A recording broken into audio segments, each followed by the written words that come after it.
good morning. I know you have a lot of choices when it comes to your 6 a.m., 9 a.m. hour. Thank you for choosing Melton in the midday. Oh, no, there's supposed to be a light. Anyway, I don't ever know what I'm going to rant about in the morning.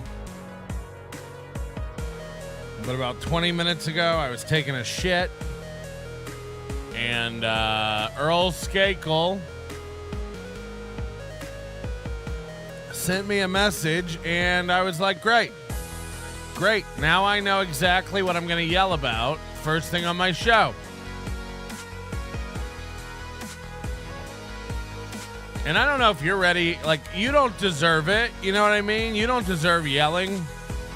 You didn't do anything wrong. You just tuned into a show you like in the morning. You're like, oh, Melton's on. I'll watch Melton. But you don't deserve yelling. I don't know. Shit show in the audience says, dude, your best friend Carl and Mersh really stunk it up the other day. Again, he's my best friend, but you're the one who watches him. I don't watch Carl. I don't know. I mean, clip it and send it to him. This isn't an insult. I've never, ever once watched Who Are These Podcasts? How is he my best friend when you don't miss a move he makes? You saw Mersh in a thumbnail and you clicked it to watch it seriously? And I'm dumb. Okay.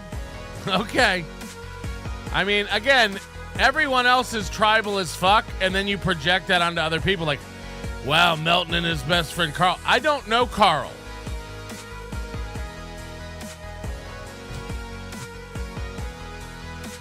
Are you okay? Anyway, insane. Oh, did Carl do a show with Mersh, and did it suck? That's surprising, because usually Mersh is with it and aware. What'd you expect me to go like, come on, that was a good episode with Mersh and Carl. I didn't watch it. I don't watch that. So you downloaded an episode of a show you hate, watched it, and now you want me to watch it to agree with you or disagree. I don't have this. I wouldn't.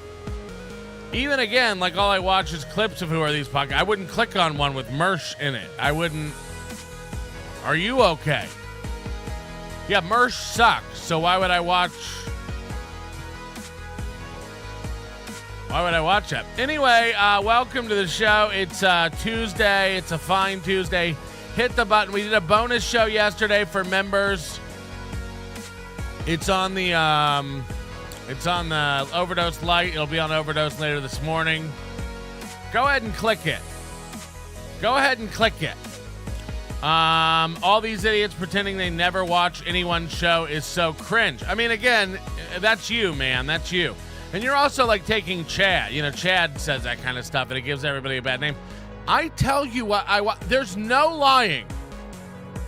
There's no cope. It's not pathetic. I'm not lying. I'll strap me into whatever you have to strap me into. Tell truths.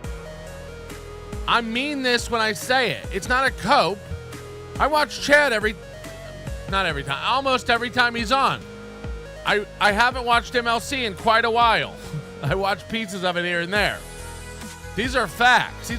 I rarely watch Ray anymore. I have never. And I mean, this isn't, you can go to your garage and get out your wood burning kit and make a sign for my desk that says watching Carl cope. That's fine. I'll stand by this until the day I die. I'll strap me into a thing. I have never, ever watched an episode of Who Are These Podcasts. It's just a fact. I don't know. I don't even know where you get complete episodes. You have to go download them on Patreon or Audi. I don't even know. I'm not one of the guys who does that. I don't even watch Chad. I watch Chad. Don't get me mixed up with these guys. It's the same way when I go, I'm going to AC. Melton's not going to AC. It's at work. I don't know how to lie like that. I really don't. Everybody on Discord was talking about catching Stevie Lou on an alt account today. I mean, it turns out I don't think that's what happened. But the point is, like, yes, I would get busted immediately. I don't lie about what I watch or what I don't watch.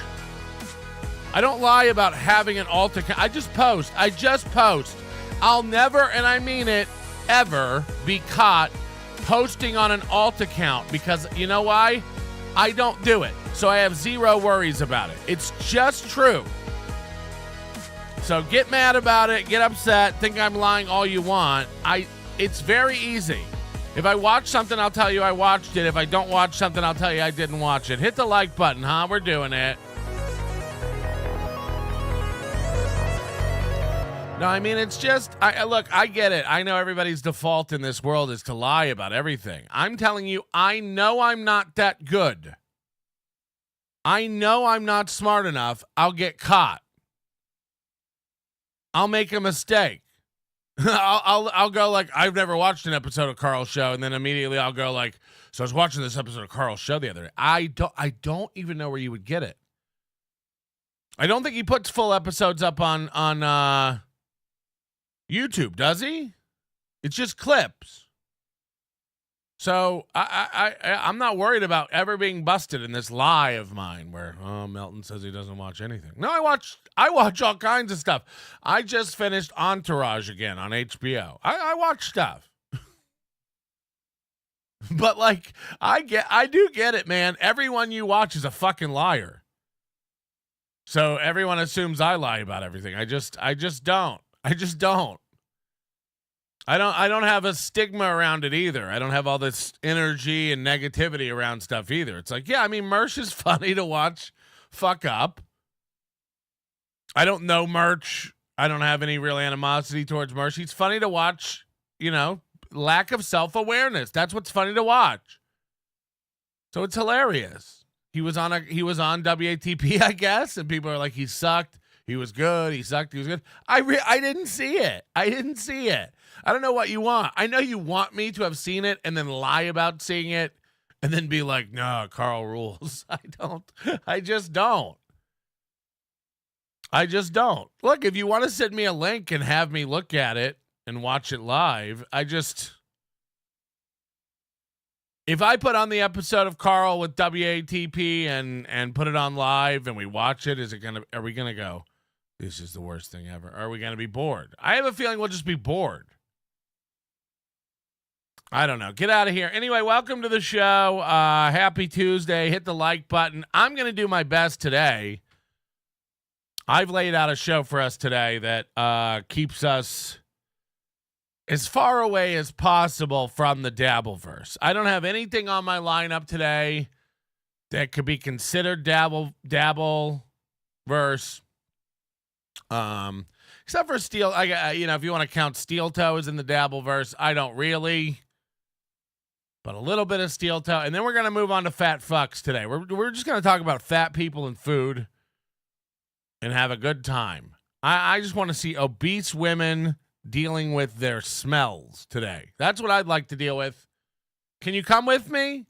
Can you take my hand and can we just skip rope around the event horizon that is the Dabbleverse without getting sucked in today? Can we just fucking please? Mersh is funnier than Gino and Chad. That might even be true. I don't really know enough about Mersh to like even comment on that. Is Mersh funny? I know he used to do stand-up comedy and get people pussy and steak. Is he funny? So I don't even know. But anyway, that's neither here nor there. And again, I got to tell Earl, look, I don't know Earl Skakel either. I haven't met this guy. We booked him on Hackamania.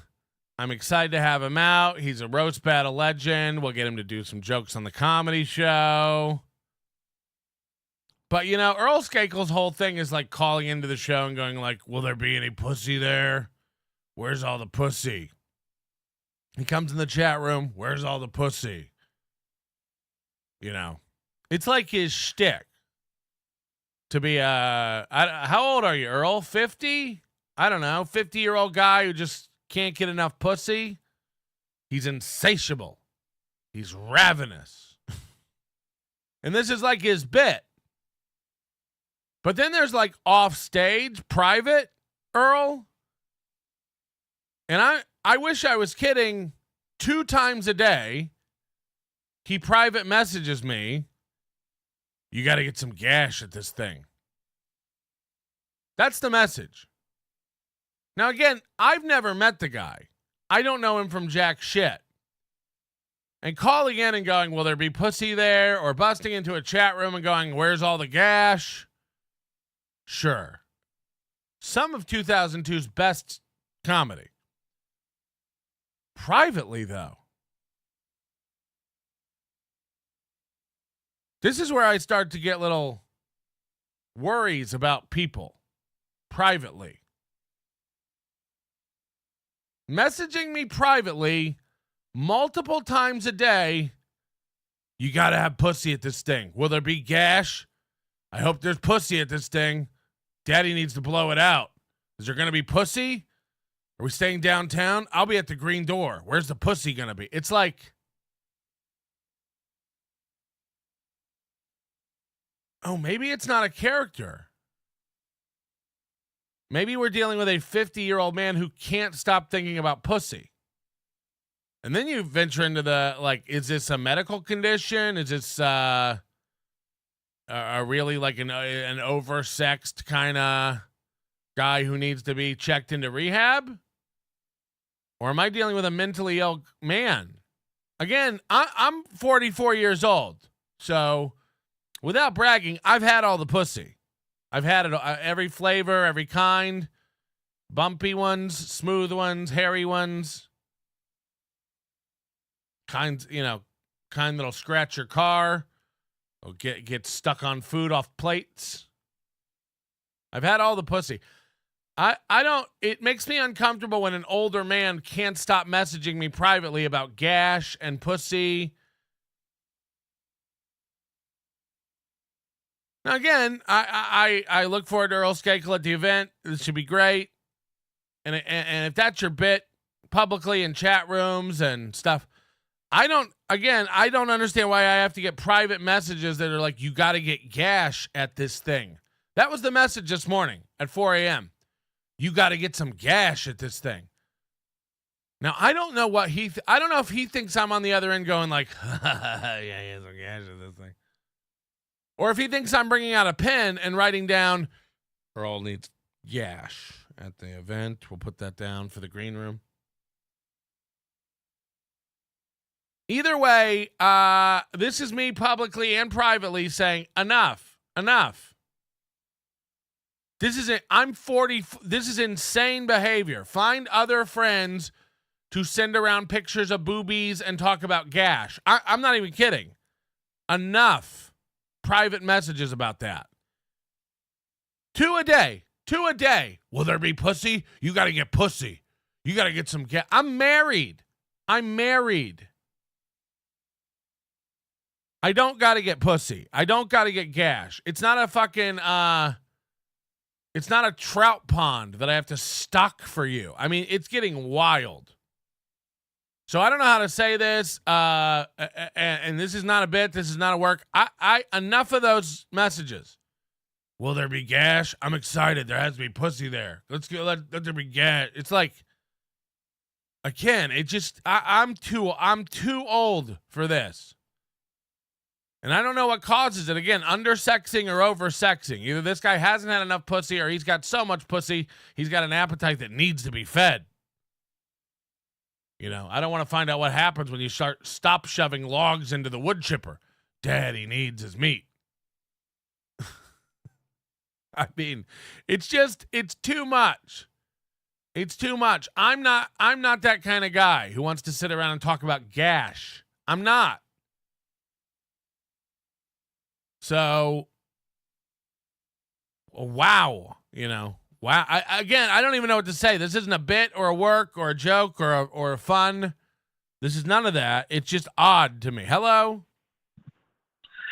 Yeah, so I was wondering if is there going to be gash at Las Vegas?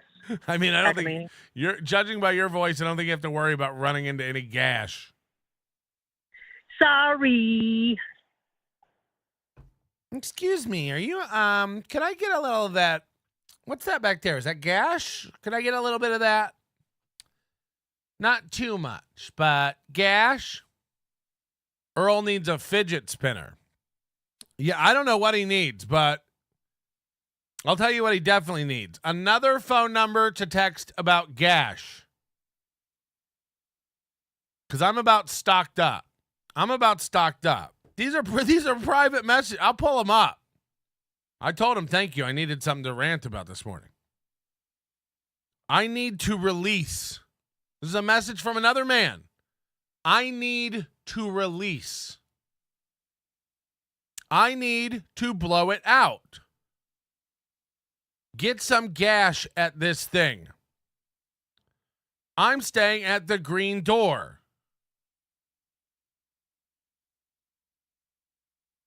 Try and have some caffeine. Let me scroll up.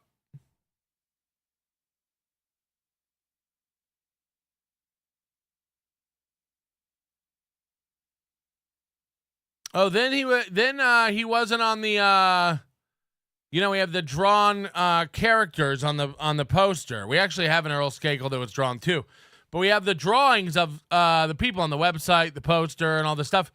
And then Earl's like, oh, I told Earl we have a drawing of you to put on there too.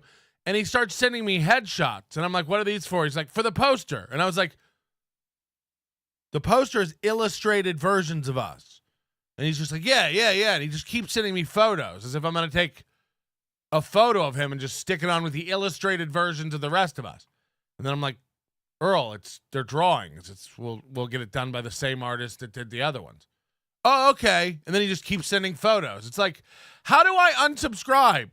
How do I unsubscribe from whatever it is you're on? How do I unsubscribe from whatever this maniac system is that you've got where you're I don't know how to say it. Earl's off the event. We'll never see Earl again. We've had about enough of him. Carl and I did a great show. I told him how to scam $25 of free play from each casino separately on the Vegas Strip. That's a good point. I told him how to do Vegas right, how to get 6th place in a slots tournament on Christmas Day at the Biloxi, and then throw up on the casino floor. Oh, More God. money than he's ever seen in his entire life. Hello? Melton, it's T.O. Hank. I'm training for the Iditarod. I can't talk right now. Is this what it's come to? That's what it's come to for Stevie Lou? He's calling him. Hello? Hey, are you aware that he randomly shows his cock to people at the Comedy Store? Yeah, I've gotten a picture of his giant hog on multiple occasions unsolicited. Yeah, he does it at the Comedy Store too. So that might be a policy you might want to put into place, you know. Oh, I don't care what he does. I hope he gets arrested. What's the steak place? What's the steak place at Circa? Barry's Downtown Prime. Do they have gashed potatoes? Gashed potatoes. Yeah. Garlic gashed potatoes. That'll get you a yeast infection, ladies. You don't want to shove cloves of garlic and parsley up your vag. Although I would imagine, isn't garlic have some sort of antibacterial properties to it? Kif done this guy. I'm here for the turn. Everybody's here for the turn. They're bird watchers. Beloved chatter, Hackamania staff needs chatter harassment training. No, we're not responsible for any of that. If you come and Earl Skakel shows you pictures of his hog, that's you. It's like that old thing where you do like this and try to get somebody to look at it. It's like if Earl Skakel holds up a giant photo of his hog on his phone and you look, that's on you. That's on you. You can't sue us for that, beloved chatter. Don't even try. We've got a team.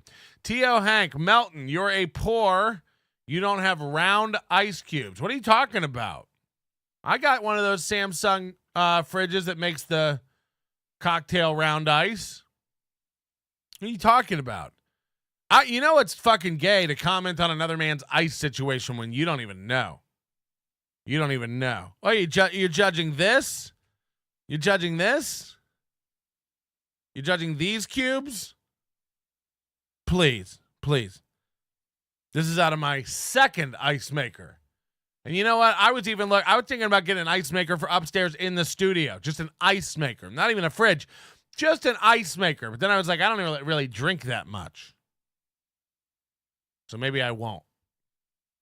These are all just thoughts of a man with no plans and no ideas. Hit the like button. Let him know. How are we not got 100 likes already? Come on. All right, we're going to jump into Steel Toe. We got to just cover a little bit of Steel Toe last night. April, of course, is still sick.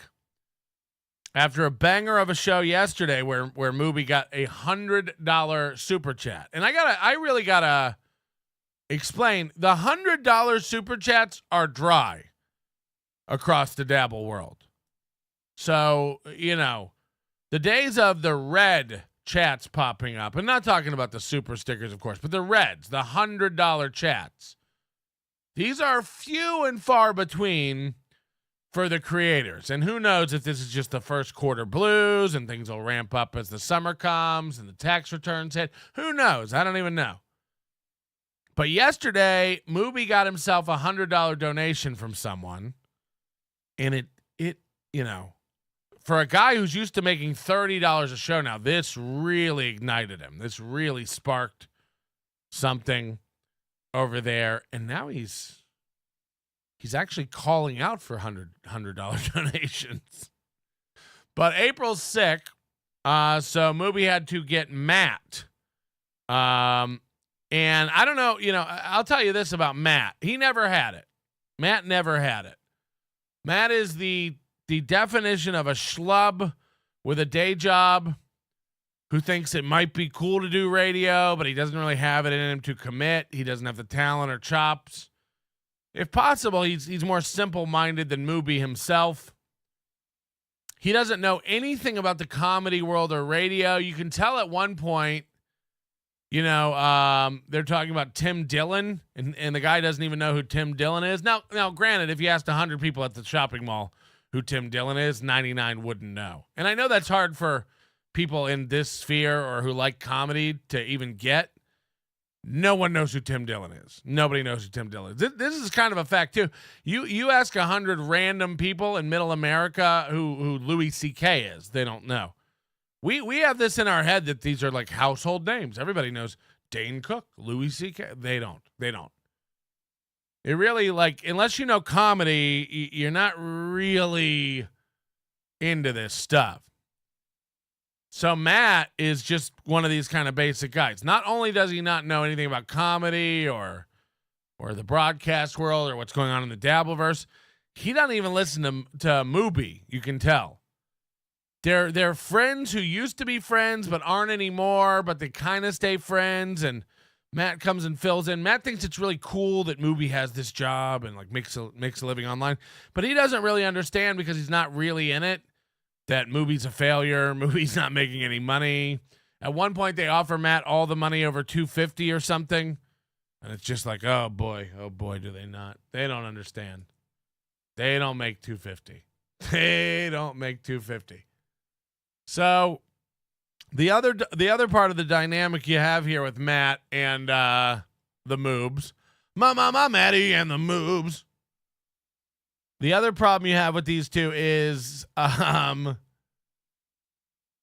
Mooby's got Matt there, because Matt doesn't know what a loser he is, and this sounds mean, but it's true.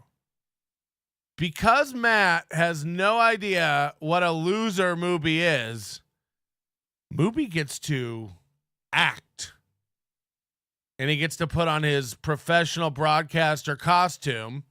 And you'll see kind of a more puffed up Moobs than you would see in a typical situation. April doesn't call out Mooby's lies. But you catch her rolling her eyes or making a big sigh when he says some bullshit that's obviously fabricated to make himself seem cooler or better or bigger. Matt doesn't know. Matt doesn't know that this guy's a complete fucking loser. So Movie gets to act as if he has a successful show, and you really see him fall into that role here. We're going to watch just a little bit of the beginning of last night's Movie and the Mat, and you'll find out very quickly how the money situation at Steel Toe's going. It's tough. It's tough for guys like this to put everyone down and act like they're better than other people and doing better numbers-wise, money-wise, all this stuff.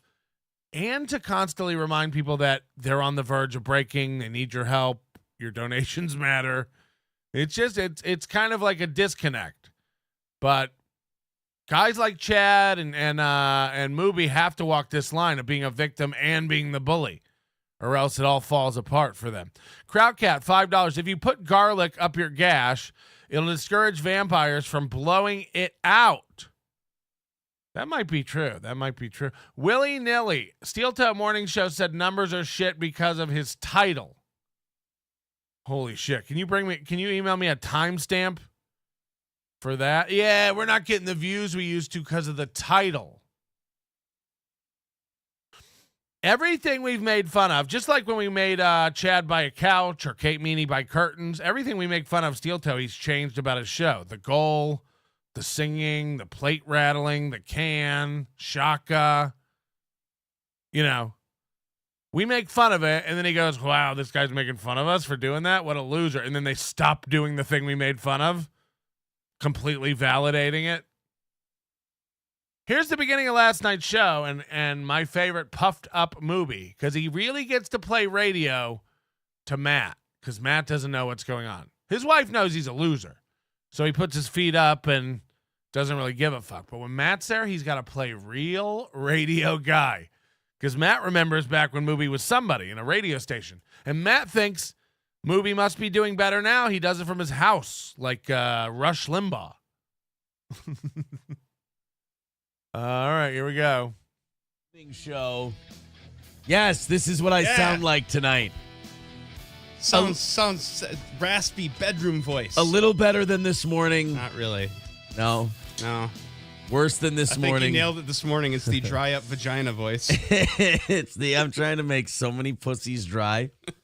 I'm trying to, like when you're trying to fill land to build a Walmart in a swamp. What? I'm trying to dry up vaginas to the point where I can just soak up swamp. You know when you try to fill land to haul in dirt to build a Walmart?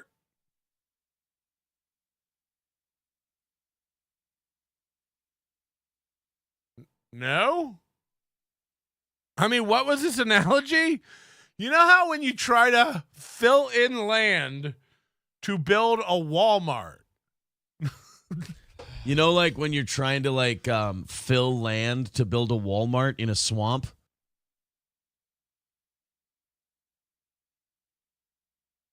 No, I don't. I'm trying to dry up vaginas to the point where I can just soak up swampland.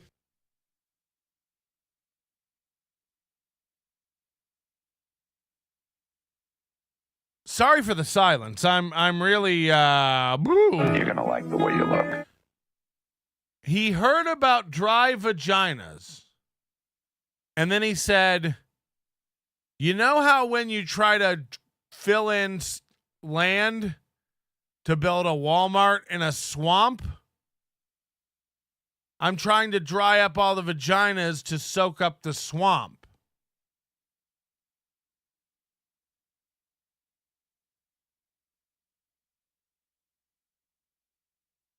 What in the fuck are we talking? I mean, I don't want to be needlessly mean and point out stupid stuff. This is a pro radio guy pulling out a metaphor from his asshole. Like when you're trying to fill land to build a Walmart in a swamp? No, but go on. What is it like? I'm trying to dry up vaginas to the point where I can just soak up swampland.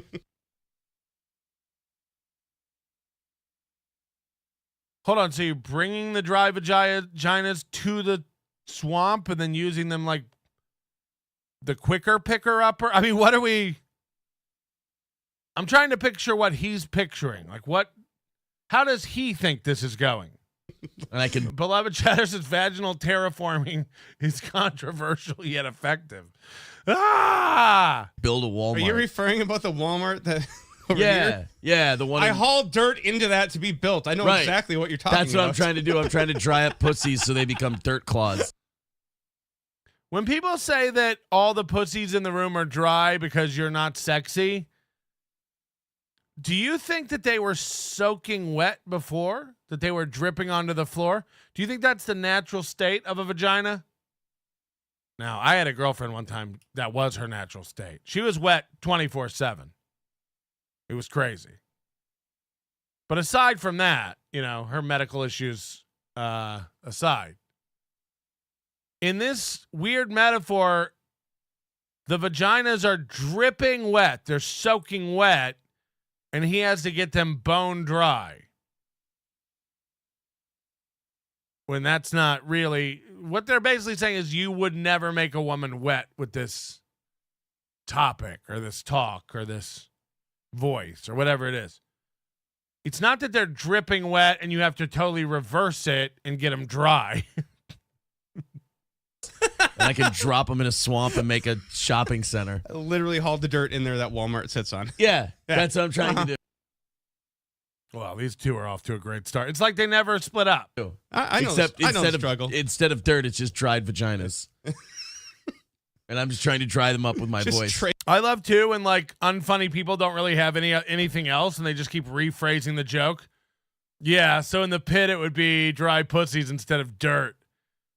And all the trucks would just be hauling dry pussies over there and dumping them in instead of the dirt. Because like normally you'd put dirt in there to soak up the land to make it stable enough to build on. But this would be because the pussies are so dry. They're using those instead of the dirt. And the swampland, all the moisture would just get soaked up because of the dry pussies, you know, instead of the dirt. Yeah. So just picture that, like a bunch of pussies in a hole soaking up all the moisture. Because it's like, we heard you. We heard it. We heard it. You know, this is the Earl Skakel School of Comedy over here. What's going on? That's how they built the Walmart on Dale Mayberry. It's Mabry. Dale Mayberry. Trailer loads of dry vaginas just stumbling Could you out. imagine, like, if I was watching that, Oh, he's going to paint the picture again. I'd be like, where the fuck are those detached vaginas coming from? All right. Because you're the foreman and you ordered them, but you'd be like, whoa, they're really here. Where are they coming from? Just vaginas? Can you imagine? That'd be crazy. Look at them. Look at them. This is a hoot. This is a hoot. This might get clipped out and put in Steel Toe's best of bits. Does a And dry, why- detached vagina And smell? why are they all so dry? No, they don't smell because they're dried out. Look at Matt. Look at Matt. He's like, fuck, that's good. Fuck. They don't smell because they're dry. Oh, God. Good radio, guys. Good radio. 67 degrees, 8:03, top of the morning to you. You know, it's like when they shrink those heads in the Amazon, those don't smell. Right, yeah. They're all dehydrated beef jerky heads. Yeah. Now, Moopy's on a roll. He never gets this kind of play from the scrimp. Matt is dying, and Moopy's holding court. He's like, finally, somebody appreciates my genius. Yeah. Of like Jew bankers they Dehydrated capture. beef jerky Oh, here we go. It's the Jews. vaginas. Wait, aren't some vaginas kind of beef jerky vaginas anyways? Right. Hold on. Aren't some vaginas already like beef jerky?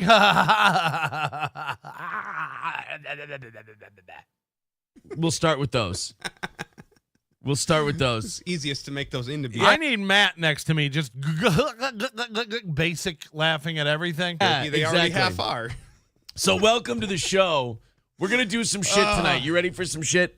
Matt's got the thing where he can't stop scooting the mic around. Have you noticed this? Some shit. We're going to do a 2-hour show. But if you knock out the goal, not only am I giving the rest of it to Matt, if you guys go over the 250 tonight. Ooh. Matt doesn't watch the show. Or else you'd be going 250. How about anything over 40? Can I get anything over 40? Money. I'm giving the rest to Matt as a thank you for coming and doing the show, and I'll tell you why he's doing the show in a second. But also, I'm going to take that half hour, and I'm going to pass it along to... The fuck was that? That's me not turning my fucking ringer off. I'm going to take the half hour from tonight, add it to tomorrow morning. Oh. And if we knock out the gold... No. I love this. Mooby's trying to explain one of his scams. You know, one of his convoluted, if you give tonight, we'll make it up tomorrow for the afternoon. We'll pass it on to the rollover minutes for the evening tow and the whole time Matt is playing with his phone, his ringer. Now he's gotten a text or an alert. So he interrupts Mooby to show him. I mean, this is going great. How's the thing go where you say this is going great? This is going great. I can't. I didn't get that that's in fine. time. That's okay. I did not. So Mooby can't stop pulling his fingers, you know? This is like his autistic. We got. So if you hit the goal tonight, we'll be in the goal, and if it goes tomorrow, 2 hours to the rollover to tomorrow, you know, his autistic finger pulling thing that he's doing now. First of all, look at this freeze frame. Has there ever been a happier boy? To pretend to have a radio program? I'm the Mooby. Hello, I'm Mooby. We'll have if we get over the 3 tomorrow, we'll have an extra hour for the bonus. And then the bonus, and then overtime for the rollover for Matt if Matt comes. What's going on? Watch him pull his little fingers. What a weird little thing he's doing. To Matt as a thank you for coming and doing the show, and I'll tell you why he's doing the show in a second.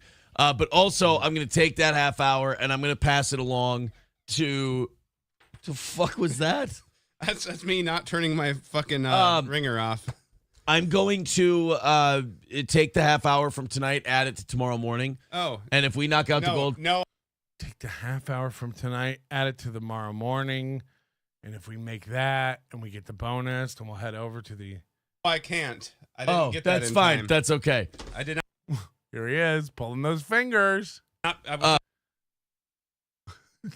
Look at him. These freeze frames. Even just his exhaustion at explaining his own scam rules. able to grab you an energy drink. But so here's the deal. Tomorrow we'll do an hour if we knock out the goal. If we knock out 250 tonight, and then we knock out tomorrow, we'll do an hour. If we knock out the goal tonight and tomorrow, which is, 2 in a row now you're hoping for? Or we'll go till 11. And then anything that goes over the 250 tonight, I'll put in his pocket for coming over and doing the show. Because here's what we got. What do we got? I want to complain about my life. But I know others have it far worse than I do. Nobody wants to fucking hear it. Right, exactly. First of all, the show got off to a dynamite start with dried up vaginas, swamplands, and Walmarts. It was the best start to a show ever. They're 5 minutes into a show and they're like, isn't this probably the best show on the internet? I don't want to speak too soon, but did we just become the best broadcasters in the world? I think we just did. But I'm having an issue where I've been taking care of sick people for the last 3+ days. Are his kids there with him? Or is this just his way of calling April fat? I've been taking care of sick people. April's voice went back to shit tonight. She can't do. She sounds worse than I do, and more masculine. She sounds horrible. Well, I mean, that just represents what she actually is, more masculine than you. So she's wiped. Fucking Matt. Now, what's crazy is say whatever you want about Matt. He's 10 times more dynamic than Johnny Crutches. That's what's the best part. Matt's better than his normal co-host, and Matt doesn't even really want to do this. I have not gotten a chance to be sick during all this. I've been sick while I've been taking care of them, but I haven't had a chance to experience it because I've just had to take care of everything. You've just been doing. I've just been doing. So I've been sick, but I've been doing. So it's the same. We've heard this 4 shows in a row now. His sick recap. It's like, we get it. You're still sick. Do a show. But And it's a good distraction then. it is. It's a wonderful distraction. But then here's what happens. Okay. I go and I get tonight's show ready. Uh-huh. And I get the stream set up and I'm ready to go. And it's like 6:15. And I'm like, holy shit, I got a little bit of time. This is great. I go up to check on April. Do you appreciate it or not? I don't know. I can't imagine part of the show being me telling you about setting up the stream. Hey guys, welcome. Good morning. I came in here earlier and I turned on the lights and was setting up the stream and opening up the links in my notes, firing up the chat, setting the recording to record. Basically just getting set up here to get ready to do. It's like, this happens every day. You don't need to walk us through things you do every morning. Yeah, so I got out of bed, stretched, went and pissed, made some coffee, let the dog out. I mean, like, what? Yeah, life. I fall asleep. I'm out till like 6:45. I don't have an alarm. So, by the grace of God, my body just went, dude, fuck it, you got to wake up. So I wake up. That's funny. Because That is funny. He wasn't even done with the story, but cut him off, Matt.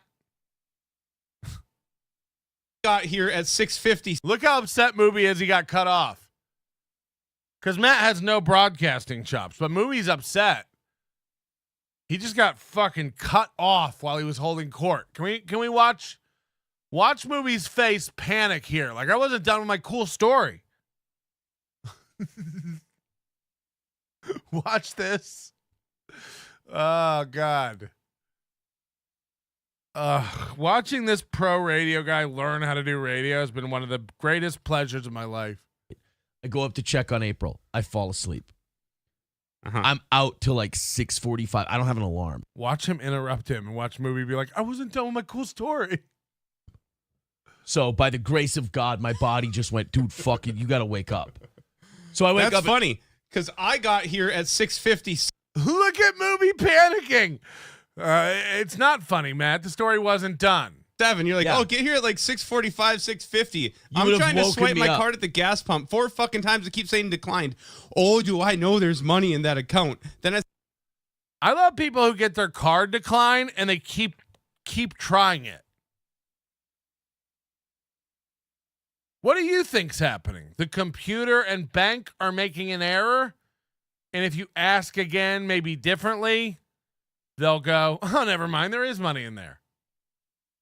What do you think's happening? Have you ever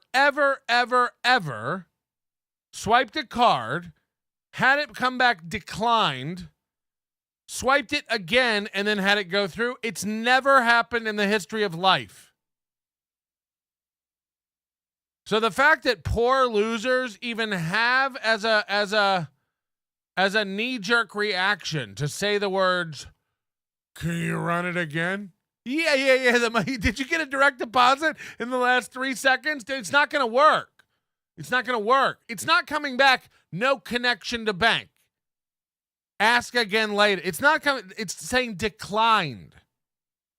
That means we've taken a look at your purchase and the money which you have on file. And computer says no. Computer says no. It doesn't come back declined and then you blow on it like a Nintendo cartridge and then it comes back. It doesn't happen. And I see people in the chat. It happens to me all the time. It doesn't. You're lying to yourself. Either that or you have, again, I'm not talking about you swipe the thing and it can't read the card. I'm talking about when it connects to your bank, there's a handshake, and it goes, you got this many dollars for this? And your bank goes, no, he doesn't. No, he doesn't. Insufficient funds. Declined. And then you go, try it again. That's insane. It doesn't work. It doesn't work. It never is going to change its mind about your funds. He's trying it again. What is it? 30 over? All right. This time. Well, he seems to really want it. They've tried 4 times. I guess we'll let the transaction through. Is that what you think Okay. I see the little note on the bottom of the pin pad. Push the bypass pin on the screen. Why? It's 2024. Why doesn't it just work when I swipe my card? That has absolutely zero. I spent like 8 minutes. The irony of that statement. It's 2024. Why doesn't it just work when I swipe my card? It's like, well, first of all, that's 2 generations back technology. So good job, Matt, in showing off your Minnesota. But after the swiping, we developed the chip. And after the chip, we developed the tap. Thanks, New Zealand. So it's 2024. Why don't I just tap? Would be the correct. He's like, it's 2024. How come I can't just go see a guy who puts it in a mechanical machine, goes gunk, and just get my carbon copy and be on my way? Come on, it's 2024. Minutes at the pump, fucking swearing at it. I have my motorcycle. I rode my motorcycle here. That's dope. Imagine this fucking moob on a motorcycle. great. I have a question. I was for you. cursing and swearing while some guy's staring at me, and then I would have got here to wake you up at. That's awesome. 3 My minutes question is, Now he's cutting him off. Yeah, that's great. Cool. That's great. what the fuck does that have to do with what I was talking about? If you would have woke your ass up because you were irresponsible and didn't set a fucking alarm, Well, I didn't- would have okay. been here at 6:57, and you would have been going, oh fuck. I would have walked in your house, come down here, like, where the fuck's So Aaron? here's my thing. What I do didn't push to start the show. I didn't plan on. The best part about zooming in on them like this is like this would be a better look to their show. You know, I'm showing you this as like it's their full frame. Like, oh wow, this is what the Steel Toe show looks like. No. It looks like this. This is what their show looks like. We do need a third of the screen to just have the diamond grate. You want it to look like the bed of a truck. There's some boots down here smoking, and then a local bar that Mubi hangs out at sometimes. Again, like a normal show, you go like, oh wow, that's their show. No. Don't forget all the cool wraparound graphics that we got working. Falling asleep, and then I did, and then I woke up, and I did that wake up where you must have just fallen into like REM sleep and then woken up. Is it panic? Because I felt like a fucking zombie. Oh. Like, pretty much until you got here, I was like, I'm going to fall asleep again. Like, I can't stay awake. My body's not working. Like, I felt like I had a form of, like, paralysis. Like, my shit nothing works. My eyes, my face, like, nothing's working. So you were beyond the panic. It was just. Right. It was just like, bleh. I gotta see that again. It's like nothing's working. So you were beyond the panic. It was just. Right. It was just like. Okay. I gotta watch this one slow. Like if you were married to this guy and saw his freeze frame faces in slow-mo, you'd never be able to come again.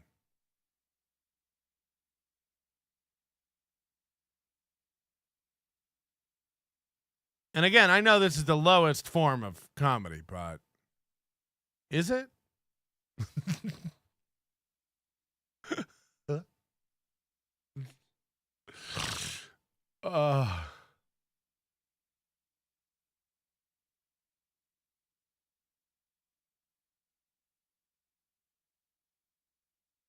What's happening with his jaw?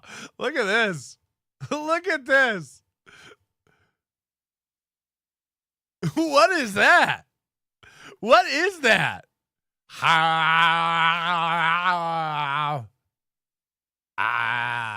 I'll be back.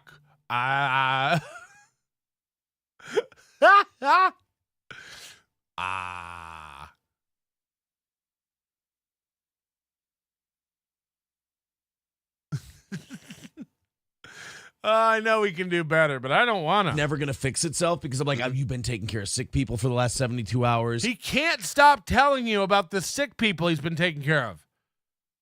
4 shows in a row now. Just, I don't know if you know, I've been taking care of sick people. Yeah, I just been 3 days of taking care of sick people. I haven't even had time to be sick. Did I mention I'm sick? I've been taking care of sick people. And I've been pretty sick the past couple of days. April's been sick and I've been sick, but I haven't had time to be sick because I've been taking care of sick people over the past 72 hours. Over the last 3 days, been taking care of sick people. Everybody's just been sick, and it's that scratchy voice where I thought it was going to get better, but it turns out I'm still sick, and the sickness just doesn't stop.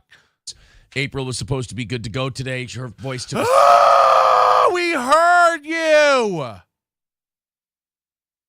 You opened the show with all that. We heard it. Everybody sick.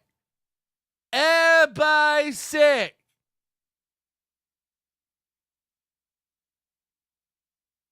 Everybody sick. We got it. a setback. Your voice isn't 100%. Like, you are literally running this thing on a fiery engine. How long do we have to hear about this? And it's about to crash. Oh, you meaning you, not you. I'm like, wait, my voice ain't. Right, no. Voice. And then it's not all about me. I get it. So you agreed to do the show earlier today, and I was like, all right, Matt's going to be here. He's going to pick me up. We're going to have a good show. And that's what we're And that's what we're doing. It's some of the best show doing. And I'll be honest. I want to do a couple of things. I want to have lots of laughs with my friend Matt. I also want to make a lot.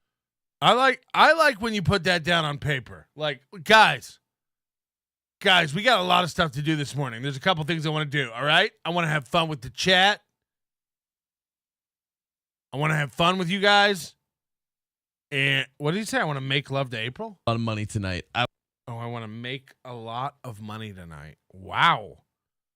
Now, this one could be rough. I want to make a lot of money tonight.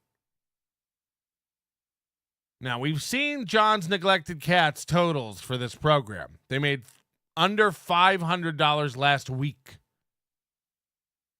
But tonight, he wants to make a lot of money. I think on our night show last night, we got over $500 in memberships given. Thanks to a bunch of people. Tiff, Vaping Dago, Rover, Jason Bentley. You'll always forget somebody. Sean. You know who you are. But tonight, he wants to make lots of money. Couple of things. I want to have lots of laughs with my friend Matt. I also want to make a lot of money tonight. I want to knock out a goal, and I want to put a bunch of money in his pocket. Yeah. So if you guys are feeling retarded and generous and stupid and shit, they've started doing this recently where they start going, be irresponsible, be stupid, give us your money. Just be dumb, be retarded, just give us your money. Now they have to talk you out of common sense in order to get you to give to Steel Toe. Guys, look, I know it's dumb. I know it's a waste of money. I know we're just buying time before we both have to get back to the workforce. But anything you can do to help just keep us off the assembly line one more day. Be stupid, guys. Just be retarded, please. Please. Just throw a bunch of money into the... It used to be like people like the show, they support the show, they give money because they enjoy the program and the content. Now it's like, guys, we're sick. Just be dumb and give us your money. Throw out all logic for 10 seconds and make a super chat. Could we? PayPal and, just call it a successful night because I am fucking... Look. Guys, just give me money by PayPal. Let's call it a successful night. I'm sick of fighting. It's like, it'd be like at the beginning of a race. You know, I'm watching this new season of the Formula One program on Netflix. They just came out with the new season. It'd be like at the beginning of the race, before it starts, you know, Lewis Hamilton comes out and he's just like, guys,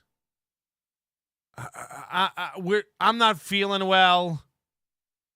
Just get out of the way. Let me bring home a win tonight. Let's knock it out and be done. You know, let's get off to a good start. Just get out of my way. Let me chalk up a W. You guys can fight it out for second points, third points. You know, it's fine. Just can we please? I don't want to do anything to earn it. If you could just hand it to me tonight and we could call it a win, that'd mean so much to me. When I say I'm going through it, that's not like a woe is me. I know April and like people who are actually sick have it way worse than I do.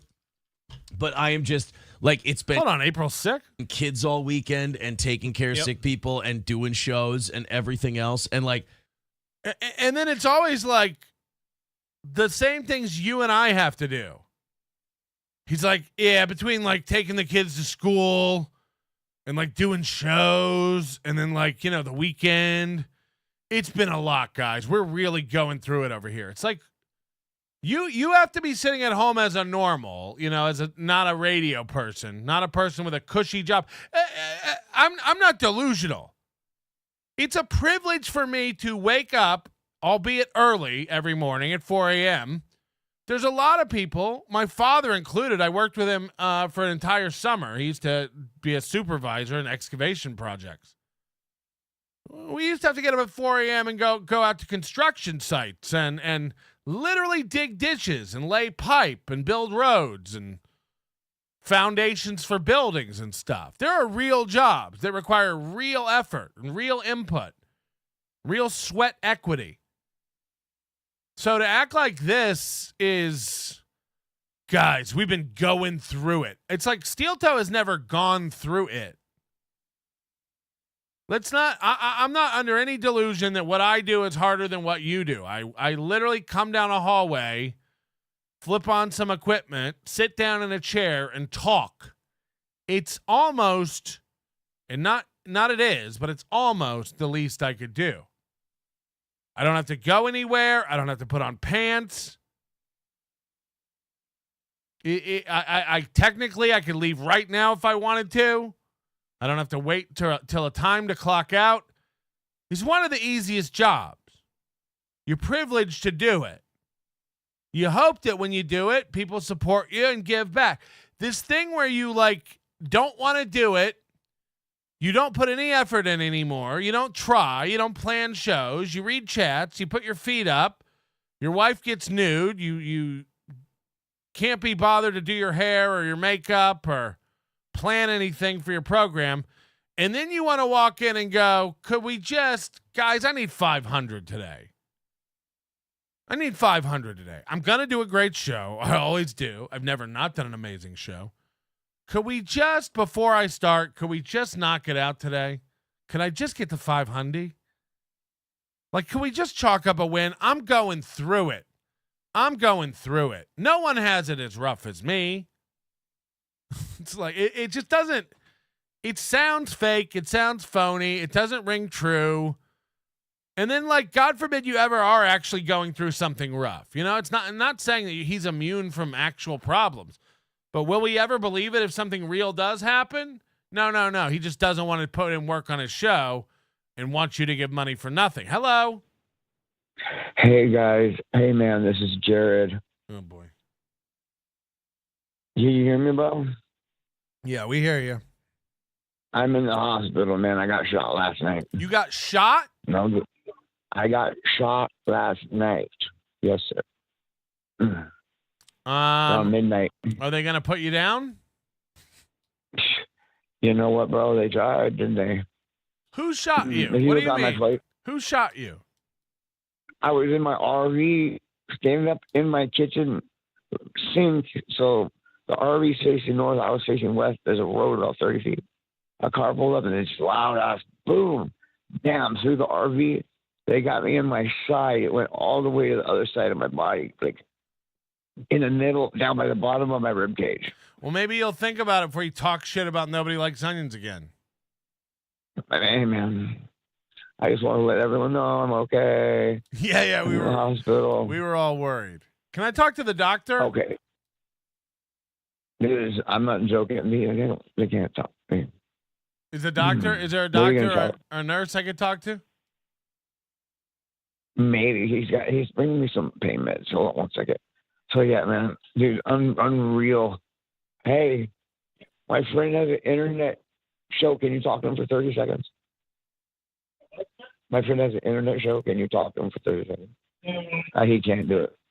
He can't do it. But if you check my Facebook, I'll post a photo. Ask him how much it would be. How much do we got to raise to have you just put out of your misery? He wants to know how much do we have to raise to have me put out of my misery. They want.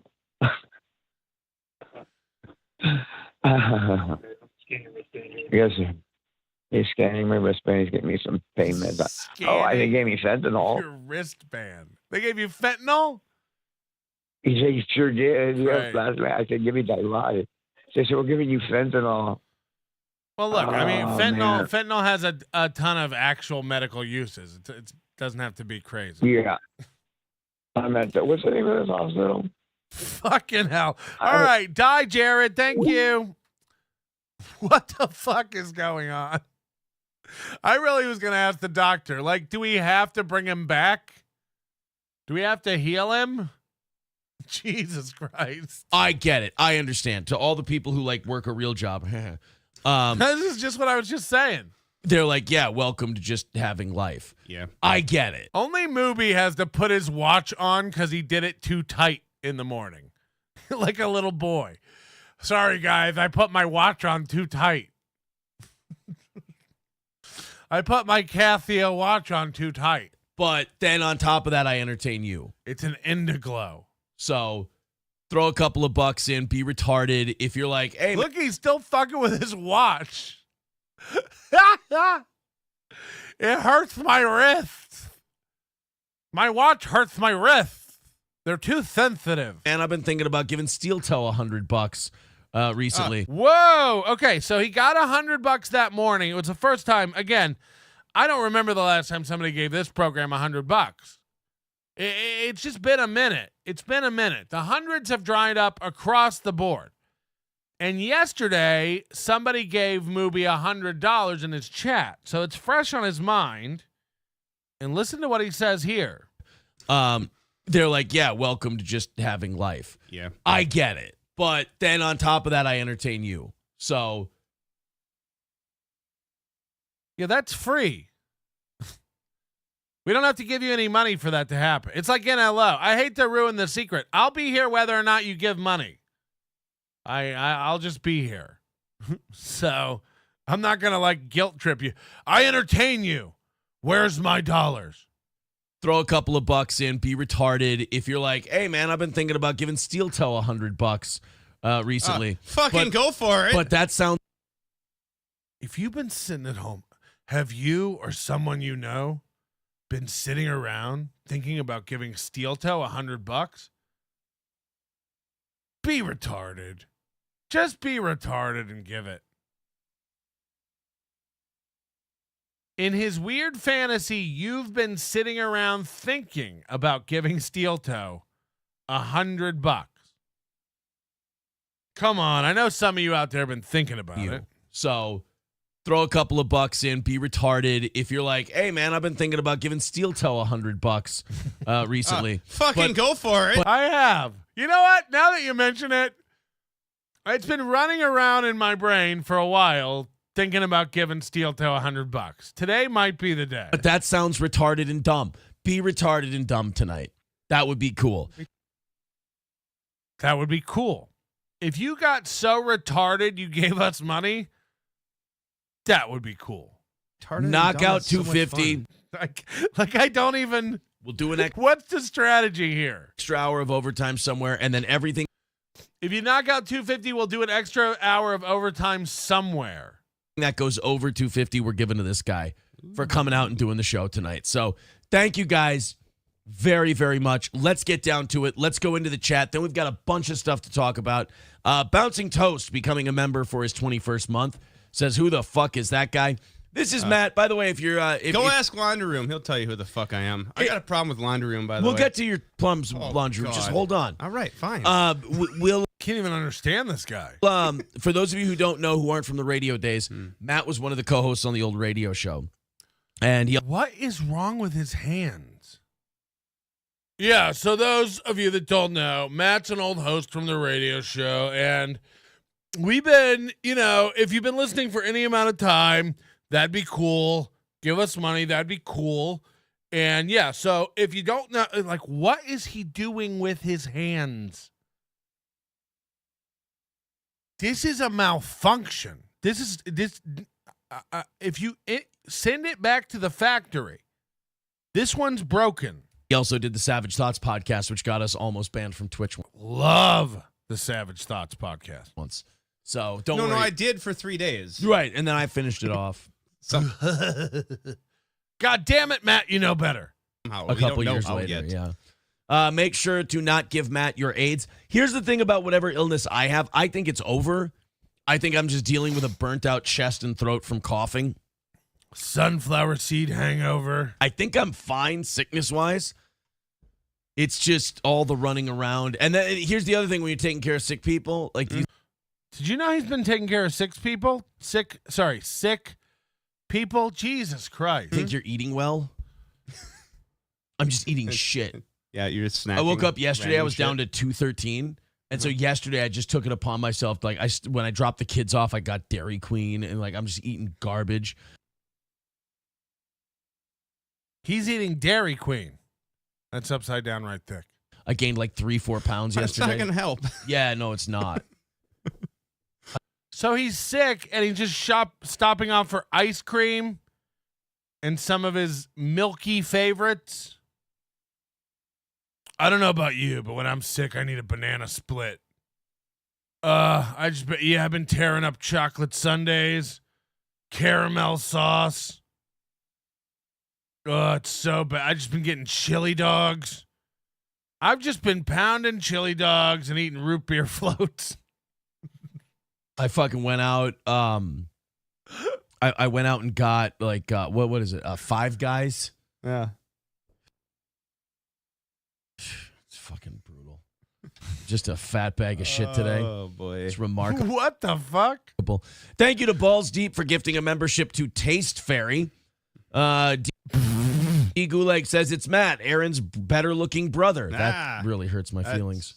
I didn't know we were brothers. Oh man, Matt has bigger arms than Aaron. It's not a contest. It's because I actually work for a living. Talking about working for a wow living, I'm talking about sharking. KF Sage says it's Bald Surge Tankian. That's a no, not Matt Dillon. Not Matt. No, not Dillon. Matt Dillon. No, don't. Matt Dillon's cool. Isn't he super fat? Why? Is he retarded and gave you money? Give us money, get retarded. That would be cool. Matt Dillon's cool. What am I? No, Matt Dillon? Who am I thinking? Who's the other? Matt Dillon's the guy from like There's Something About Mary with the little mustache. Oh, no. There's a podcaster. Isn't there something Dillon podcaster? James Dillon. No, not James. Watch this. James J. Dillon is the fucking manager of the Horsemen. Tim Dillon. Oh, is he fat? Yeah, he's a big that's fat who I'm guy. thinking of. I'm not the fat podcaster. Dick Hickey says, what's up with Two Bald Dicks podcast? No beautiful blonde hair. Damn it, where's the wig? We'll try harder next time. Bouncing Toast with $5 says, Matt is the best. Will make any man sticky with pure, unadulterated joy. Thank you. Then. Now, here's the deal. Just keep throwing ungodly amounts of money at this show tonight because I am fucking beat to piss, and I'm still going to give you a great show with Matt. When you're not sick, people don't give you money. Guys, keep throwing ungodly amounts of money at the show because I'm sick, but I'm still going to give you a good show. Matt here. 245 is the number for tonight. We want to hit it. We'll give you an hour tomorrow. And everything that goes over, we're giving to Matt for coming in tonight. Magic 8 Ball says, please, someone do a wellness check on April. It's literally been my job the last 3 days. Hold on. You've been taking care of April for 3 days? It's the first we've heard of it. Holy fuck. Can we move on? To do wellness checks on April. April packed up the kids and went to her parents' house. Aaron is a bachelor now, and Matt is moving in. She has no authority to take the kids. Yeah, they're not hers at all. She's not a mom. What the fuck are you talking about? I mean, it wouldn't be a bad time. Yeah, I mean. Matt sucks. That's a good point. I mean, you do all that fucking and swinging. I mean, think of that, what we could do together, Aaron. Man, now we can have all that swinging done under one roof. Stevie J says Matt's going to get the plague now. Nah, that's fine.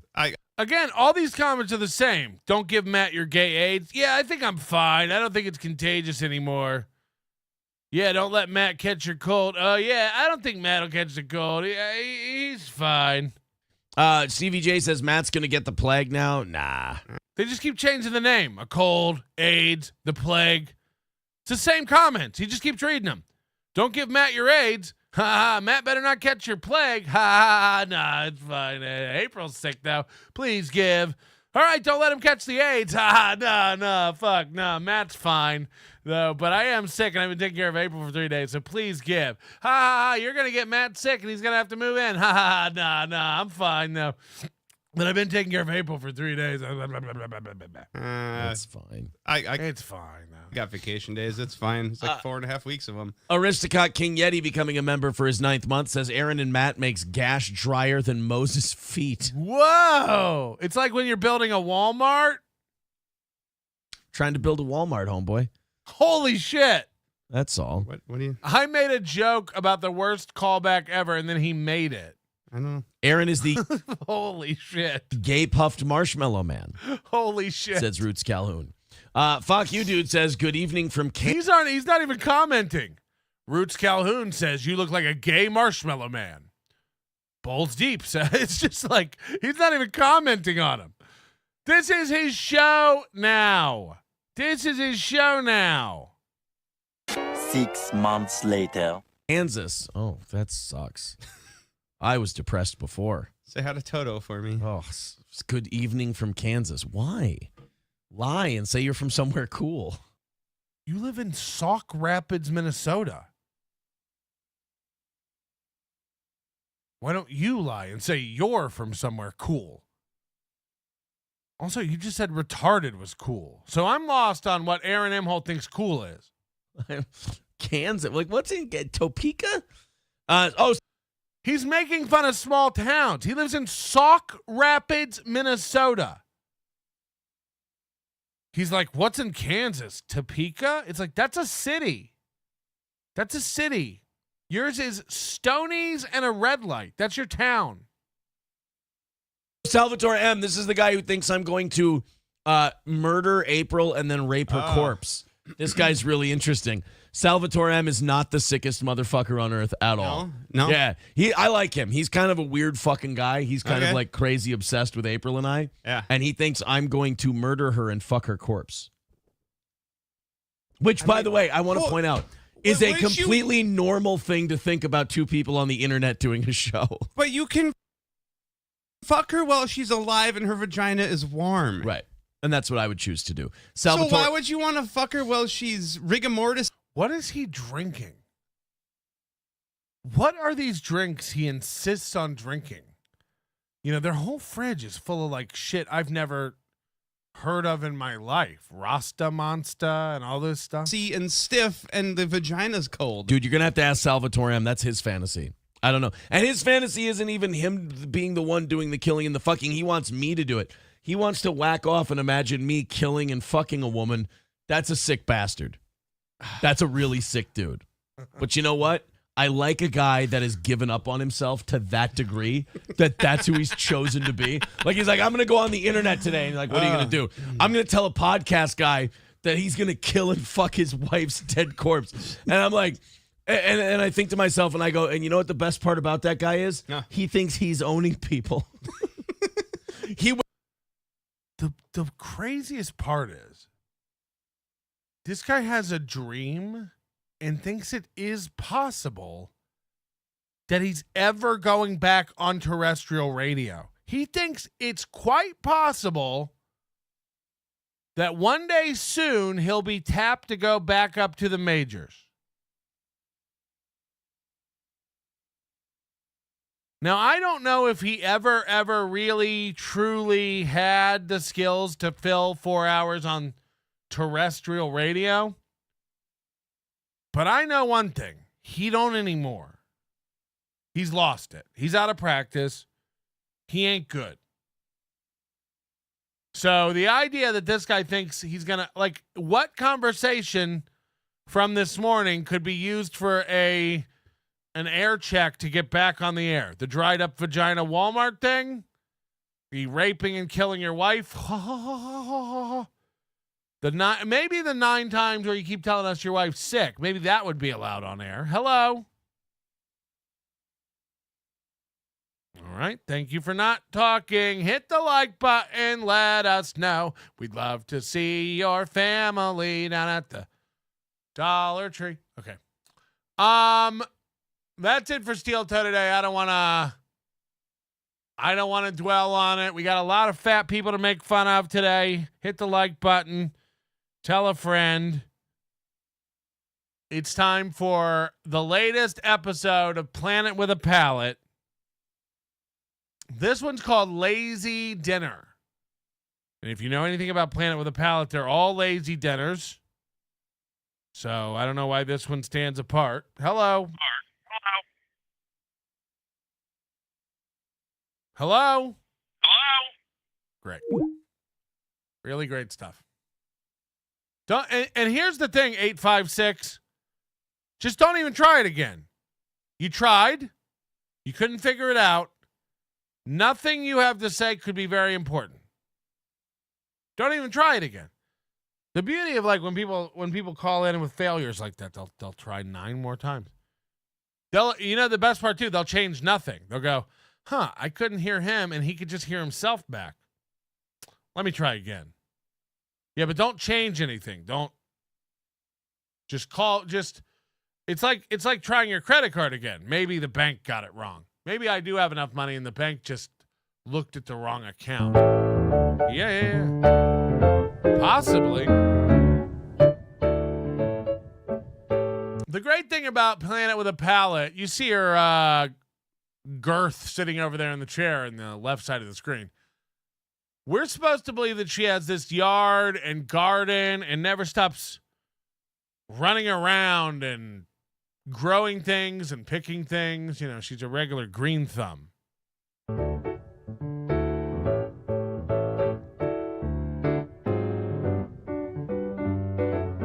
This is just how I live out here with my tomato plants and my peonies.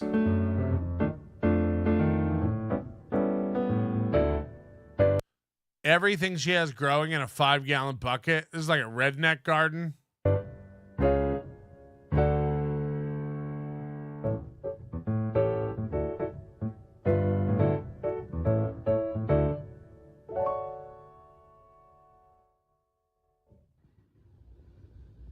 If getting lots of splatter on your shirt, it really matters, you can come and eat a plate with this fat bitch. Isn't that the song? If the kitchen's where you'd rather have your friends and family gather, you should hit the like and subscribe down below. And if filling plates and platters while maintaining flavor matters, then there's a stellar cook that you should know. It's Rain, the planet with a palate. They'll keep you fed and coming back for more. They'll. So come on, take up space. Rain. Not she'll keep you fed. They'll keep you fed. She's a they. We'll make a tasty plate and tell the diet Karens where to go. Yeah, that is her trans 8-year-old boy. Ugh. It's Rain, the planet with a palate. They'll keep you fed and coming back for more. So come on, take up space. Rain will make. Take up space. So come on, take up space. It's like I don't think she has a choice. Make a tasty plate and Tell the diet Karens where to go. It's the planet where... That's what she teaches her son, they, them. If anybody ever tells you you're getting too fat, tell the diet Karens where to go. Yeah. She probably calls her doctor a Karen. Rain, you need to lose weight. You're morbidly obese. You're borderline immobile. Whatever, Karen. Tuna melt, please. It's like, yeah. Tell the diet Karens where to go. Yeah, fucking Karens. Who cares if I can't stand? I won't stand for it because I can't. The Palate Cooking Show.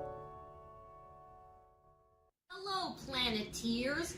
Oh, no. Again, the fact that she's letting her kid do this. Today we'll be having mashed potatoes. Oh, boy. He's autistic, too. Listen to him talk. Hello, Planeteers. Today we'll be having... They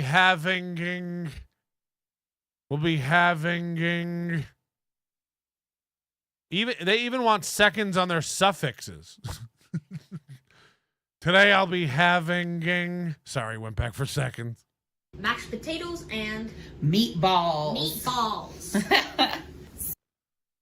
The kid's like, can I get away from you now? You're really hot. You put out a lot of BTUs, Mom. So one of the things y'all have been asking me to show you is what I do when I don't feel like cooking. What do I eat? What do I eat? So I do order out. You guys saw me order out some Chinese food last season. You guys saw me order out some Chinese food last season. Who can forget that episode? But I also sometimes just make easy meals. So I'm going to make something today that literally has 3 ingredients. Another great value frozen dinner recipe. I used to watch the show like at the beginning of COVID. It's story time, everyone.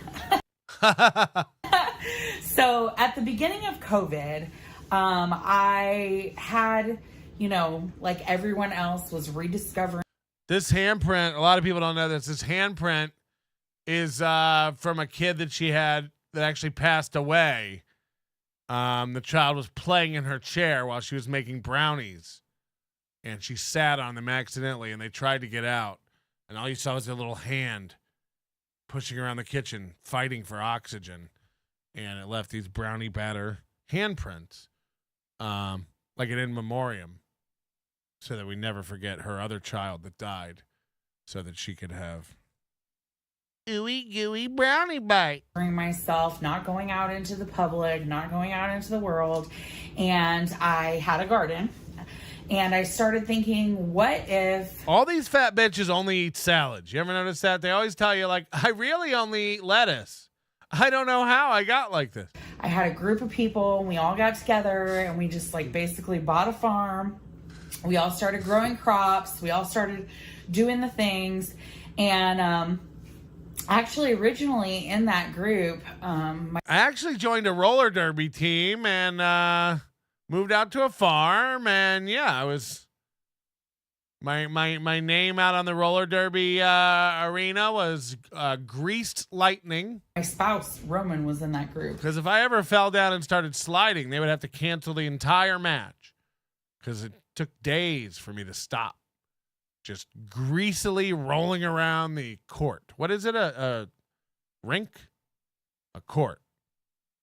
A field? What's roller derby? And that's kind of like part of our friendship journey sort of thing. So anyways, we were all going to start a farm. That's not the case now. We've all come out of the other side of COVID a little bit. Nobody's trying to start a farm right now, but we are still all Nobody's trying to start a farm right now. Doing the things that we learned, the special skills that I like the people who answer seriously. It's a rink, Patrick. Oh, I had no idea. That we learned while we were in COVID, like things like I learned a lot more about gardening and stuff like that, which is why I wanted to start this episode with. That's why she's dropped 200 pounds since the pandemic. Oh, wait. Gardening, because this all kind of like tracks. And so I was watching this show during COVID called Bless This Mess. And this show, you guys, like, it has everybody in it. It's such a good cast. Like, I cannot even begin to tell you. First of all, the starring Faye Dunaway couple is played by Lake Bell and Dax Shepard. So we're already off to a great start. She's like, this show has everybody. Lake Bell, Dax Shepard. It has the incomparable and legendary Pam Grier in it. Like, what? Man, that's everybody. Ed Begley Jr. is in it. That's everybody. David Koechner is in it. That's everybody. First of all, it's Koechner, but I love when people don't know who someone is and talk about them like they're amazing. Like, believe it or not, guys, David Koechner's in this. I mean, wow. You know, not since his starring role in The Office, where he played, what was his character's name? You know, he was the traveling salesman. He used to come back and shoot the shit with Michael Scott. Oh yeah, David Koechner. You guys know him. David Koechner. Everybody's in this thing. Todd Packer. Yeah, sorry about that. Todd Packer. Yeah. Okay, so that's comedian David Koechner. She's like, dude, this guy even has they even got Koechner. Is like the bald guy who like has a really thick like southern draw and a lot of things. He doesn't. He's very funny. He's a comedian, and he's also yeah, everybody knows him from Anchorman, of course. Probably more people know him from Todd Packer, though. Anchorman. He plays Champ in Anchorman, Champ Kind. Susie Essman, who Koechner plays Susie Green in Curb Your Enthusiasm. Jim O'Hare. Wait, what did she say? Susie Essman? Essman, who plays... Okay, I didn't hear her say Essman. Plays Susie Green in Curb Your Enthusiasm. Jim O'Hare, who plays Jerry in Parks and Recs. He's so funny. And it has... Yeah, this thing has everybody.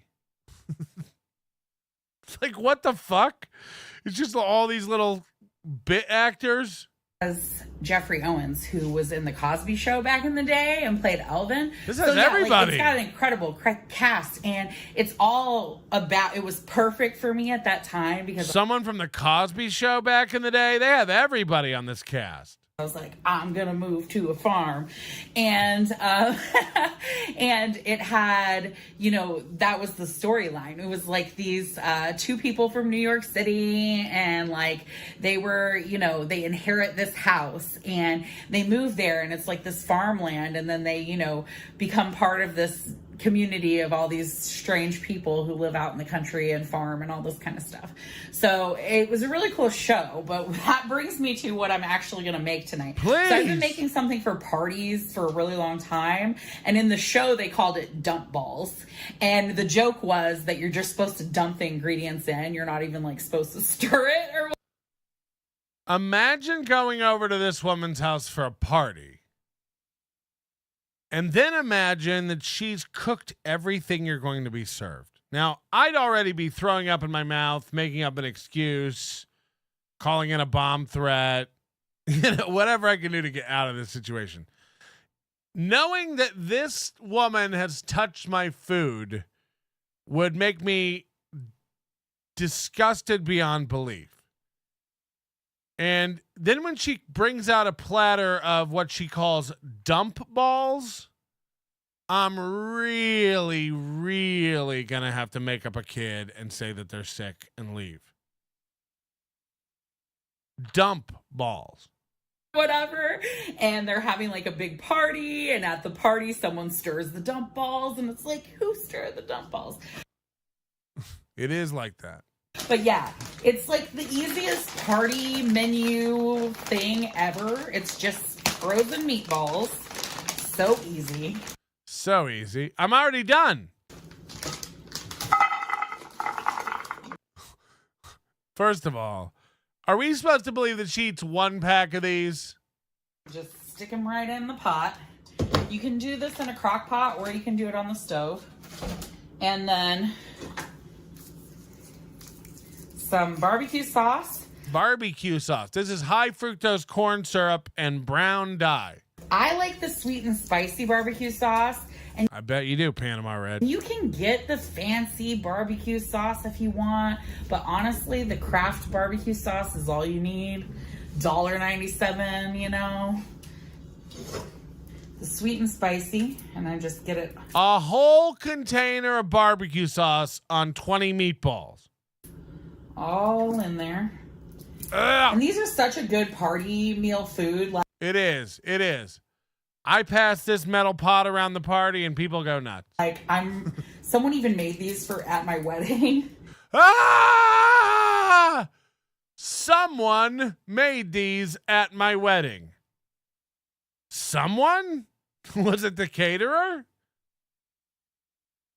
Or just somebody backed up their truck to the venue and was tailgating? Someone made these at my wedding. Someone made these at my wedding. Just bootleg meatballs being passed around in the aisles. This was her cake. Ah! So, I mean, they're just so easy. And, you know, I was watching an interview with Jennifer Garner recently. She actually makes these all the time. And she was talking about with Kelly Clarkson, and she was talking about how she her tits are prohibitively large. Like they're in the way of her moving around in any sort of meaningful way. Oh boy. Today's show, okay, this is for Steel Toe. Today's show at the 2-hour 23-minute mark. Yeah, unfortunately that does no good. Because when a show's live, I can't go to the 2-hour 23-minute mark. I can only go minus. They do not put the running time of a show on the live show. So it's fucking pointless until they're done. But I will go back to that. Single mother of 5. Is this called reverse vagosis? Vagosis? I don't think you know what you're talking about. You might not be a real woman. Gonzo, member for 11 months. If someone donated $1,500, do you really think Movie would give the remaining $1,300 to Matt? There's no way, right? I was thinking about that. Like it would make. I was thinking a great way to piss him off would be to give $2,500 that day. He said anything over $240 goes to Matt.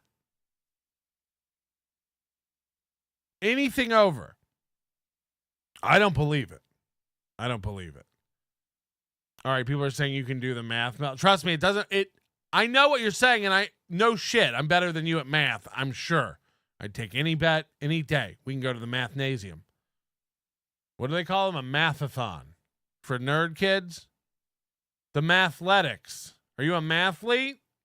It just doesn't work that. It just trust me. It doesn't work that way. It's not.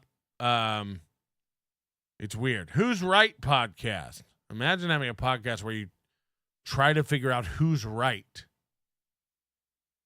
It's called the Kevin Brennan Hour. The Who's Right podcast. Shit show. Member for 5 months. Imagine Corn Diff's face as this behemoth undulates toward him with a gleam in her eye.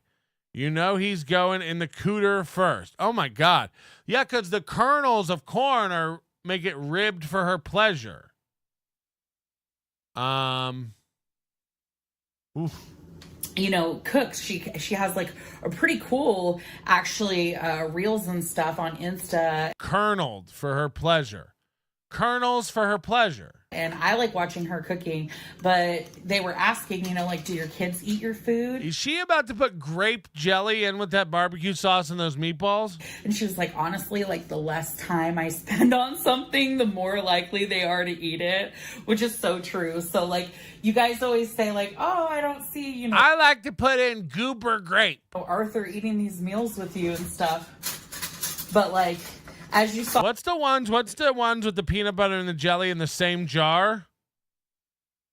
Yeah, I like my meatballs dipped in that. Last season, there's a lot of There wasn't enough sugar in the barbecue sauce. You got to put grape jelly in here too. stuff he doesn't like. But meatballs, always a sure bet, a sure win. So the third ingredient is grape jelly, and I'm just gonna use that's about what I have left. Her pussy smells like grape jelly, I bet. Is a half a jar, and that's usually Grape pockets. Grape pocket. You can actually use the whole jar if you want, but I find it too sweet that way, so I always do half a jar. How far do you have to climb? Do you how fat people? Okay. How far do you think you have to go through skin to get to the vagina? It's almost like extra vagina. Does that make any sense? Like her labia aren't the size of like normal labia. Her labia are like part of her legs and her butt. Like there's just these like, flanges and flaps that you have to like kind of scoot out of the way to get to her flower.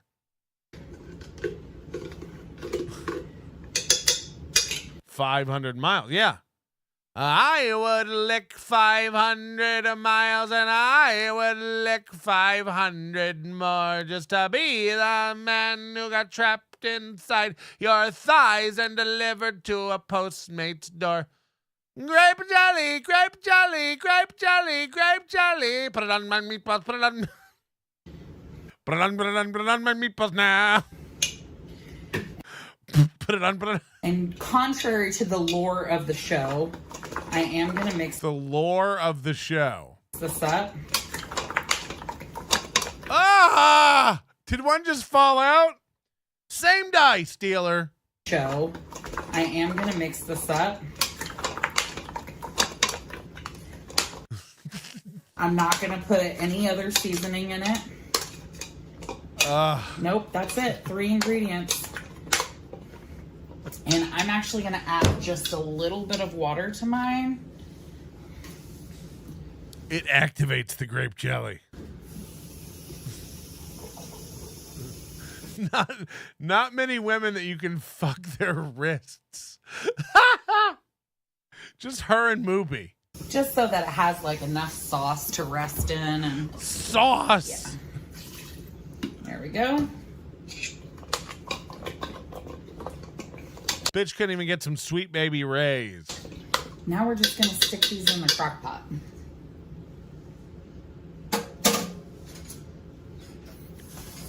Why put them in this giant stock pot before you put them in a crock pot? Just put them in the crock pot. They're ready to go in. Oh, it is the crock pot thing. Jesus Christ. Look at this setup. Look at this poor woman's kitchen. I don't even know what kind of piece of furniture this is. What is this credenza? But look, she's got her blender, her microwave, a stack of bottomless paper plates. Every poor person has to have this. Again, I grew up in Florida. I'm no stranger to being poor. But if you are an adult and you're still eating off paper plates every meal, what are we doing? I don't like to do dishes. It's like, don't you have a dishwasher? I don't like to do dishes. The paper plates. Paper plates over age 24 is like, what are these? Just sombreros? This is just a random hat stack? Sometimes when I cook, I like to play dress up.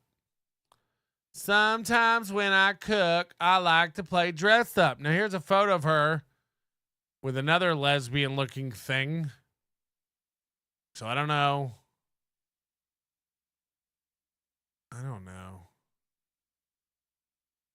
They always have, people like this always have like tea sets and stuff, but then paper plates. So I have a feeling you never drink anything out of a vessel that's not a red Solo cup. And here we got like an old mortar and pestle. Just a bunch of knickknacks and pollywogs.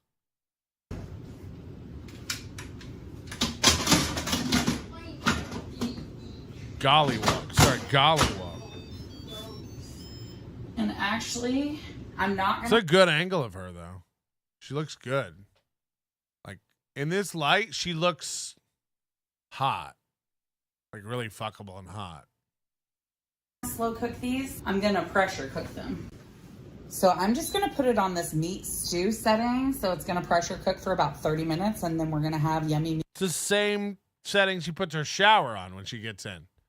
Meat stew. Meatballs. So what will I be serving with these meatballs, these dump balls, you ask? Well, much to my own shame, except I'm not ashamed. Pre-made mashed potatoes. I mean, what are we doing? She buys pre-boiled eggs. She buys pre-mashed potatoes. Now, again, I don't know what these potatoes cost. $4.99. You get a whole bag of russets and make potatoes. This is the laziest thing ever. And she does it under the guise of this, like, sometimes I just don't have the energy to whip up a meal. It's like, sometimes. If you would just get your exercise in mashing actual potatoes. That's right, baby. 7 minutes in the microwave. Ugh. And steamable broccoli. Thanksgiving. Steamable broccoli. Here's a little tip. All broccoli is steamable. I don't what is the benefit of buying frozen broccoli over fresh broccoli? They're both uncooked. Yeah, but I like to bring it back from completely freeze-dried frozen. Buy a head of broccoli. Buy a head of broccoli. It's the same. All broccoli can be steamed. She's like, you know what I like to do to save time? I buy steamable broccoli. You're being had. And you know what? Arthur will enjoy this meal thoroughly. Arthur.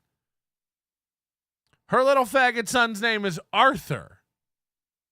It's the same same noise she makes when it's feeding time, like a seal.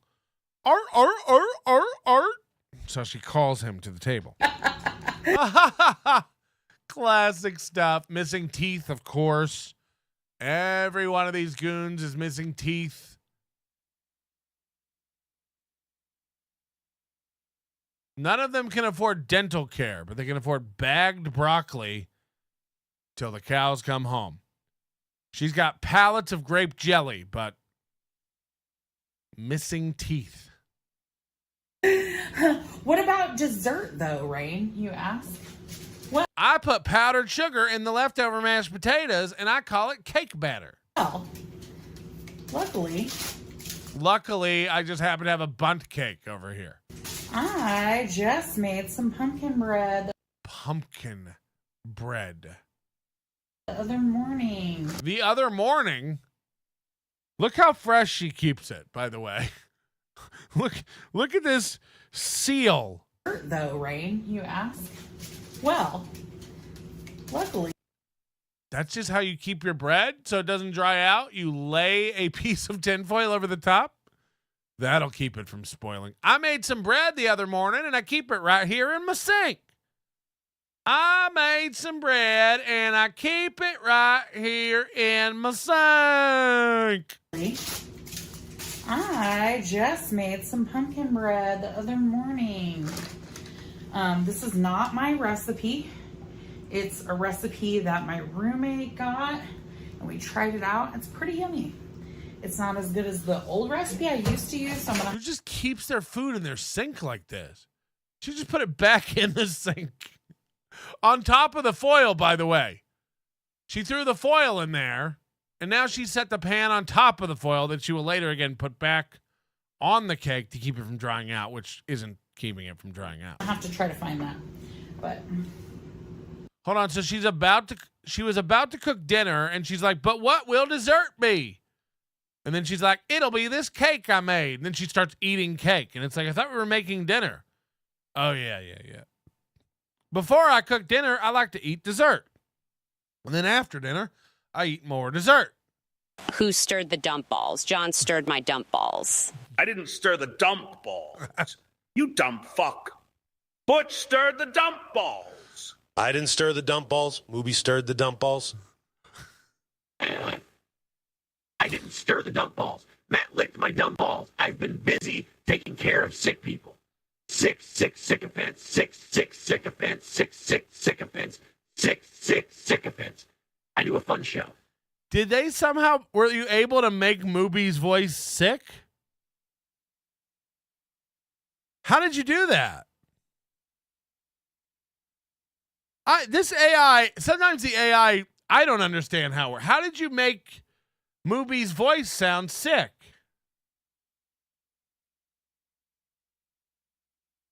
And again, I don't know if this is, I got to replay it to see if that's just a fluke. Who stirred the dump balls? John stirred my dump balls. I didn't stir the dump balls. You dumb fuck. Butch stirred the dump balls. I didn't stir the dump balls. Mooby stirred the dump balls. I didn't stir the dump balls. Matt licked my dump balls. I've been busy taking care of sick people. Sick sycophants. Sick sycophants. Sick sycophants. Sick sycophants. I do a fun show. So somehow they made the Mooby voice sound ill. And they didn't even really reference it. That's what's crazy. Oodles of Toodles, thank you for being a member for 10 months. How does she tampon? That's a good point. You know, for a woman who we have no questions about how much food she sticks in her body, there are a lot of other questions about how she sticks other things in other holes. Penises, tampons, wiping, you know. How does she get a tampon up there? How does she get a dick up there? Is she fucking? Is she fucking? And then imagine giving birth. How do you get that child out? Are there forceps long enough to even... And you know, I'm going to eat dessert first. Because I do what I want. Yeah, shut up, Diet Karens. Again, I love the complete disregard for like nutritional and health facts. It's like people go, Melton, you're so fucking fat. It's like, no shit. Like, I know it's not going well for me. Like, I'm very aware that I'm not healthy and I need to lose weight. She's like, if you tell me I need to lose weight, you're a hater. You're a Karen. You don't understand or accept my body. You don't know. This is my disability. This is my curse. Being fabulous. It's like, okay. I do what I want because I can. I do what I want because I can. Yeah, up to a point. I mean, you can't walk. You can't fit into a lot of buildings or through a lot of doorways. You can't sit on the end of a picnic table without flipping it like tiddlywinks. I do what I want because I can. Yeah, unless there's a weight limit, then you can't. I'm actually not ashamed of making easy meals sometimes, though, because, like... Yeah, that's the first thing you should be ashamed of, making easy meals. That's where I'd start with the shame ShamWow in your life. I mean, yeah. Here's the thing. Just because I can cook and just because I love to cook doesn't mean that I always have the time. Look, am I an amazing cook? Yes. You've seen me take pre-boiled eggs and zhuzh them up. So yeah, I can cook. I'm great at it. Who has the time? Sometimes you just want frozen meatballs and grape jelly and you don't want to be harassed about it. Or the spoons or the energy. there's this creator on TikTok named Clover Mama. She can't even like stop eating to do this video. Or like pause it, eat your thing, and then come back to the video. No, she's like, must eat while I talk. It's just how it works.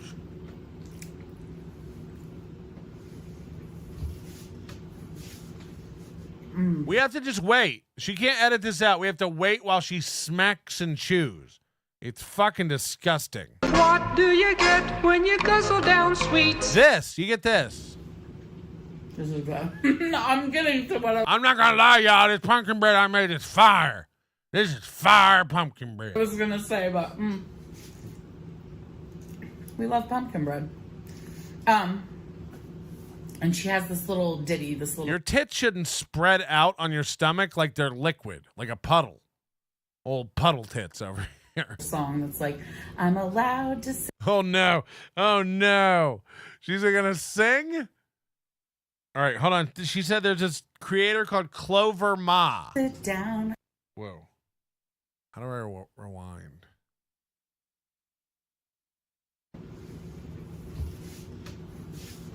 I gotta hear her sing this. This is bad. I'm getting to what I was gonna say, but we love pumpkin bread. She's slow when it comes to finishing races and sentences. She's fast when it comes to finishing a table setting for 8. And she has this little ditty, this little song that's like, I'm allowed to sit down. I'm allowed to sit down to do things that other folks do standing.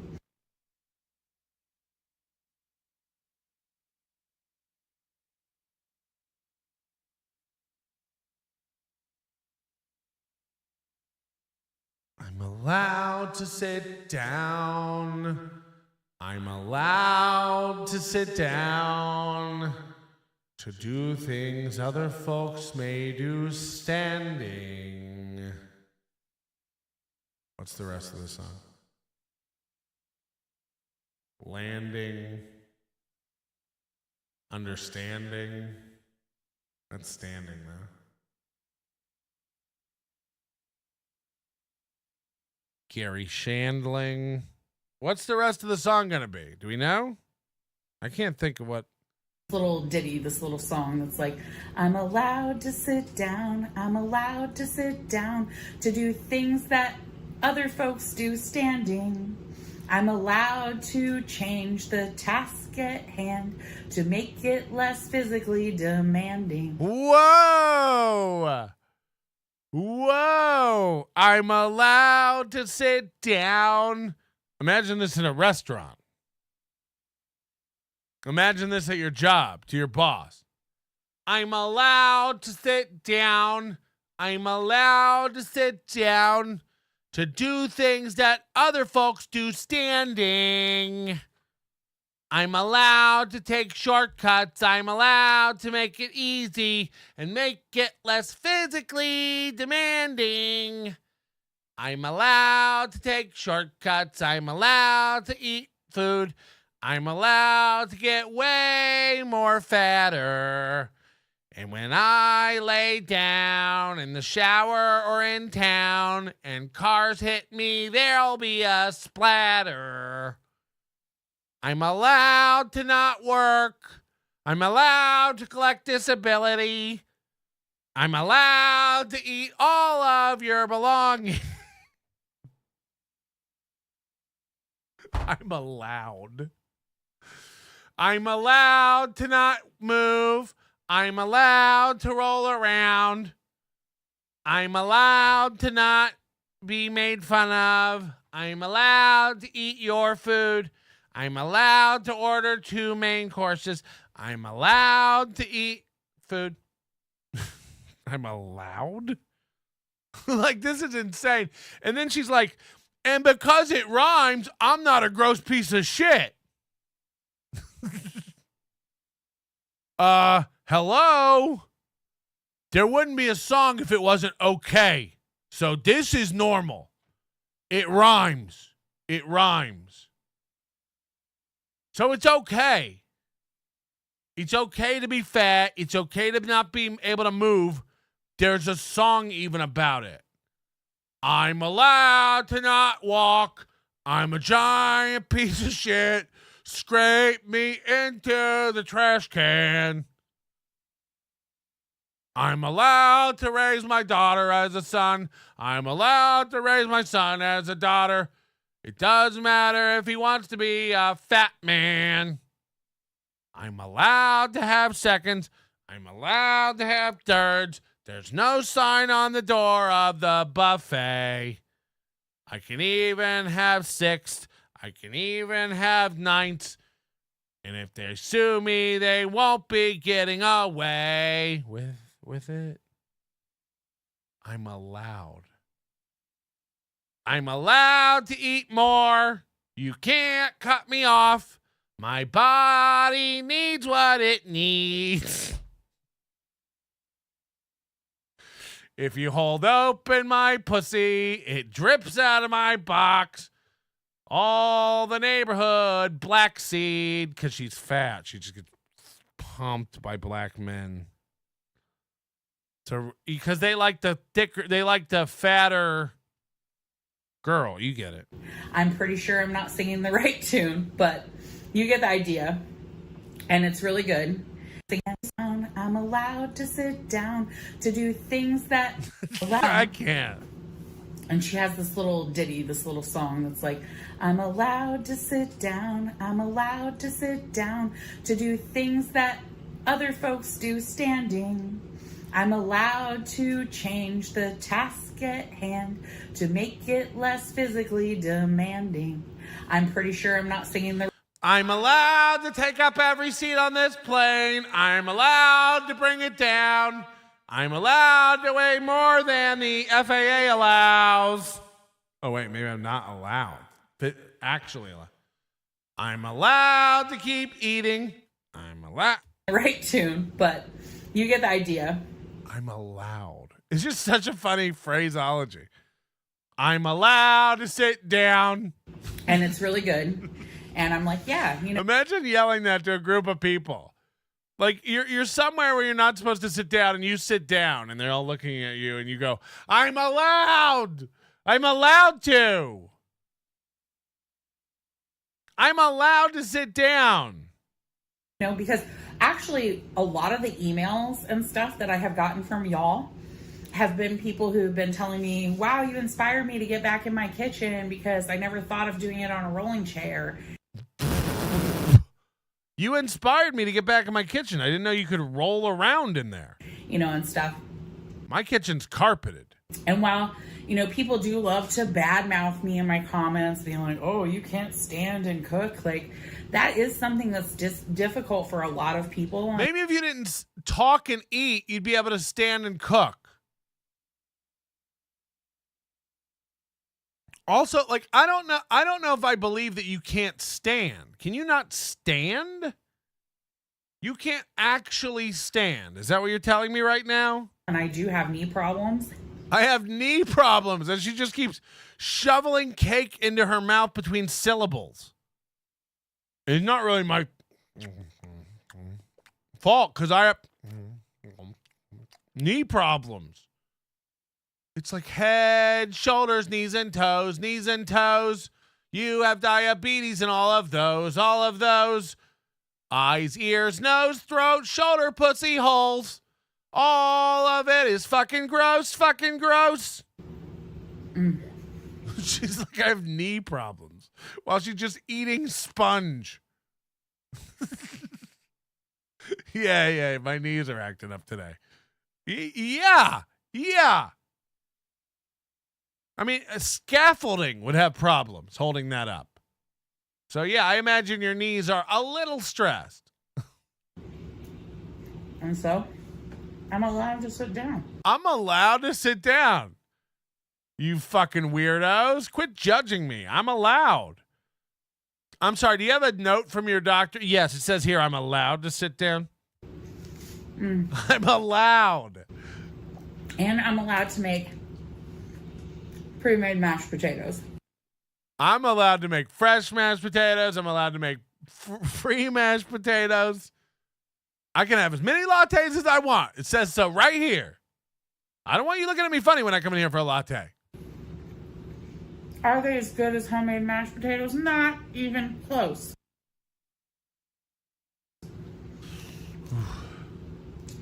Are they passable for an easy dinner that my kid loves on a school night? Yes. How long until this kid's her size? I don't understand how he's so thin. Those meatballs just beeped and I can smell them. I tell you what I don't ever want. Meatballs that beep. You can put that in my biography. Melton was firmly against beeping meatballs.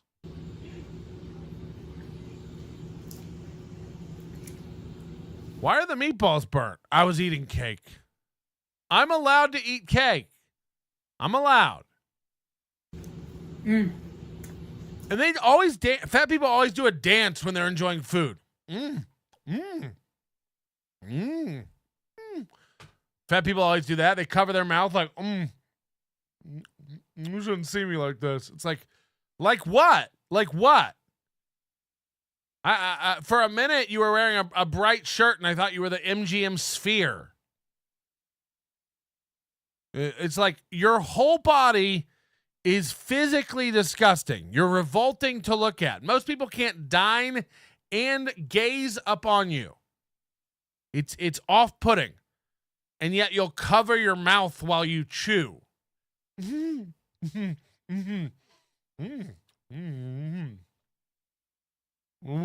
know you're not a dainty little flower that's chewing politely. Knock it off. And this thing, again, like, you made the cake. You've eaten half of it. We saw the pan. It's still so good that every bite you have to do a little dance. It's too bad that dance doesn't work off as many calories as you're shoveling into your fucking face. You know, that really is too bad. Because fat people love to do a little contentment jiggle after their meal. School night? Yes. Watch. Those meatballs just beeped and I can smell them. Don't mind if I do.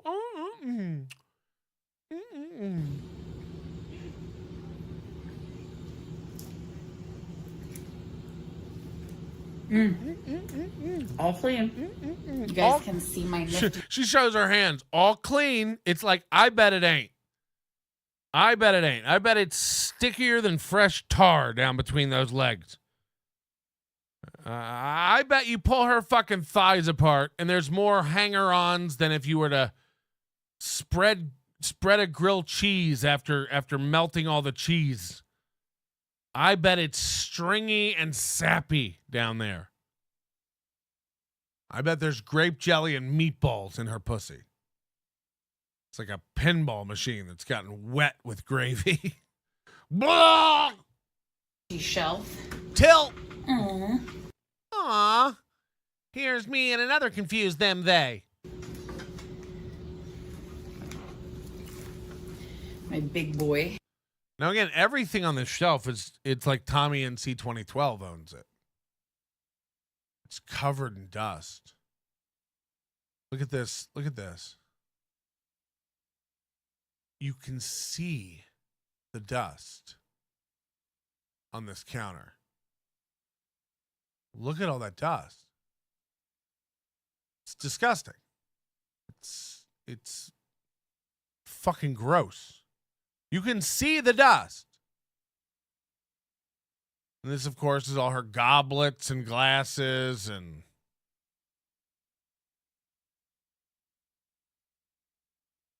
every one of these streamers has to show you their toys. It's so weird. I love this. It's vintage. A friend gave me that for Christmas one year. And I've never moved it from this shelf since. Of course, my Gators glasses. Again, the dust on that shelf is so gross. It's so thick. I have a little witch here for my oldest son, Tyler. My oldest son. How many dads? Huh, little Emmy? He got this for me. He won it for me with like his winnings at one of those places that like, oh, and these are my like, just edit that out. My mortar and pestles for when I'm like doing some herb stuff. And this I recently got. I love it. My little teapot. This is also where I store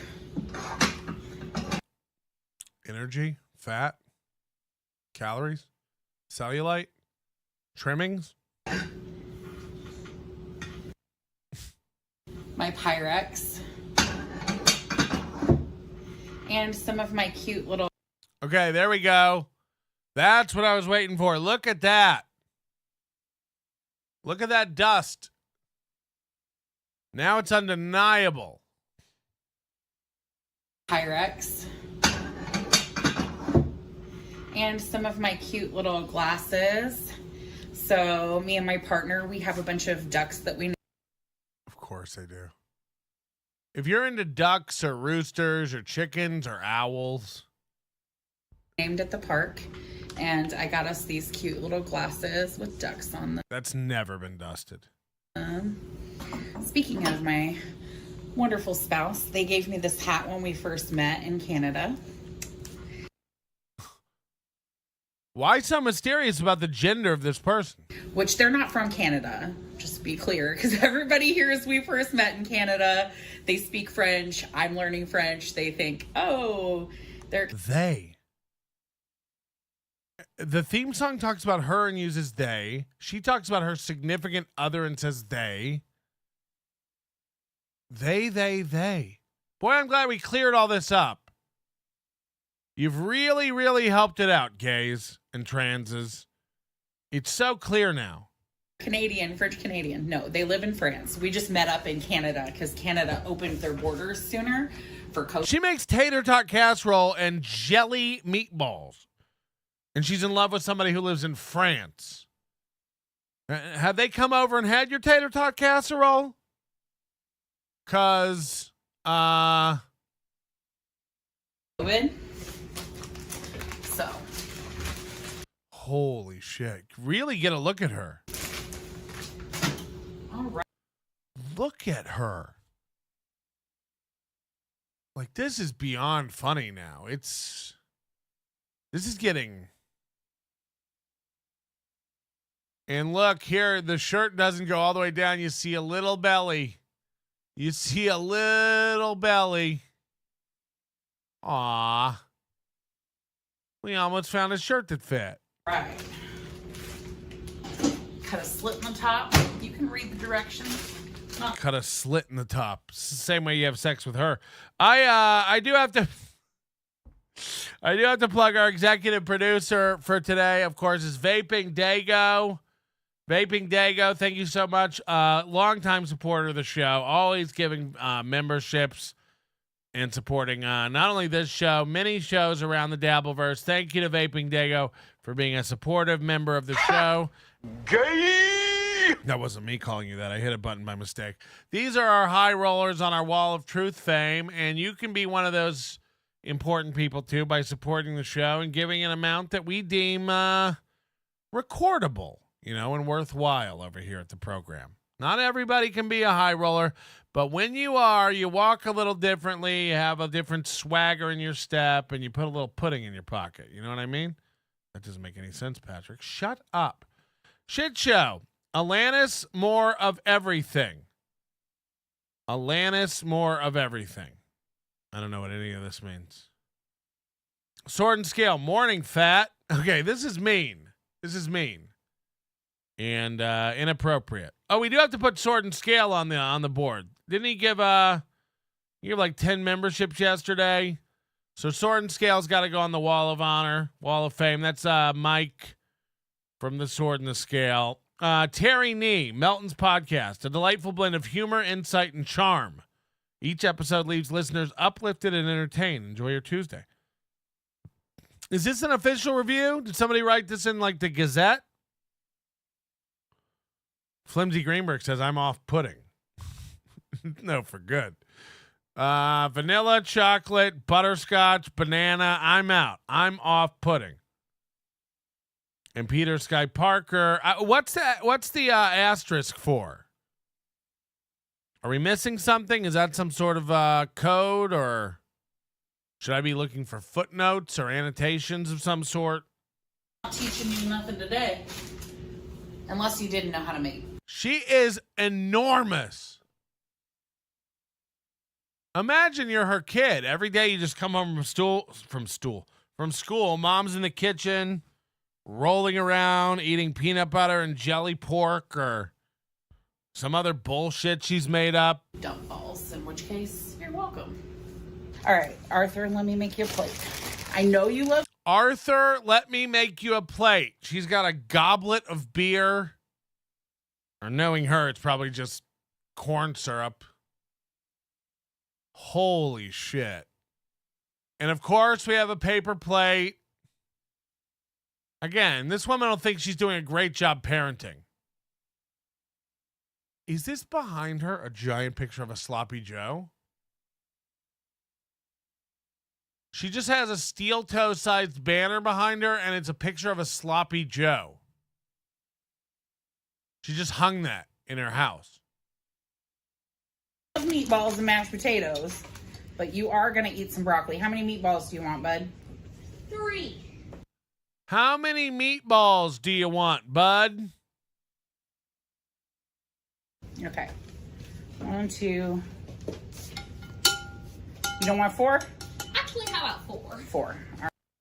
You hear that little gay boy? Actually, how about 4? You don't want 4? Actually, how about 4? 4. That's her boy. That's her boy. How many meatballs do you want, bud? 3. Okay. 1, 2. You don't want 4? Actually, how about 4? 4. Actually, how about 4? All right. Let's get you some mashed potatoes. Let's get you some mashed potatoes. Let's get you some mashed potatoes.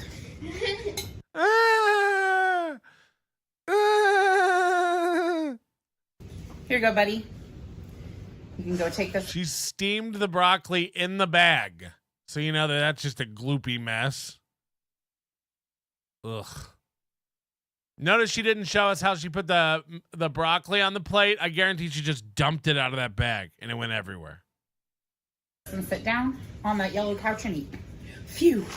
Oh, wait, I gave you all the plates. Come back. Anyway, phew.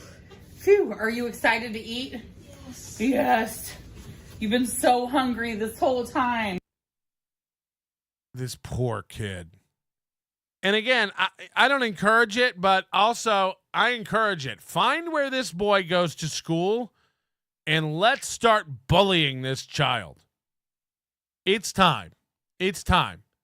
I don't even have kids, but I might have kids with the knowledge that I could help them intellectually catch up to his grade and beat him up. I'm thinking about it, but it'd be a shortcut. If you have children around this child's age, I'd be interested in renting them, sending them to his school, and having them just pummel this little queer. Now, you might say that's a hate crime. No. We're not beating him because he's weird and queer. That's just a benefit. We're beating him just for good old-fashioned fun and beating him, a boy. Beating a boy. Just good-natured boy beating. There's no way that this kid can't be getting beat up in school. He's in these videos at this age. Let's find the boy and beat him. Let's rent some bullies. That's a good idea. Let's get him. Let's get him. Let's start hate criming a child. I mean, why would you do this to your son? You should check out my new video with my mom where I drink a goblet of juice and eat grape jelly meatballs. and great value pre-made potatoes. Ugh. I'm allowed to sit down.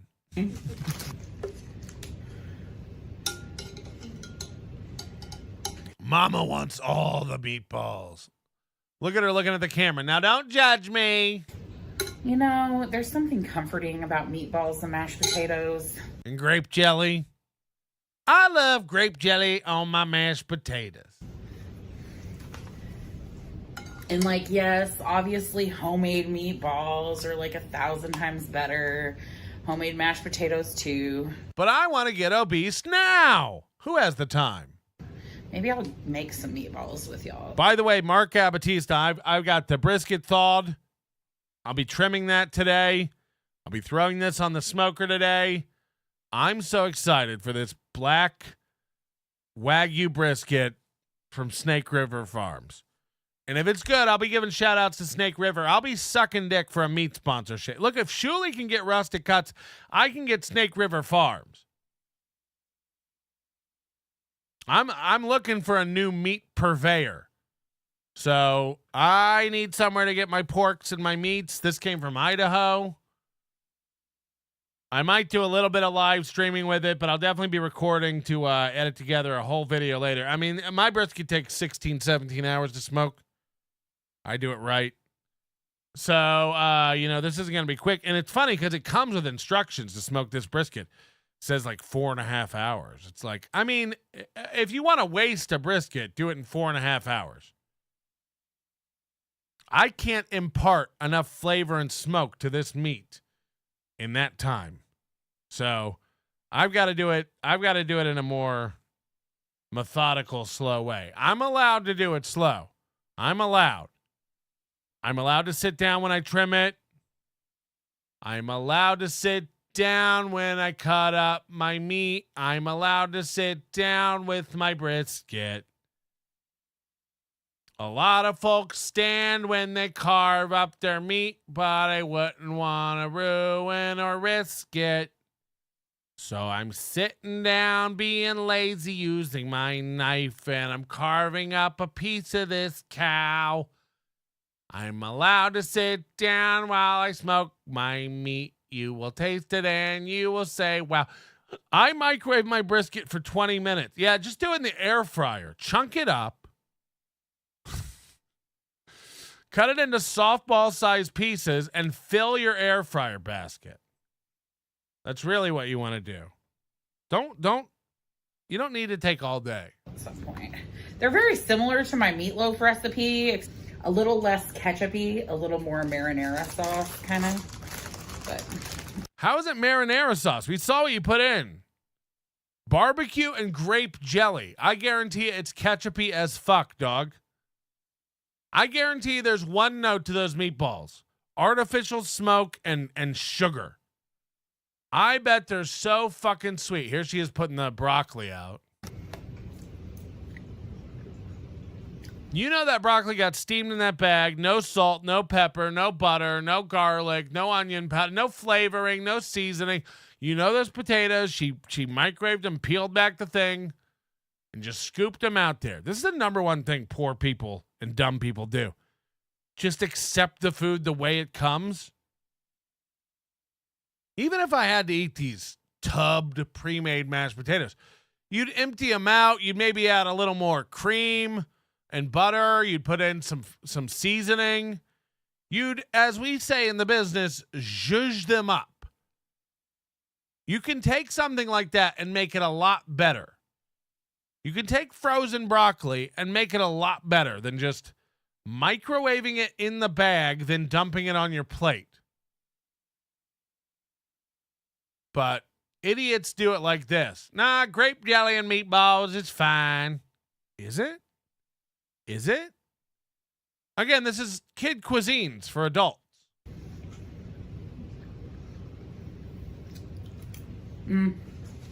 Again, why does she have to bounce and dance? She's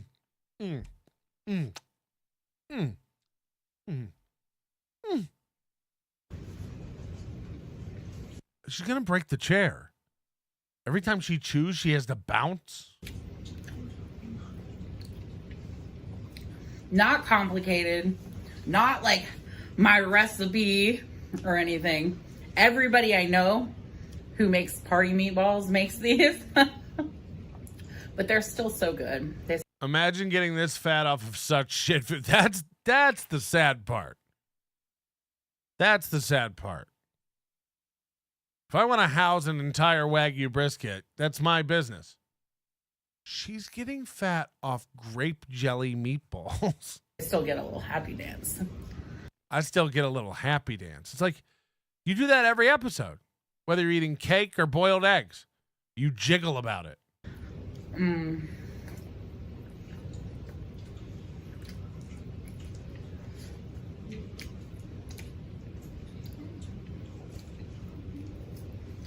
Mm.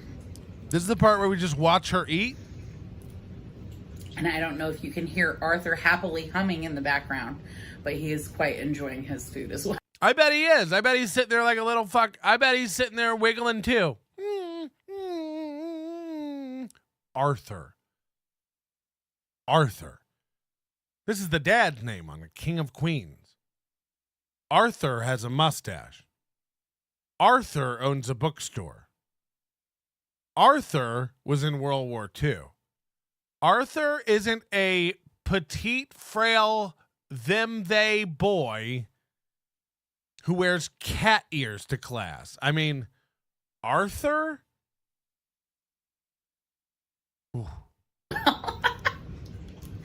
And she thinks to herself, I'm such a good mom.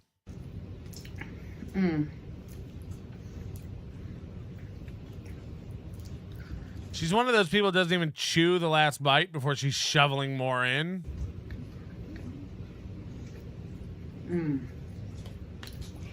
Look, the whole table's shaking while she just vibrates while she eats.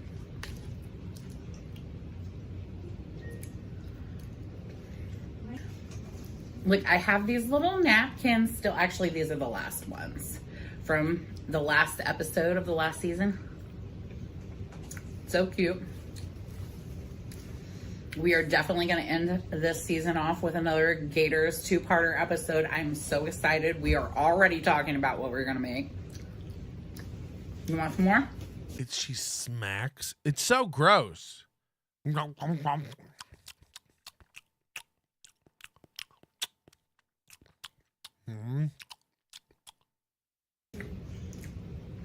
Did you eat any broccoli? Look at her smacking and talking. You eat any broccoli? This kid should be taken away. I'd like it if you'd eat most of that broccoli, okay? She's serving her meatballs out of a punch bowl. Are you still hungry? How about 2 more meatballs? 2 more meatballs. Do you want any more mashed potatoes? Nah, I'm good. Okay.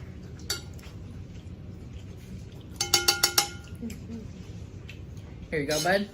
Eat the rest of that broccoli, though. Yeah, bud. She talks the same way as Colt C and April Imholt. You sure about that, bud?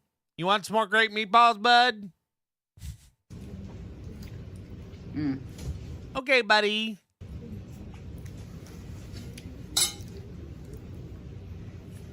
Say it back. She doesn't know what to do. It's embarrassing, so she dances.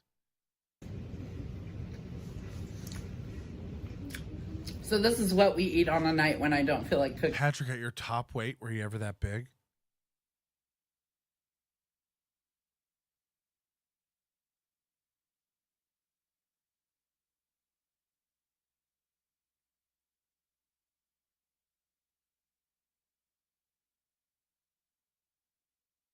So I hope that clears that up.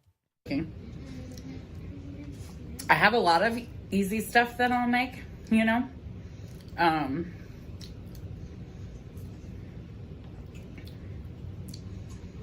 But yeah, this is a... She's running out of steam. She's running out of steam. She like the minute she's cooking, she's all excited. She's happy. The minute she starts eating, it all falls apart. It really does. It comes apart very quickly. But I love these people with these cooking channels where they like tell you what they make for friends when they come over for parties. She's like, this is great. You got people coming over. You want to whip up something quick and easy for the party. Meatballs and grape jelly. And you just let that simmer for a few hours. And then you just serve that up to your child before CPS comes over to take them away. I love party recipes. And one of my favorite new cooking channels that I discovered in the past year, the Wolf Pit, has a party dish that I think you're also going to love today. And this is great for fat fucks. It's hot dog casserole. Hot dog casserole. This is going to be great. This is going to be delicious. I hope you're ready. Hit your refresh buttons. Open up your membership tabs. We got hot dog casserole coming in hot. Peter Sky Parker, I'm just copying one of my heroes, Cardiff's Kids. Oh, is this what this other one, this confusing thing was? Because Peter Sky Parker's been saying like confusing nonsense, and I can't really keep up with it. What did you... I don't understand. Beloved chatter, saddest part, this planet is an awful cook. That's the thing is like, you know, again, I can't plug it enough. It's my favorite steakhouse at the moment in Vegas, Barry's Downtown Prime. I walk in there the other night, I see Barry. Now, I've seen Barry before. The namesake of the restaurant, Barry. If you order like certain things, Barry will come cook them at your table side. Now, it's not like Rick's. Barry's there. He's hands-on. He is the actual real chef. And hold on, Cardiff's Kids is saying, "Aw, shuck." Look, I just don't get it. The first one was like, you know, I can't be held responsible for this kind of stuff. It's too confusing.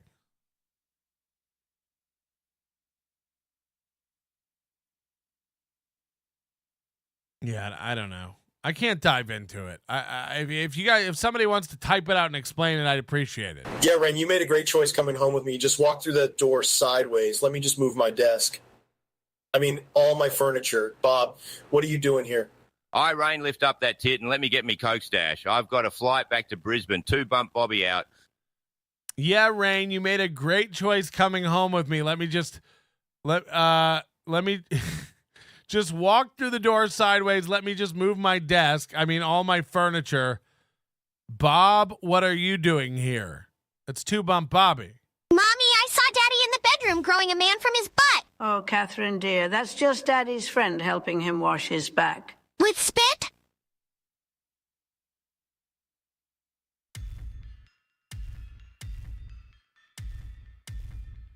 Hey everybody, welcome back to the Wolf Pit. For sports fans, weekends are special. Saturday you have college football, and Sunday you have the NFL. And you also have NASCAR racing, IndyCar racing, golf, tennis, water polo, and even professional hobby horse racing. Well, those are the 8 sports there are. I'm not making that one up. That's a real thing. But on weekends, you still have chores to do and a honey-do list for your wife or significant other. So once you've completed everything you need to do on the weekend, you gotta have food to eat for yourself or your buddies that are coming over to watch your favorite sport. All right. So you got friends coming over. You want to make something for the big game. What do you make? Now, again, I'd argue that everyone probably eats something they'd be embarrassed about. Hear me out. I'm not talking about... Look, I love Peeps. I love them. The little sugar covered baby chickens, the marshmallow peeps. I can't get enough of them. I buy them in the Easter time. I keep them in my closet. I eat them year round. It's my guilty pleasure. I love peeps. Now, this isn't me saying that, but this is just a guy you might know. Okay. And he's a normal looking guy. He's not some big fat fuck or anything, but he's just like, I just, for a treat, I like to stock up on peeps. Again, not me. I don't really like marshmallows, so it's not my thing. I'm just using it as an example. Chocolate ice cream. I love chocolate ice cream. It's the only sweet thing I keep in the house. I love chocolate ice cream. Okay, fine. Beanie Weenie. Okay? This classic for children. Cut up hot dogs in baked beans. In all that gross, gloopy bean juice. A lot of people had that when they were a kid. Beanie Weenie. Schools served it. You get to a certain age, you probably stop eating Beanie Weenie. But I imagine there's an adult out there, maybe in the chat room, who still eats Beanie Weenie. They're like, you know what? I can't. I every once in a while I eat Beanie Weenie. Sorry, I like it. It's a guilty pleasure. Kraft mac and cheese, the instant kind. I'm married. I have a wife. She's beautiful. She knows how to make homemade macaroni and cheese. It's great. But that's a different thing. I like Kraft macaroni. I know the orange nuclear colored powder. I don't know. Something about that I just like it. It's my guilty pleasure. Okay. Every adult has something like this. You eat it. You like it. If a friend saw you eating it, they'd go like, what the fuck? Okay? They'd go like, what the fuck? And look, it's a spectrum of things. Again, all the way from Beanie Weenie to Peeps to mac and cheese. Whatever your thing is, you eat something in your house, in private usually, that I guarantee you everyone in this chat would make fun of, or your friends would ridicule you and roast you about. Everyone has it. Everyone has something. Again, my dad used to take to lunch for work, peanut butter and butter sandwiches. The thought of that is disgusting. Butter on one side of the bread, peanut butter on the other, together, eating it like a sandwich. Sounds disgusting. He would make them for me as a kid, and I ate them and liked them. Now, let's say I still ate those. Let's say I don't. I don't even keep bread in the house. Even if I still did eat those and like those, I would know it's a crazy thing to eat, and I probably wouldn't, like, when a friend is over, bust out the butter and the peanut butter and the bread and go, fuck yeah, you want one? It's like, I know this is a weird sandwich. This is my guilty pleasure sandwich. Okay. So everybody on the same page. We know what I'm talking about. Whatever your weird food thing is that you eat, that you know is probably not a generally accepted thing, but you love it. Okay. And again, these can range on the spectrum from fully gross to, it's not that gross, but it's weird. Everybody has that. But imagine if when your friends came over, you made that thing for them. Like, did you go to Patrick's Super Bowl party? Yeah, it was weird. All he had to eat was Beanie Weenie and peanut butter and butter sandwiches. You'd go like, yeah, what the fuck? Because you're used to going to Super Bowl parties where there's chips and dips, chili, hot dogs, hamburgers, wings, regular sandwiches, potato salad.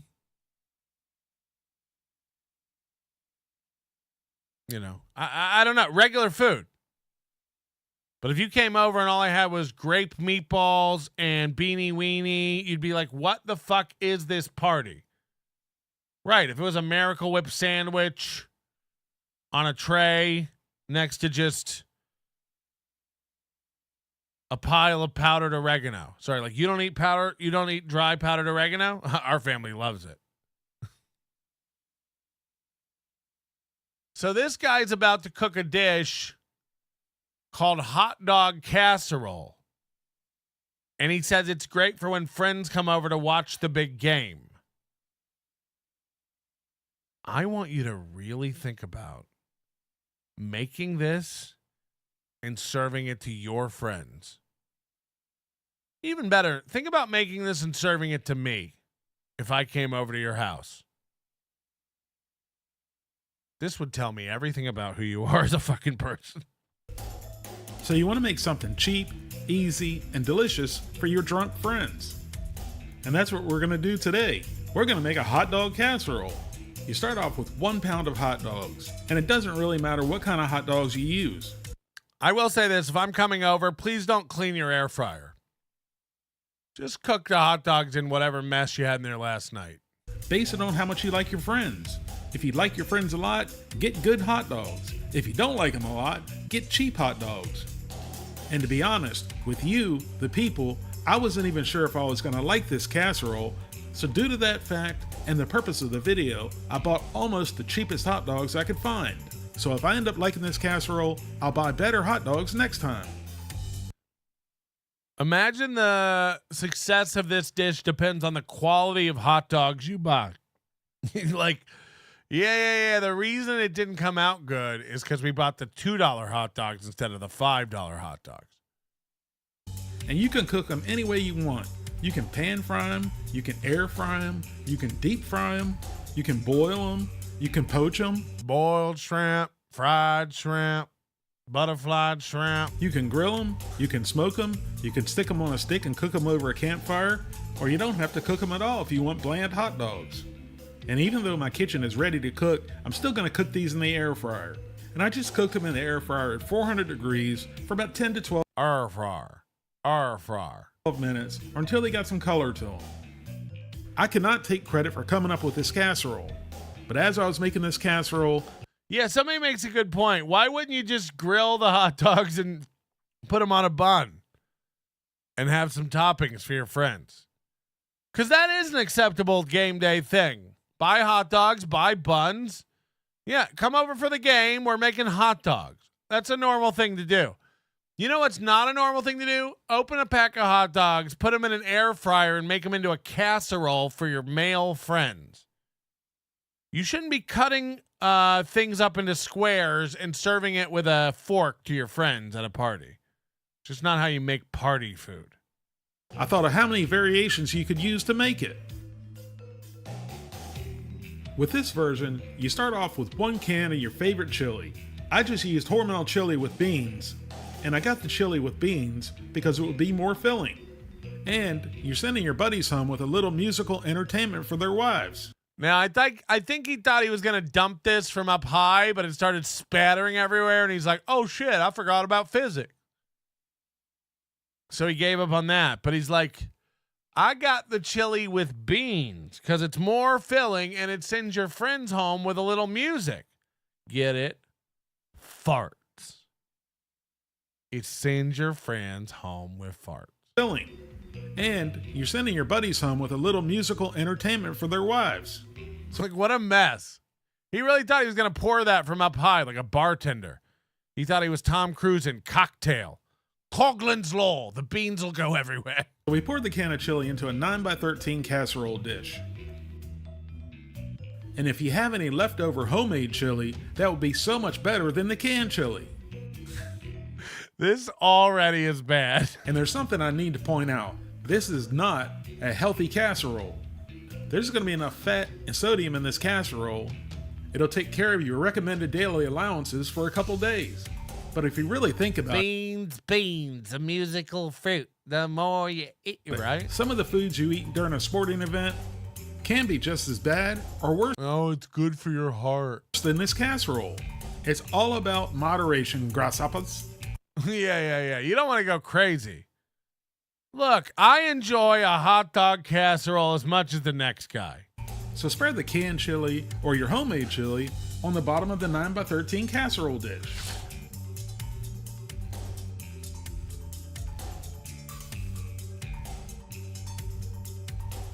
Sometimes a bean stick to the spoon. Once your hot dogs are done to your liking, you can start putting the casserole together. Casserole assemble. Casserole disassemble.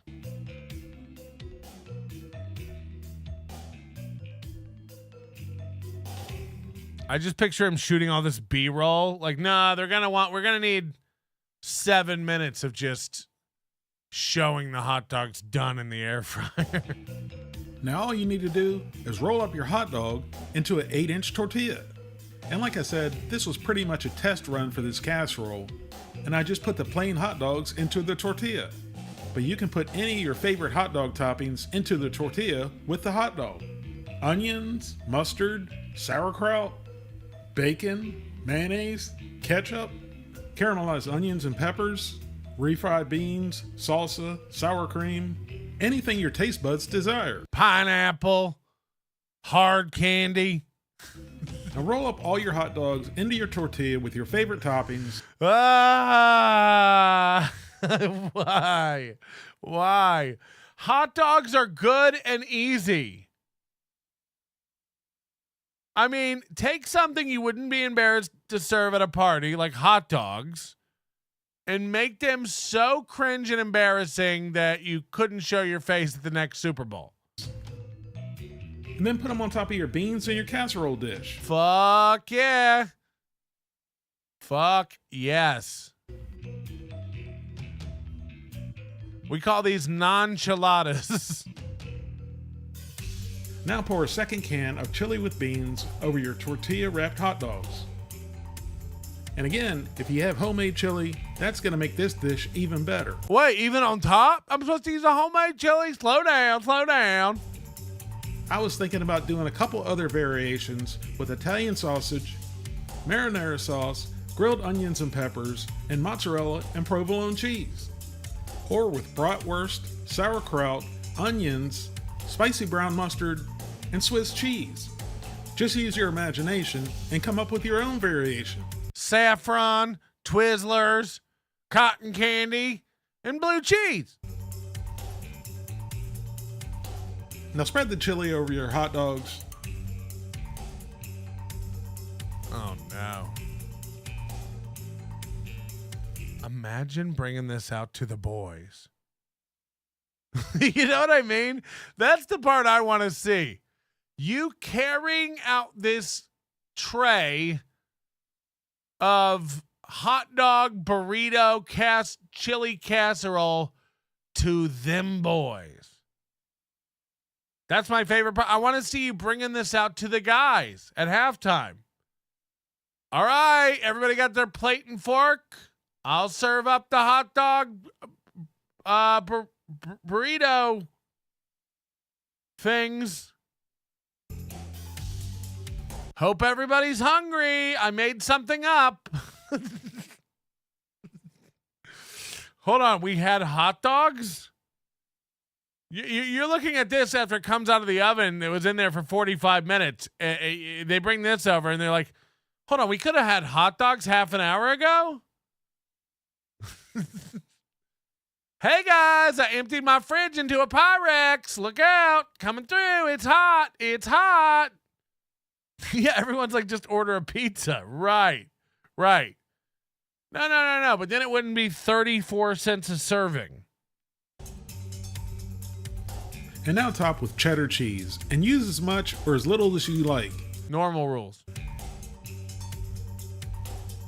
At this point, you could also add some onions, some bell peppers, some jalapenos, some pepperoncinis, some crushed up tortilla chips. I love recipes that tell you like things you can put on top of stuff like this.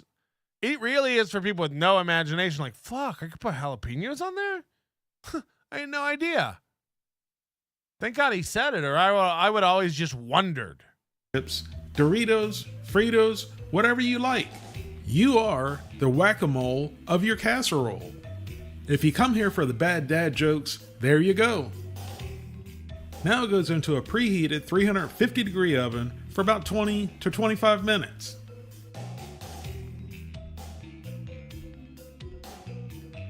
And here's our hot dog and chili casserole after baking in a 350 degree oven for 25 minutes. Now I like to just squirt mayo over this whole thing and then bake it for another hour.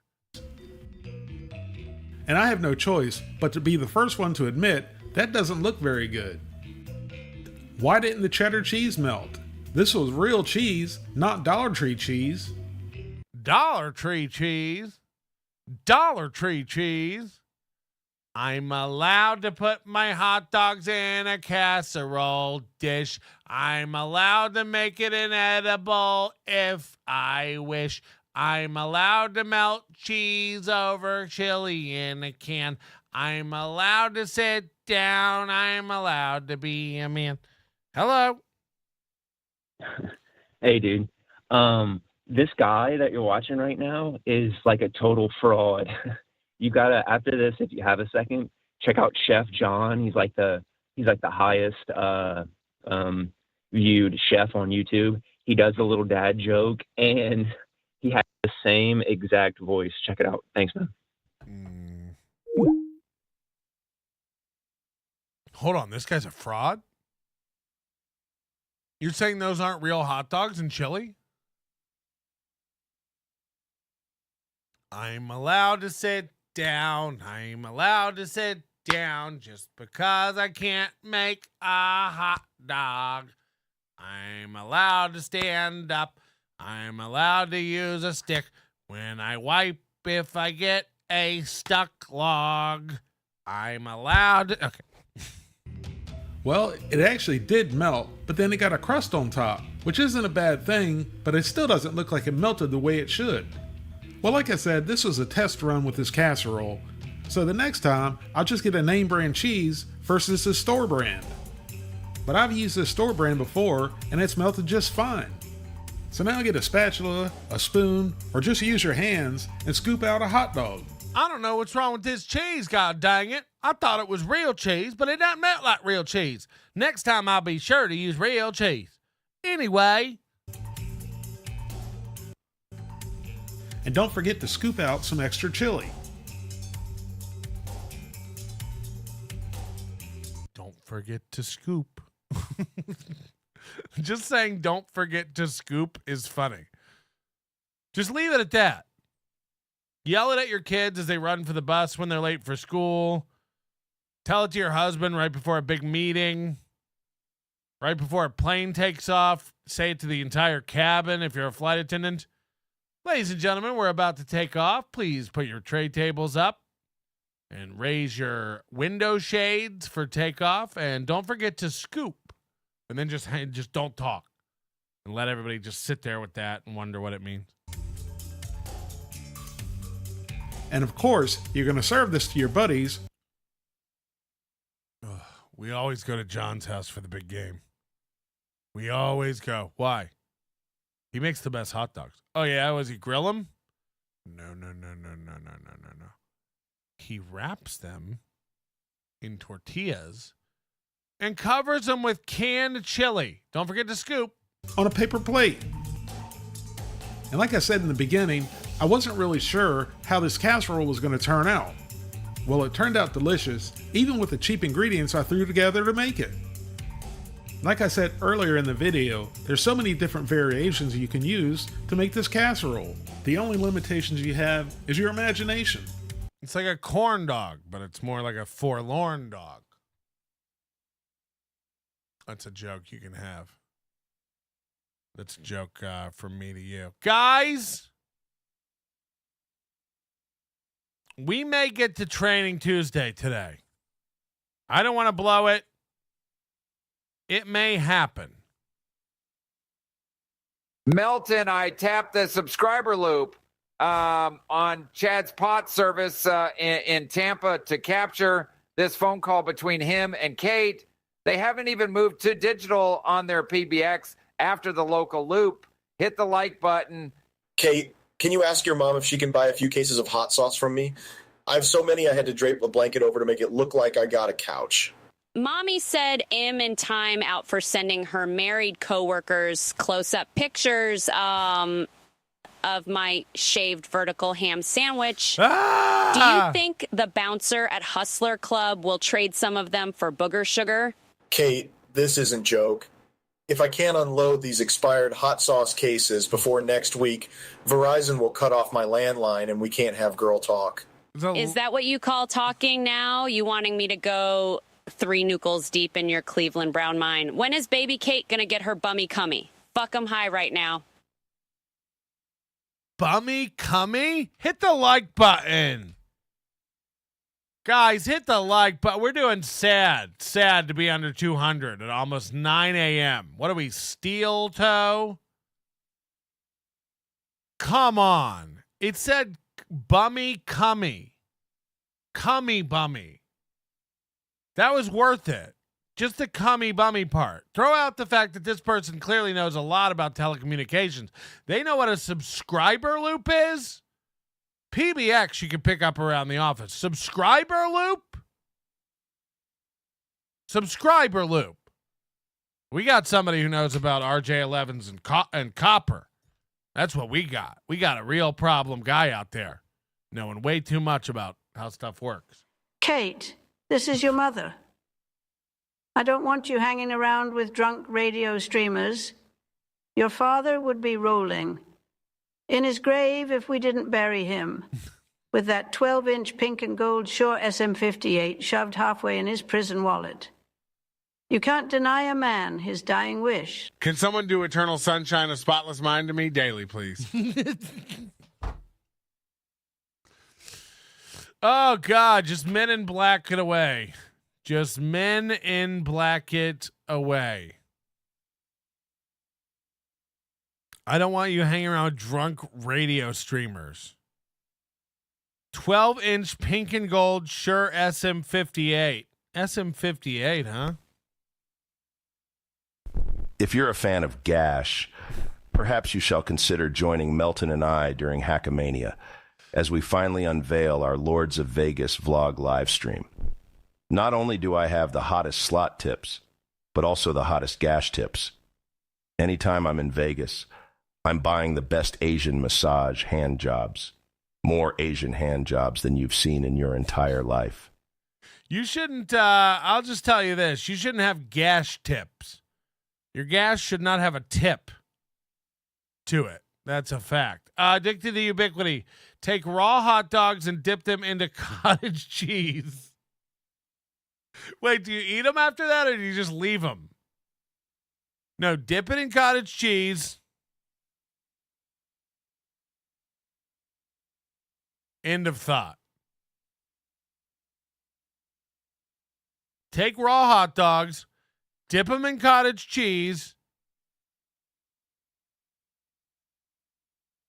Ball up the meat into a shape like an apple and then eat it like it's a sweet tango. Like I said, we might get to the training today, but I'm not done with Fat Fuck Tuesday. And I'm so sorry for this.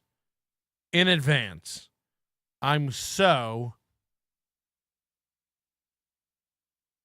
very sorry. But I do think it's important to understand these people. Thank you all very much for watching, and I'll see you. Wait, that's not him. Up looking like a beautiful angel with a giant mask attached to me. And you know what? Sleep apnea babes, you get it. You know what we're doing here? We're releasing ourselves from our contraption and slowly waking up, paying attention to our dogs. Every morning, these fuckers, they are just on my ass. It's like they want to be fed many times a day. That big pile of clothes, we're going to get to that. This is a day in the life of a plus size influencer. She's pretty popular on TikTok. She goes by Fat Girl Flow, FLOW. I think it describes the movement of her body. A little bit, because it can't just sit there forever, right? And I am responsible for my own clothing. So, as always, Saul is taking center stage, and we are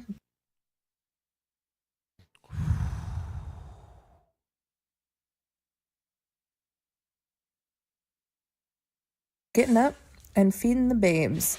We have 4 dogs of all various different sizes, and they all require different... I love that she's laying in bed and all these 4 or 5 dogs climbing on her like those goats that climb trees. They're just all over her body. They all have a corner.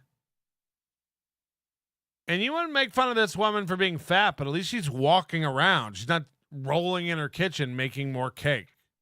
measurements of food. So in the morning, Oh, no. Imagine setting this camera up and not getting a better angle. She's leaking out of her clothes. I love fat girls with tats, too. Because you know they were expensive.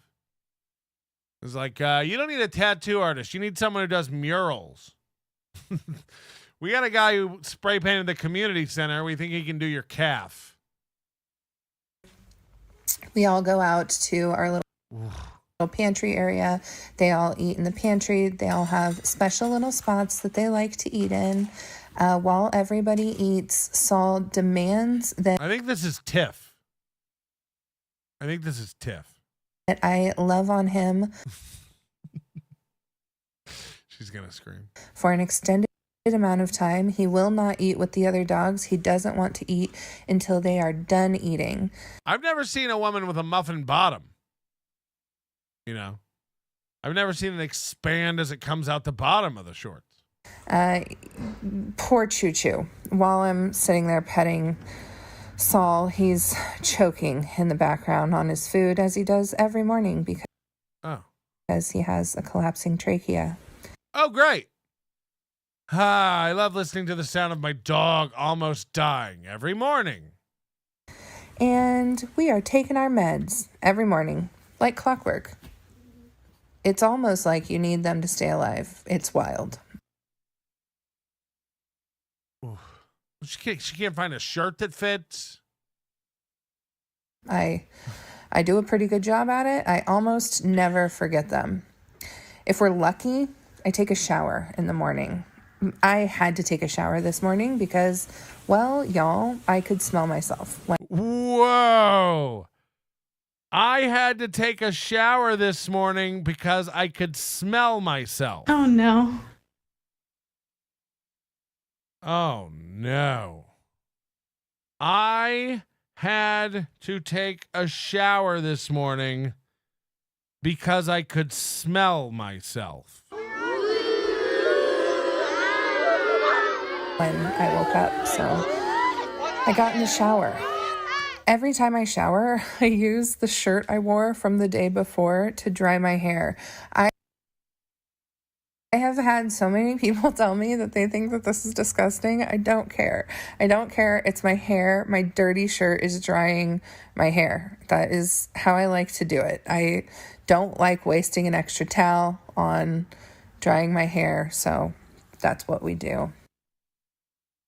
Yeah, if I were you, the one thing I'd be worried about is wasting extra towels. I use this amazing aloe that someone in our Patreon Discord recommended to me on my face, and it is like, it's magic. I want to put aloe on everything. During this shower, I shaved my armpits for the first time in many months, and now I am slathering my armpits in aloe because they are so raw and itchy from shaving them for the first time in some. No. Week timeout. Months? No. Many months. Obviously, I can't take a shower without then laying down. Ah! I gotta get out of the way so you can see. Oh my gosh, she's almost showing us her whole cooter. And watching TikTok for 2 hours. She just lays back down for 2 hours and watches TikTok. After showering. I'm allowed to lay down. I'm allowed to read TikTok. I'm allowed to smell. Because, well, what the fuck else is anyone doing? I mean, if you take a shower and you don't lay in your bed afterwards, what the fuck kind of productive adult are you? I'm not friends with anyone who would ever do that. Yes, I am. That's a lie. I do have a singular friend that probably does that. And I got dressed. You put clothes over your skin. I don't know if that's getting dressed. I did. I put... Oh my God, she looks cute. Quick question, would ya? jeans on.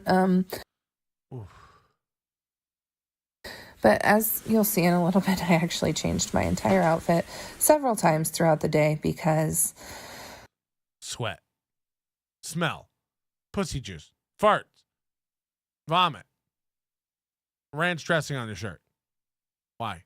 I spilled stuff on myself and Nailed it! Nailed it! Ding, ding, ding, ding, ding, ding, ding, ding, ding. We got one! Also, I needed stretchy pants. I didn't want to be wearing jeans anymore. I wore jeans for 30 minutes. I get it. I need stretchy pants. About this time of day, I sit down with my computer and attempt to tell myself that I am going to work for as long as possible. I often get many hours in. I often do a really good job. And then there are days when I really don't. And I wish that I was doing literally anything else. But most days, I'm pretty good at doing my job for probably... I love that she's like, I found a face serum that is amazing. It's magic. And it's like, this is your face. Imagine it without the serum. Imagine it without all the magic.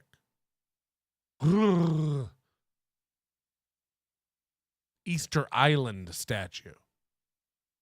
I found a face serum that's magic. Yeah, why don't you use that one? Protect kids, not guns. A lot of people are trying to protect guns, and I've had about enough of it. Everywhere I go, people are like, leave those guns alone. Hey, teacher, leave those guns alone. 4 hours a day. And then I start to contemplate capitalism. And oh, no. Why does every one of these obese women like an SJW? Let me guess. The world is against fat people, and you're fighting them. One stretch mark at a time. wonder, what we're all doing here. And then I gotta go. I don't know what we're all doing here either. I just know one thing. You're not going to be the one to crack it. So maybe stop wasting computer cycles on trying to figure that one out. Yeah, we're all waiting around for the fattest girl ever to tell us what this is all about. Touch some fucking grass. I decide to get some laundry done. Wow. No. No. No. Oh, no. I go to a laundromat. I'm going to show you the laundromat. It's kind of cool. It's kind of fun. On the way out the door, I found the first crocus in our yard. Crocus pocus. Of the year, and it made me very happy arriving at the laundromat. Who set the camera up if you're just getting there now? Wow. That was a great shot. I use our laundromat because we live semi-rurally and our water bill is wildly high. Water in our town is just incredibly expensive, and you can do laundry at this laundromat for $1. $1. You wash your clothes for $1. Now, you'll see that there's like tape all over all of the laundry machines. That's because, only like 2 or 3 of the machines work in the whole place. But I really love going to the laundromat. The broken ones are even cheaper, believe it or not. I really like getting up out of the house. Like I said, I work for a few hours a day and then I start to contemplate my life. And getting out and going to the laundromat feels like I did something. Because of my size, I can only wash one shirt at a time. They're usually covered in mustard and hair dye. Almost like a relief to get out of the house. And when you work at home, you kind of need those little outings. So I've found a little bit of a sanctuary in the... Can we hook her up with Bauer? That's my question. Why we got to hook her up with like Michael Ray Bauer? They both hate leaving the house. Laundromat. I enjoy doing the laundry. I kind of enjoy putting it away at this point. Yeah, I'm turning into a bit of a laundry hoe. Laundry hoe!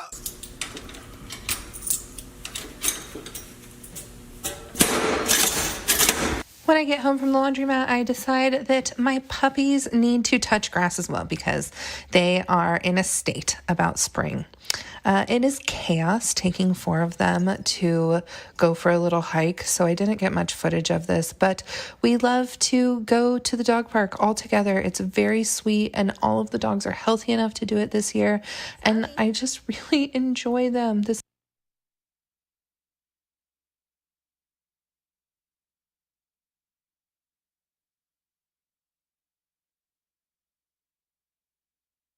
is like my favorite part of being a dog parent. I also like fat people tend to call any walk a hike. You know, I go to the dog park. I don't call it a hike. A hike involves some sort of trail, possibly a change in elevation. We're just watching. She goes for a walk. She's like, yeah, I took all the dogs on a hike. It's like, in this field? I usually make some type of dinner, or we're eating leftovers from the dinner that I made the night before. I never had crinkle cut celery. Here I am going to make red beans and rice for dinner tonight. Listen, y'all, I'm not a cook. Don't fucking critique my cooking here. If it makes you nervous seeing me chop celery, me too, okay? I mean, this makes Planet with a Palate look like a fucking... I mean, this looks like a culinary goddess compared to her. Me too. I am not a knife person. I am absolutely going to chop off the tip of my thumb at some time in my life, and we're all just waiting for that. Jay's prepared. They know it's going to happen. It's cool. I also love cooked celery. It's like one of my favorite fucking things. So that's weird. I just love cooked celery. So, do I know that this is overkill on the celery for red beans and rice? Yes, absolutely. Am I doing it anyway? Yes, absolutely. Half of my life is spent trying to open easy to open packages. I find this infuriating. I cannot get my tiny fingers to open the fucking turkey sausage. Why even? Also, this turkey sausage is delicious. If you're looking for a turkey sausage that doesn't have like a pork casing, they do that in a lot of stuff. But this doesn't have a pork casing. It doesn't have a casing at all. This one's really delicious. It'd be weird if it had a turkey casing. You can get it at like most grocers, I think. Don't pay attention to how I chop this sausage. It's not becoming. I just made a compost. It's untoward. Bin in our backyard garden area, so I get very excited whenever I have. At least she's fat and depressed. Much easier to deal with than Rain's fake optimism. She doesn't even sound depressed. She just sounds normal. Leftover vegetable pieces that I get to put in our little compost thing to take out to my compost. This is... I shouldn't be this excited by this, but I'm 37 years old, and you got to find your excitement somewhere, you know? So we put all our scraps in the compost, and I'll take that out to the compost in the next few days. If you are a person who cooks, I applaud you. I am a person who is learning how to cook. I think that I have gotten fairly good at a few things, but I'm not excellent at it. You forgot the grape jelly. There's nothing special that I really do in the kitchen. I salt the shit out of my food and hope for the best. That's about what I know. Look at all that fond. I like really simple recipes. I tend to make things that are going to fill me quickly. The red beans and rice is becoming one of my favorites. So drop more stuff down in the grates. Just throwing everything in the pot. Eventually I'll put some Cajun seasonings in there and the beans and Zatarain. Then we'll have dinner. And usually it's delicious. Sometimes I miss the mark, but usually it's delicious. You shouldn't make something all the time and usually it comes out good. You know, it'd be like if I make this brisket today and it comes out just depressingly gross and disgusting. It just shouldn't ever come down to that. Jay and I sometimes puzzle, but oftentimes we just hang out, eat dinner, Sometimes we snuggle when they get off work, but a lot of times we just watch TV and go to bed. It's very chill. That is like a typical day in the life. But also, I just want to say about this video that it took me 2 days to record this day in the life. That is very important to say because oftentimes... She's so fat, she got extra earlobes. I don't even know what that is. Thank God she found that face serum. You should be developing whiteheads by the end of the day, or your facial stuff is not working. Every day you want your face to just come up with these little boils that you can pop the next day and then move on and start your day. But you really do need that. Your body needs it. Your body craves it. Your body wants it. It's a necessity of life. It gives you something to do, to like pop that pus. Pop that pus. You're gonna love the way you look. All right, we're doing it. It's Training Tuesday. I think we're gonna do it. Product from a neighboring hut. I think we're gonna do it. Ladies and gentlemen, this is the tale of the Hardees AccuOrder menu system.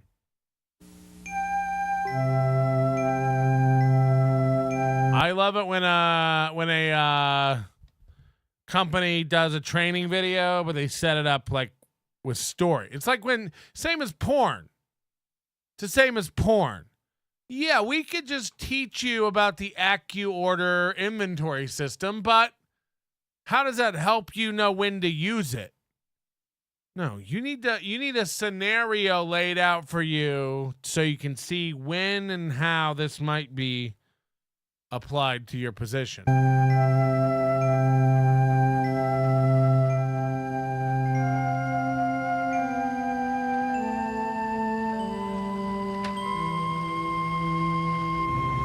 Uh-oh, he looks ready for the Sandman. Do you need a wake-up call, Will? Thank you. What they never invested is microphones. Looks like someone's ready for the Sandman. You need a wake-up call? And he's like, thank you.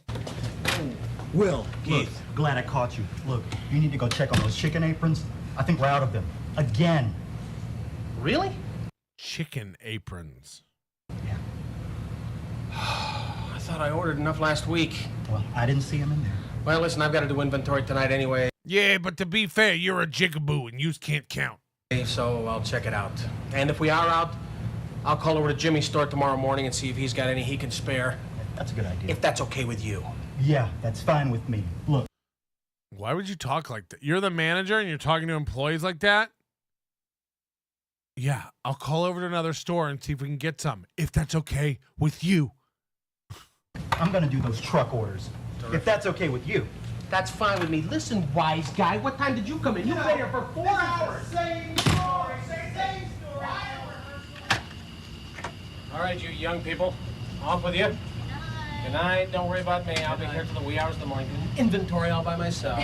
Off with you, young people. Don't worry about me. I'll be here doing inventory till the wee hours of the night all by myself. It's like, this is the worst boss ever.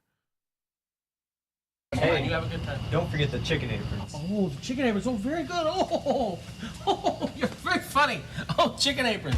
I won't forget. Chicken aprons. Chicken aprons. Chicken aprons.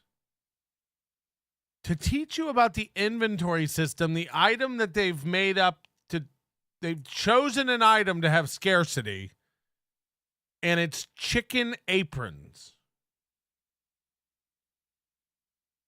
Okay. All right, Keith. Chicken aprons. Chicken aprons. No, chicken aprons. Knew it. Gotcha.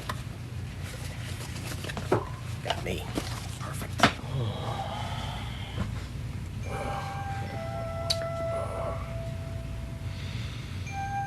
Like you don't ever take a break at work to masturbate in the walk-in.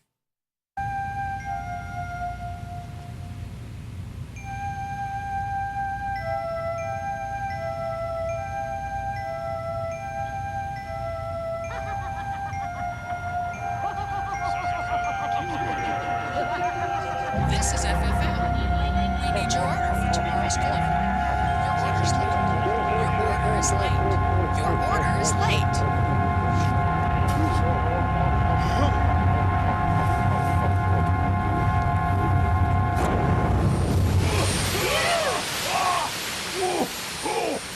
Oh, I gotta do something about this entrance. This stuff's killing my lungs.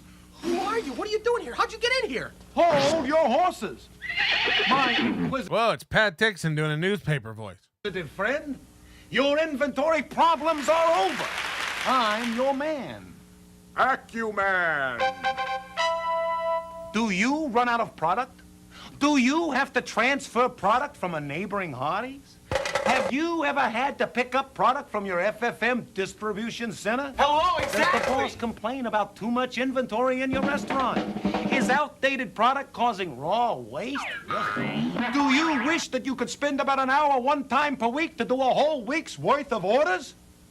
Is your store wasting money on a sound effects guy? It's like, what the listen, every time he says something, there's like a wacky sound effect. Is outdated product causing raw waste? Do you wish that you could spend about an hour one time per week to do a whole week's worth of orders? It's like, all right. Do you? Yes? Well, here's FFM's piece de resistance. The answer to your inventory prayers, AccuOrder. Wow, that's neat. Not yet.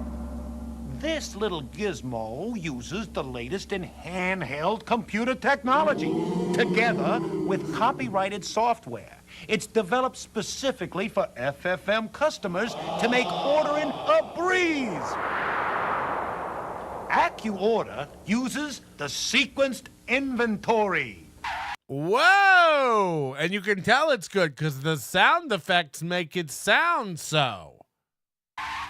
It's the most efficient type of inventory you can use. With it, you can kiss the clipboard and pencil goodbye. Well, go on, kiss it goodbye.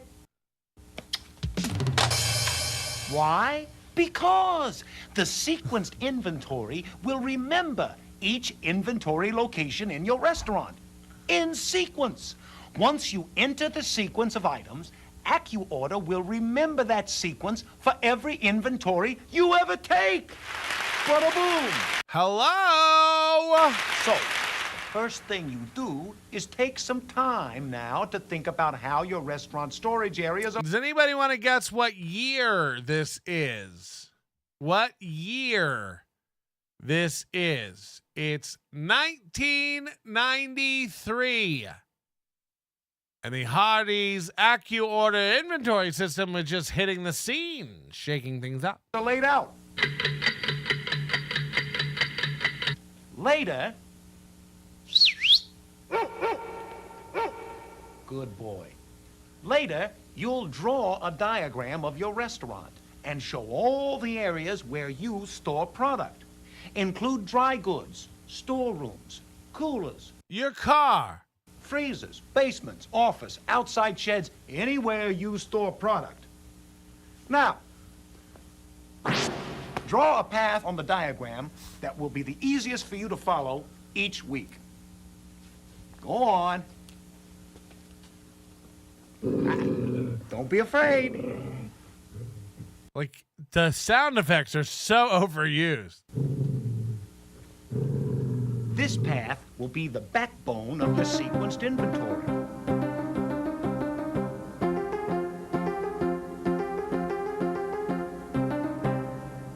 Very good. Now, this is your path to freedom. Don't let old habits get in the way of following it. Now, walk this way.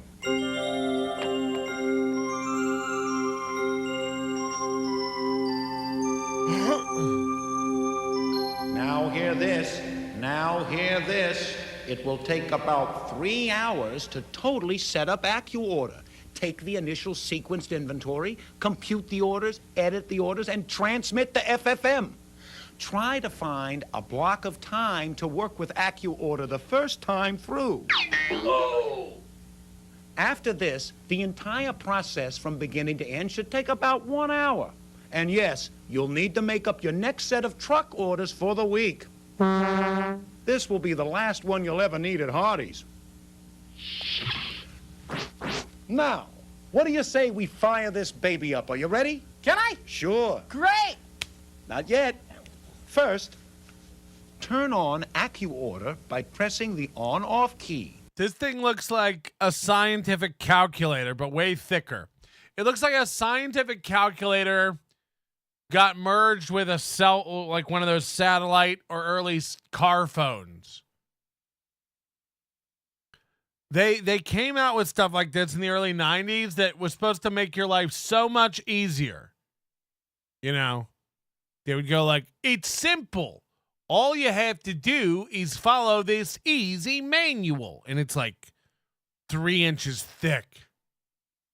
They're like, for each product in your inventory, you just go to the inventory menu, select scan item, choose items, type the SKU button, type in each SKU for your item on the shelf, type add to inventory, head over to the store menu, type store item, and then come down to the regular menu to confirm that the item has been stored, and then write it to memory. You'll need to do this for each item in your store, and it'll make things so much easier. It's like, what? We're out of cups. We're just out of cups. Can I just call and order cups? You can, but that's the old way of doing things. Check this out. Pull up the order menu. See anything there? That's the item number you added last time. Now, just go to select item, choose item, add item to inventory order, select confirm order, and now that item has been added to your next order, and when you add other inventory items to the order, you can confirm it and send it to the distributor. It's like, I'm out of cups. I'm out of cups. Like so. Sorry, AccuOrder comes on at the terminal setup screen. Bada bing. Right. Now, enter your... Look at this. Look at this. Holy shit. 7-digit restaurant number and press the red enter key. You got to learn like a bunch of shit you never knew. You just need to know your 7-digit restaurant ID. It's like, what? I'm out of cups.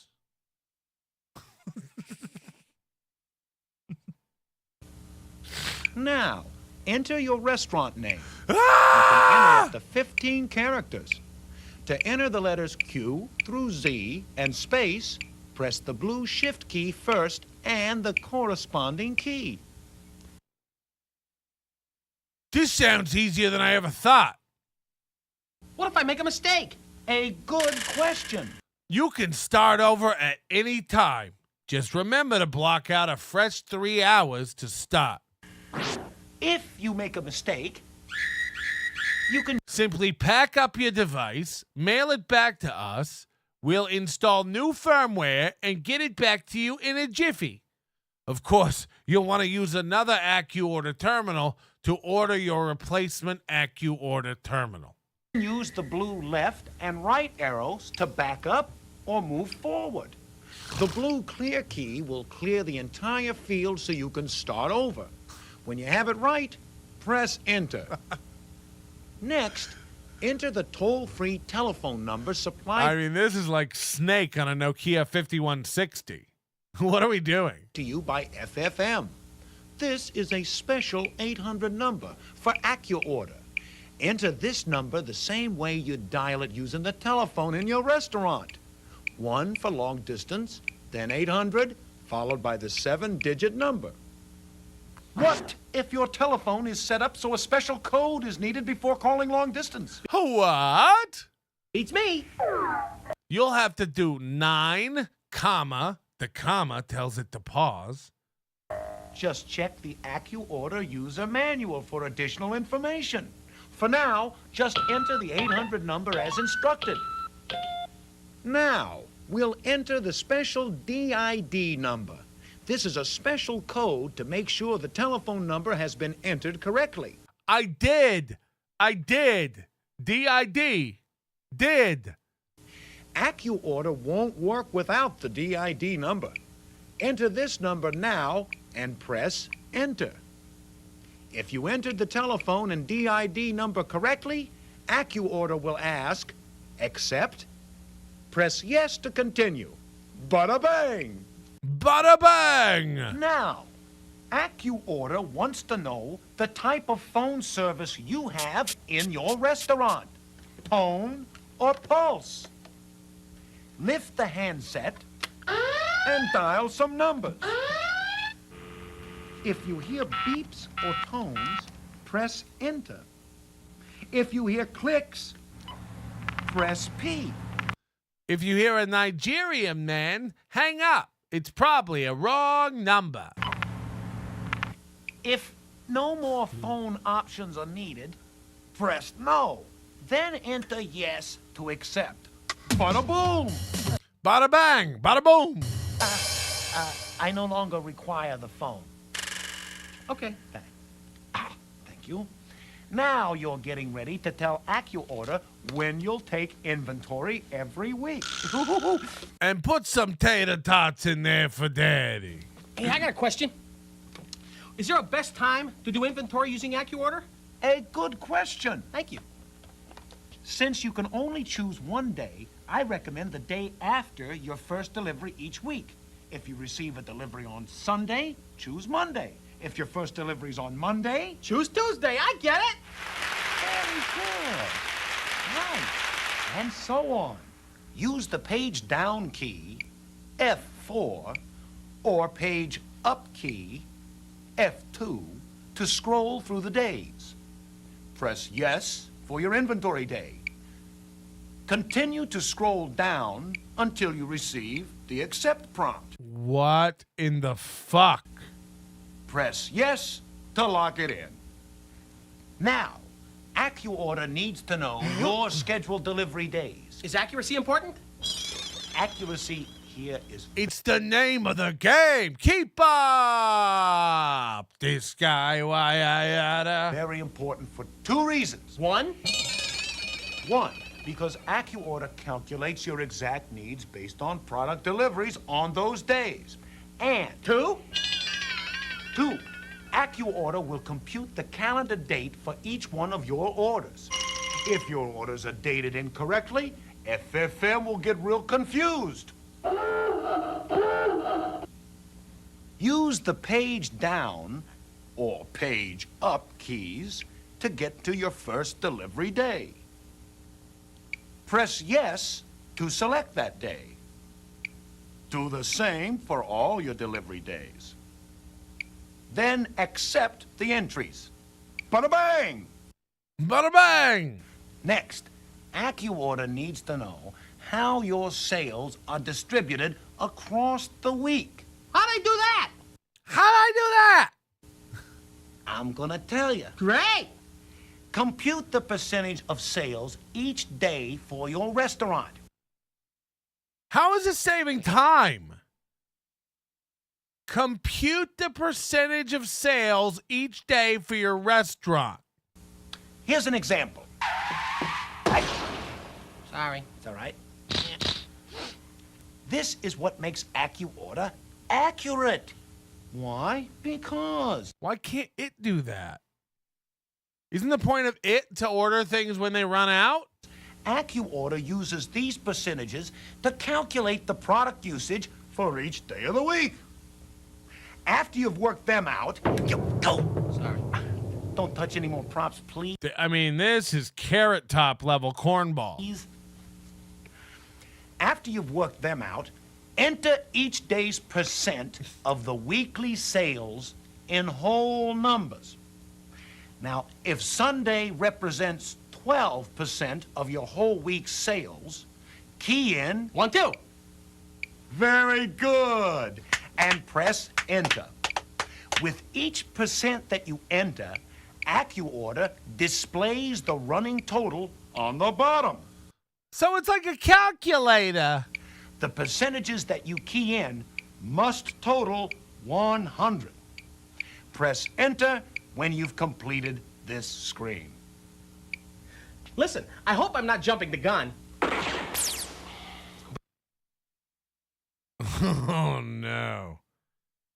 I hope I'm not jumping the gun Whoa. But I have another question. Shoot. Holy shit.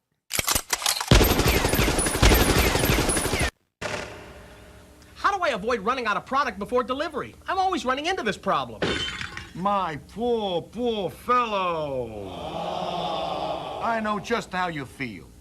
But hark, what is it that I see here? Look. What is it that I see here? Look. Here. Safety stock. Now watch this, everybody. Safety stock specifies the number of days of inventory over and above projected usage that you want to keep in stock. How long would that be normally? Well, normally, and you can ask Norman about this will be 2 days.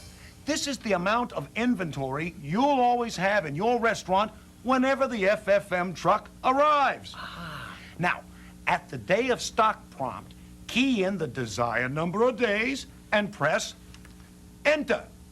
Then press yes to accept. Remember, you can change this at any time, but check with the boss first. That's me. That's him. Now they're running out of sound effects. They're just reusing them in places for no reason. At the date prompt, enter today's date in month, day, and year. For instance, July 3rd, 1993 would be entered 07/03/1993. Make sure it's correct. Now, enter the current time in military format. Again, why does this computer need to know what time and day it is? It's a computer.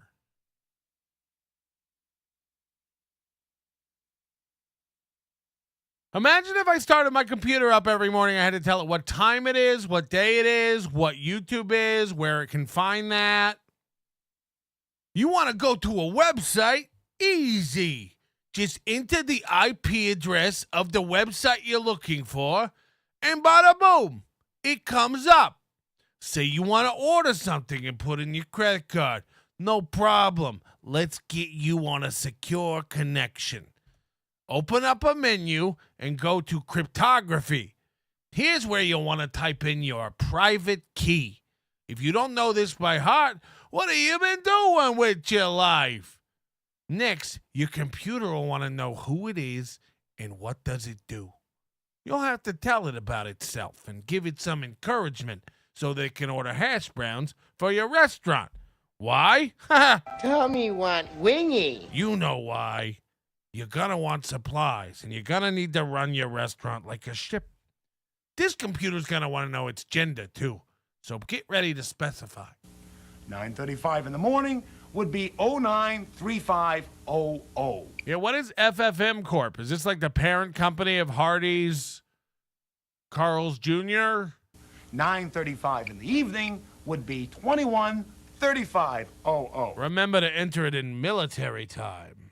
Uh-oh. Just add 12 hours to the hour for any hour after noon.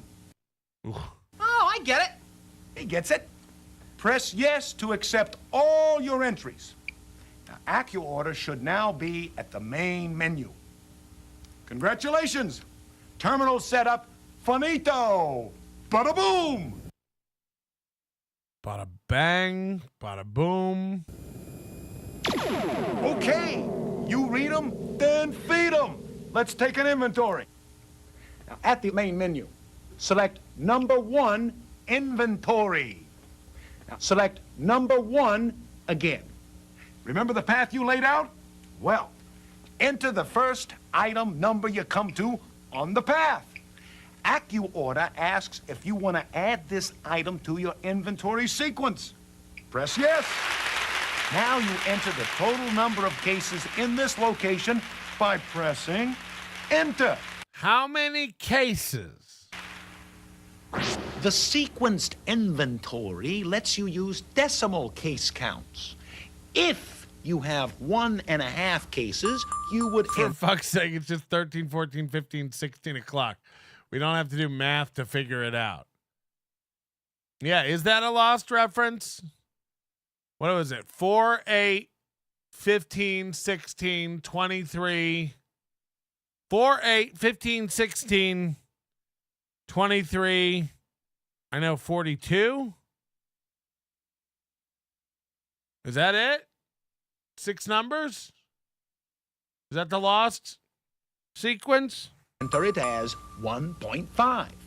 Most of the time, For instance, if you're J.J. Abrams and you're looking to order cups, you'll use whole numbers. But some items I know 42. I just was thinking there was one in between it. Wasn't there 30? Maybe not. Did it just go 23 to 42? like foil wrap might call for estimating a decimal count. Now hear this. Now hear this. Attention all managers. For efficiency. Why is there a microphone in the storage room? You know, for the gunshots and the boop, boop, beep, boop, boop, boop, boop, boop.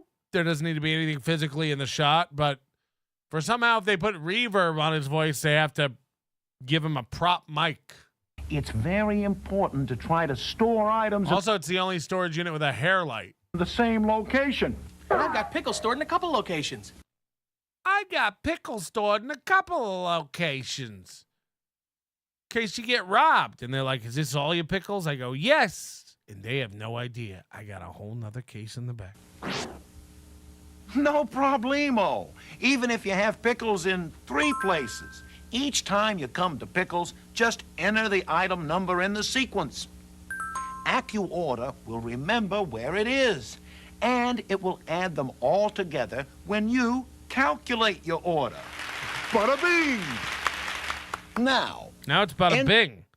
Bada boom, bada bing, bada bang. Enter the count for your first item. Press enter again for AccuOrder to take it.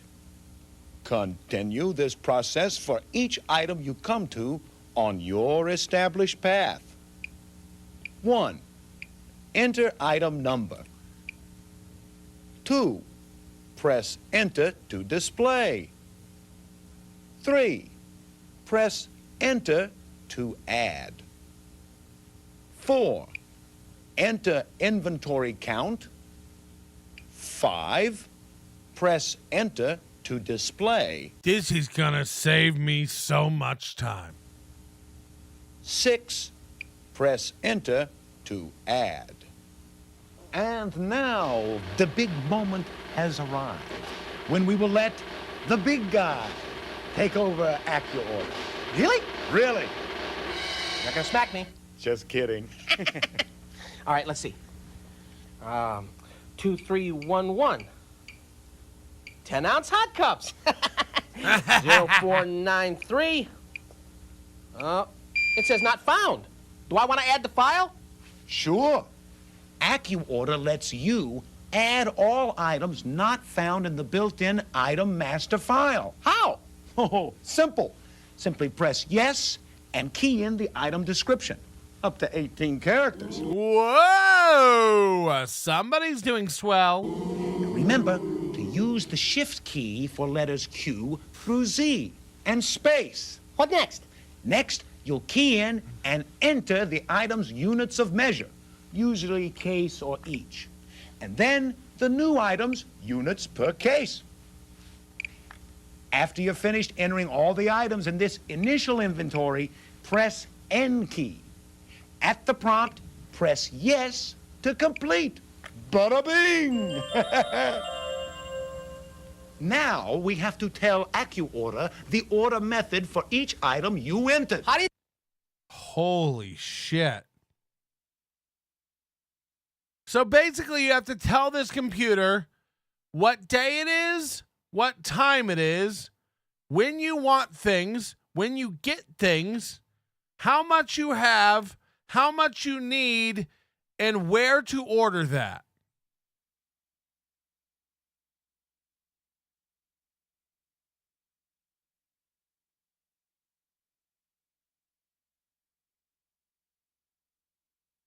This is going to save us so much time. You do that? Simple. Either build to or trigger. Ah, you look puzzled, Big Pants. But not to worry. AccuOrder will compute your order based on what you've used since the last inventory. That's swell. It is swell. or it will order items based on a preset or trigger quantity. The trigger method is useful for items ordered infrequently. Such as? Well, such as salt packets, Salt packets. sandwich wrappers, cleaning supplies, plastic forks, brooms, mop heads. If you want to use the build to method, just press the yes key. The next inventory item appears on the screen. If you want to use the trigger method, press the no key. Then all you have to do is key in the trigger quantity. This is the inventory level at which you want more of the item ordered, and then the order amount. Everything's now been counted and entered. Bada bing! I want this guy to die. You've reviewed and verified your items entered into AccuOrder. Bada bang! Initial inventory is complete. Press the blue N key to end the sequenced inventory. Bada boom!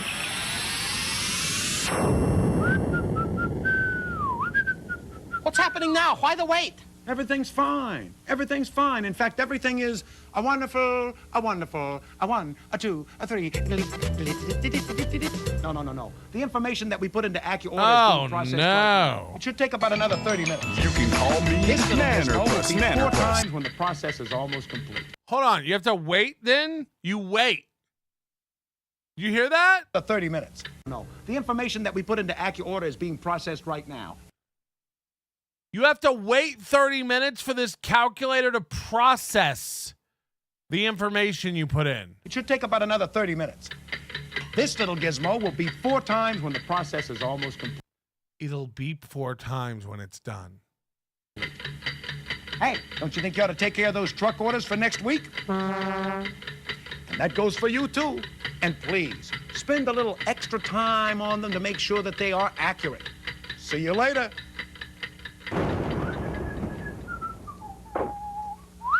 Okay, we're headed for the home stretch now. Hey, press the end key to get back to the main menu. Select number 2, ordering. Now, at the orders menu, select number 1, calculate. AccuOrder will now calculate all the orders for the next 7 days.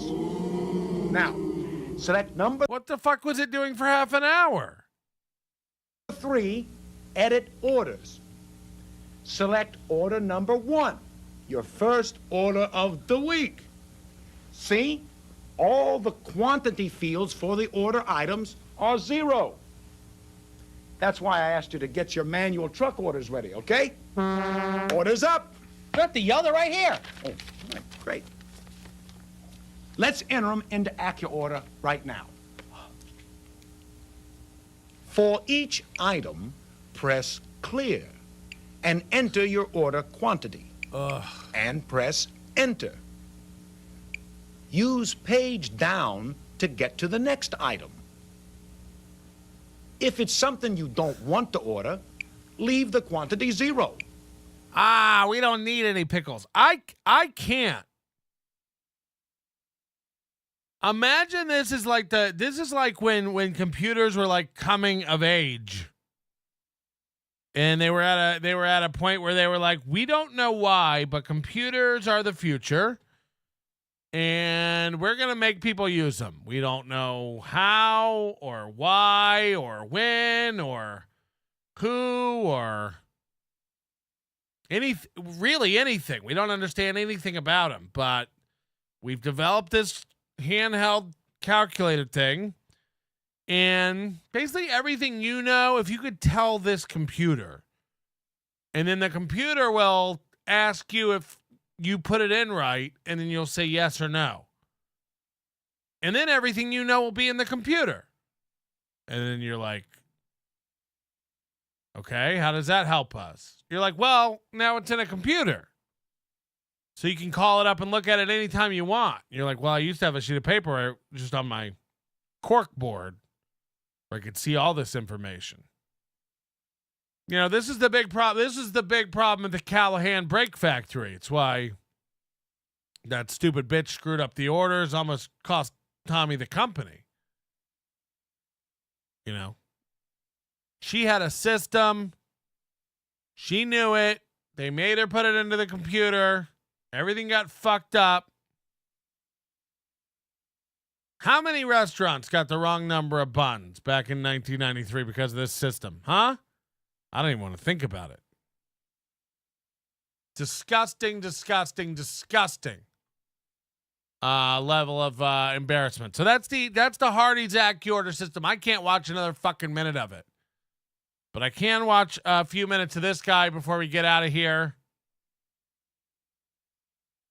Donkeylips had a birthday. Hit the like button if you want to wish Donkeylips a happy, majestic birthday. When me and my ebony wife go out, we love Hardees. Like I get like the hot ham and cheese, and she gets the fried chicken. You know how these Newports eat. Shut the fuck up and pass me the chicken and quit riding the bike without the seat, you queer. It looks like someone shot you in the ass with a 38. Let me pay for this shit. Where's my credit card? Did someone say credit cards? I'm going to kill motherfucking Chad when I see him on the show 5 times next week. I love how Chad gets away with everything on MLC, even though he's guilty of all the same shit and more. Even somebody yesterday, like Kevin, don't forget what he said about your daughter, and he just plays dumb. Yeah, I don't know. I don't really understand what anything. Chad goes on Stuttering John for 50 minutes. You know, Stevie Lou, hardball. Whole show's yelling at him about going on Stuttering John. Anybody else? Chad goes on Stuttering John 50 minutes. Chad, and you went on Stuttering John? Yeah, for 20 minutes. It was 50 minutes. I counted. Yeah. Okay. I'm Kevin Brennan.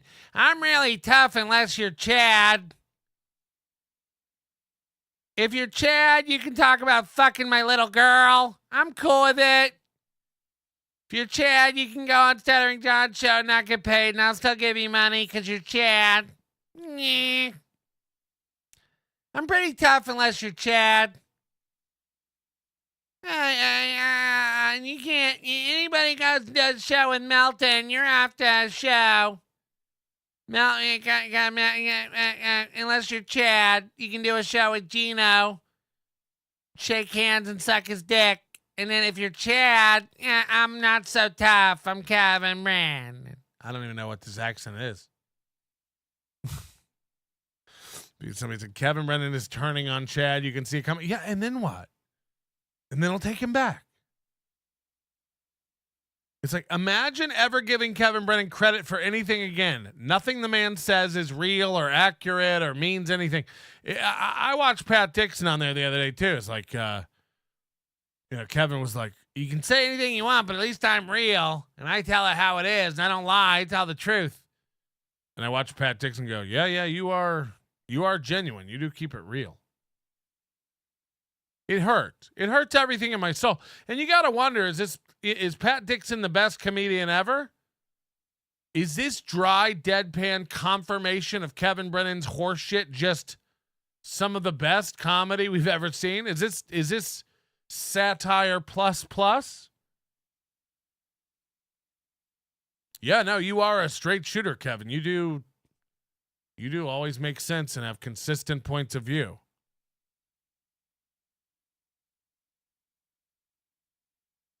You okay, Pat Dixon? Holy shit. You sure about that? You sure about that's what Pat Dixon? Fucking hell. Bubble Popper 24. Love NLO and your insane amount of backlog on Overdose. Between MLC and TSN, which one would you prefer to fail, and why is it TSN? Can't use Shuli lied. I mean, I have no bearing on another network failing or succeeding. I can't do anything about it. I do not care. I do not care if Shuli Network 2 dies. I don't care if Shuli starts a new network called Shuli Network 3. None of it has any effect on me. I do not care. So yeah, and Kevin, I mean, what is fail? You know, what is Kevin Brennan can always fire up a webcam and do a show from his whatever room his family doesn't want him in today. You better have dinner ready when I get home, you cracker-ass motherfucker. I'm making chicken skirts. What is a chicken skirt? That's what we never learned. What a chicken skirt is. A much better inventory system is what I call the pull drop mark system. Okay. Out of cups, simply go to the local grocery store, pull a red Solo cup out of the package of cups, stick it down your pants. Be sure you're not standing in front of a security camera, and walk out. After returning to your stock room, tear a piece of the cup off and tape it to the shelf where the cups are usually stored. Don't have tape? You should have ordered more tape. You dumb fuck.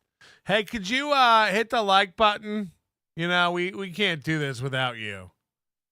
Donkeylips had a bad birthday. Good morning.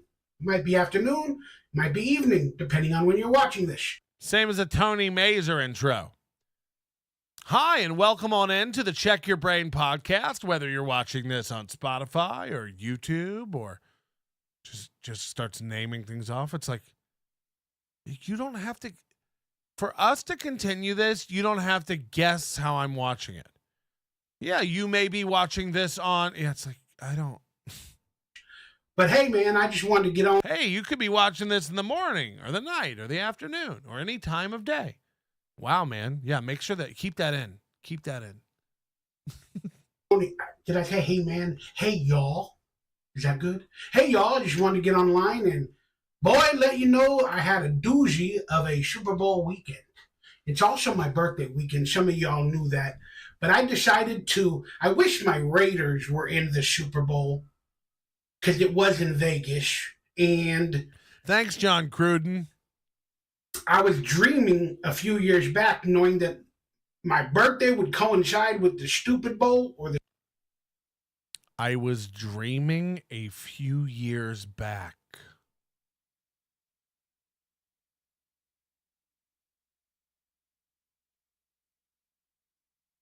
I was dreaming a few years back, knowing that my birthday was going to coincide with the Super Bowl. And I was just hoping. The Super Bowl or the Superb Owl. And I was going to have a good weekend. But I was hoping the Raiders would be in it, but, you know. I was dreaming a few years back that I was going to have a good weekend. What in the fuck? He really said that, right? A few years back, knowing that. I was dreaming a few years back. I was dreaming a few years back, knowing that my birthday would coincide with the Stupid Bowl or the Super Bowl or the Superb Owl. And I was going to have a good weekend, but I was hoping the Raiders would be in it, but, you know, we all know what happened there. But still, I decided to live up this weekend, eat unhealthy food, have some drinks. I had leftover. I would love to see Bauer drunk. Stuff. You guys have seen me. I've taken a couple of shots of that rum that I've had for like a month or two, but I drank most of that leftover rum. Hold on, did he sit at home and get drunk for the Super Bowl alone? But I got crunk for Super Bowl. And I missed out on an opportunity that I was supposed to go do during that day because I went overboard. And I'm barely recovering now on what's today, Tuesday? Literally, my entire actual birthday yesterday, I spent just in bed, resting, recovering, kidney, brain, using the restroom a bunch back and forth because I ate food I'm not supposed to eat. That just really affects me. But it tastes so damn good. I had some nachos. I bought the fake nacho cheese, the olives, Mommy want wingy. What else did I have in the tomatoes, the onion, hamburger beef. Red meat is not good for me nowadays. With the taco seasoning and guacamole. Is this all at his house? Alone? I went to a grocery store. I ordered a party for 12. I had a 6 foot party sub, a platter of wings, and sour cream, and all of that makes loaded nachos. Imagine telling people what's on loaded nachos. Then I had a bunch of not pineapple juice. I had orange juice and the leftover rum. Juice. And that started in the mid-morning. Jesus. He just named 9,000 foods and said, yeah, sure, that was mid-morning. That's what I had for my brekkie. I was feeling real good. I made you guys a video and, I was like, hey, life is beautiful. Life is good. I'm feeling good. Just orange juice and rum. Let's enjoy our day. Then, you have a little bit here, a little bit there. Then your nachos are ready, but you got to do something at 2:00 in the afternoon. Nachos are ready. Besides the Super Bowl. And then you get so messed up that you miss that opportunity. Oh, no. Well, that's what happened to me, y'all. That's what happened to me. I literally blanked out. So I think I fell asleep or did blanked out. Did something at halftime. I don't know. So I unfortunately missed, fortunately, I missed the ritual that is Usher. We're going to break down the halftime show, decode it maybe on this week's Happy Alien podcast. But decode it? Guys, I know you've been waiting for me to decode the Super Bowl. But I'll be decoding it later. I forgot my decoder ring. Yeah, but I literally, I think I realized I'm a blackout. I'm a black man. Drunk at that moment or whatever. I don't remember anything post the second quarter of the football game. So he's at home drinking a bottle of rum and making himself loaded nachos. Humble brag. And I knew I was supposed to go do an event to see somebody before that. I actually got invited to play in the Puppy Bowl. And I do remember realizing I was so messed up that I couldn't go. So I texted them not to come pick me up. Come pick me up. And then I just think I went on to party even more. I don't imagine how many things he invites himself to, and then has to also ask you to come pick him up for it. No, it's scary. But I blacked out. So thank God for small favors, because I was humbled, y'all. I was humbled again. When I woke up on my birthday at 10 o'clock in the morning, I literally probably slept from 5 o'clock. Then I think I woke up at 8 or 9 that evening. And then I started, I don't know if it's drunk or crunk dialing or texting. Oh, it's crunk. These lights will guide me home. I don't know if it's drunk or crunk dialing. Yeah, it's crunk. Everyone says crunk dialing. That is what people say. People in my life telling them I love them. Alliteration. And, hey, what are you wearing? Imagine the women in Bauer's Rolodex that he's drunk texting, what are you wearing? It's the Super Bowl. You're a woman. You might not even be into it, but you're at friend's house watching the game. You got a text from Bauer. What are you wearing? sends you a picture of his sweatpants with little cum stains next to his little peen. Like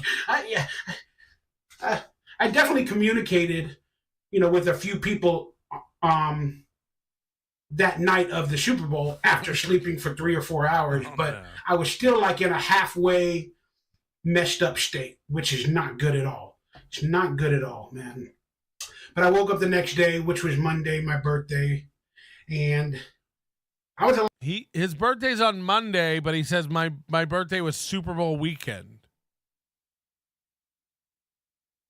I love how people really I think people really think Friday and Monday are part of the weekend. That's where we're at as a society. Alive, but boy, I was hurting, and I got humbled. And it just reminded me like you can't do this stuff at your age. Humble. And then on top of that, you have family members that have these same sort of life issues and problems. Like, what a stupid decision. So he got drunk once. And because his brother's an addict, he's like, I know better than this. This was so stupid of me. I should not have gotten drunk. It's like, you got drunk once, man. It's fine. But I don't do it all the time. I really don't, even though maybe you guys have seen me take the guilt he must have from family shit. A few drinks, with donations or super chat in the videos. Trust me, I am not one of those. I used to experiment a lot back in the days when I'd go out dancing and stuff with that stuff. We're talking ALKY. These people like Ray and even, Kevin Brennan, sometimes they have these words in their head that they think are you can't say on YouTube. Like for some reason, Ray thinks you can't say the word rape on YouTube. He's like, no, that's a bad word. You can't say that word. It's like, no, it's just a word, man. Yeah, you shouldn't rape people. But it is a word that's just part of words. But he just spelled alky. I have partaken of that in the past. ALKY, alky. Alky. But yeah, I'm just so glad and proud that I never became a brother. He almost says brother here. Listen to this. But yeah, I'm just so glad and proud that I never became a 100% person like that with that addiction. And it saved my life. You got to really listen here. I'm just so glad and proud that I never became a 100% person like that. I'm so glad and proud that I never became a 100% person like that. And proud that I never became a 100% person like that with that addiction. And it saved my life. Watching others in my family struggle with it and ruin their lives. It also saved my life, but ruined my life in a lot of instances. It's just funny how that type of stuff. But funny how life. Back to the subject at hand. I feel so humbled. The subject at ham. And I'm grateful for this lesson again, even though it came at 49 years of age. I'm just so grateful for he's 50 for the lesson and realizing all these guys are 50 with no plan for tomorrow.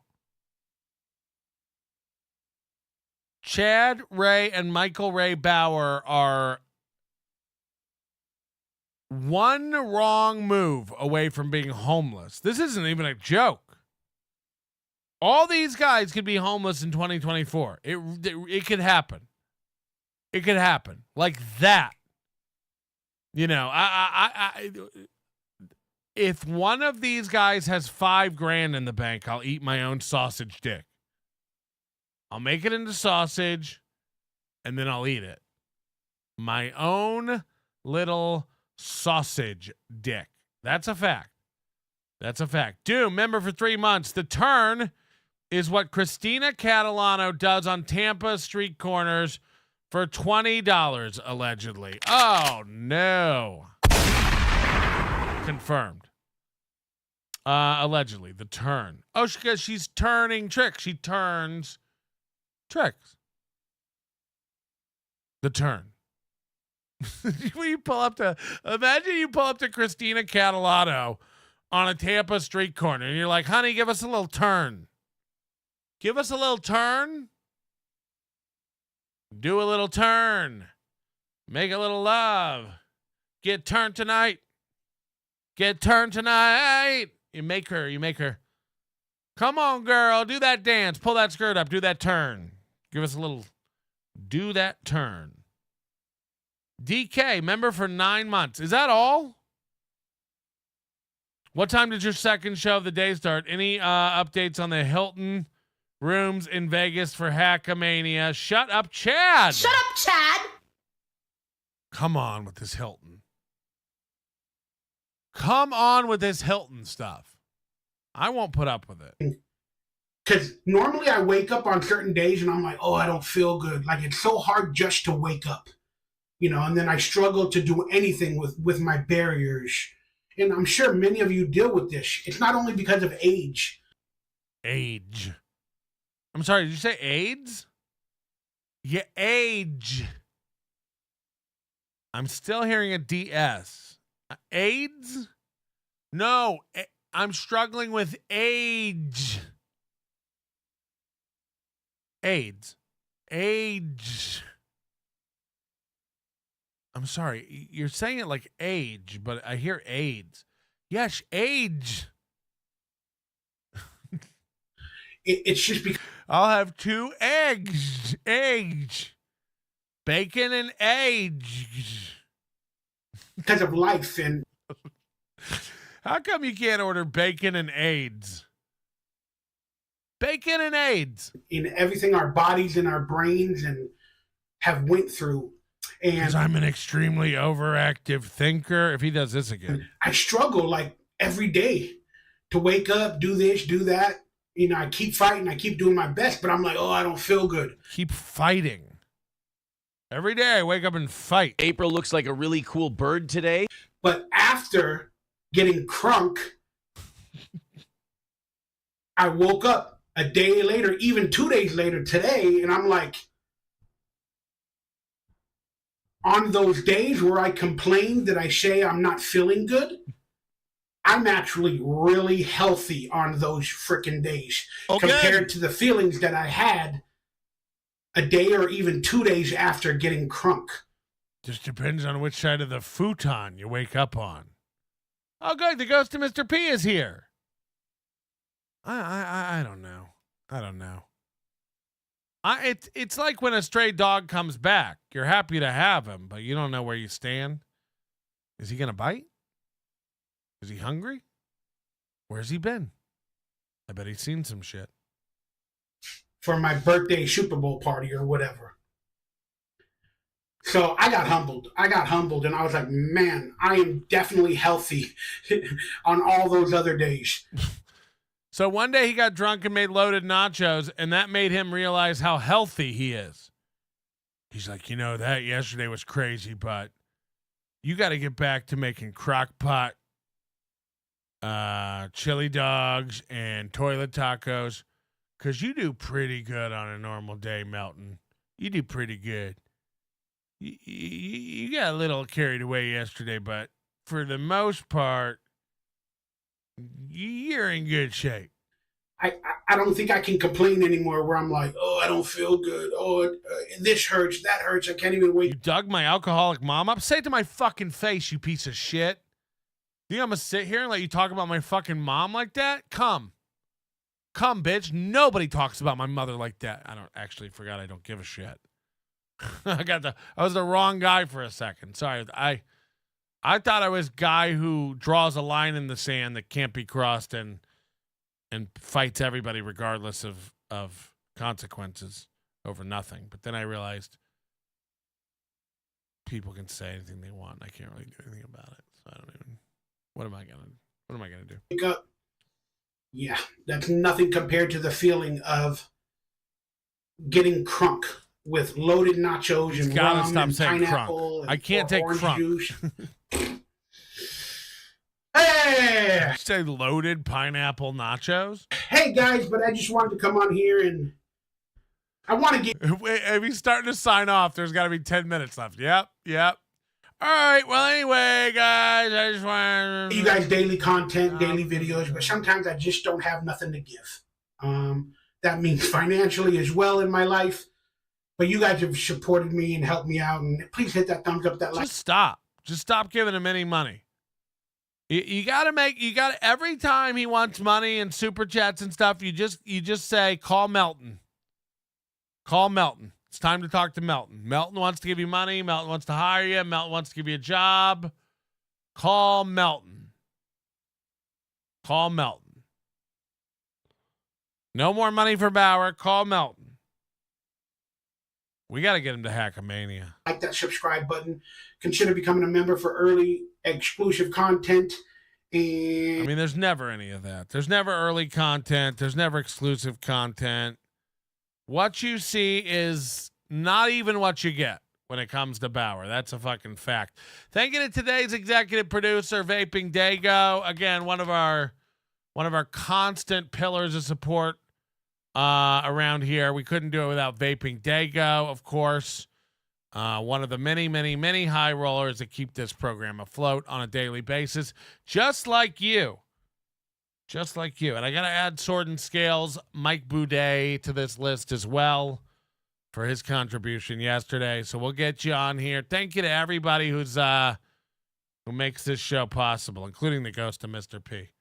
It's just a creepy vibe that we couldn't do without. Fuck Hilton and all the crackers that stayed there. My nephew Ray got arrested at the one in Kensington for having a 2-for-1 special with Anal Queen and Monchichi for all interested swingers. Had to turn down Mubi and the Script. Men that eat mac salad with extra mayo in bed are twisted. Monchichi, oh so soft and cuddly. With the thumb in her mouth, she's really neat. Fun to wiggle his little feet. Yeah, yeah, yeah. Yeah, yeah, yeah. Happy, happy Monchichi. I love you, Monchichi. Monchichi Girl Doll and Boy Doll are each sold separately from Mattel. Monchichi, Boy Doll, and Girl Doll are each sold separately by Mattel. Thank you for the super sticker, George. Thank you everybody who contributed today, memberships today. We're gonna try to do a little afternoon thing. It's a fun. I'm just into doing afternoon stuff this week. We're just doing it. We're doing it. I want to make up to you for last week. You got a little busy, and of course we didn't do a members show. People really enjoyed the afternoon show yesterday, so we'll probably do a little something afternoon today. Although I am gonna do the brisket today, so maybe we'll do some sort of barbecue stream. We might be in another location or something. I do have to run to the post office again. I hope it's early enough and that the Asian man's there working, because God fucking knows there's gonna be 9,000 black women in the back not doing shit. I really, again, like, if I was black,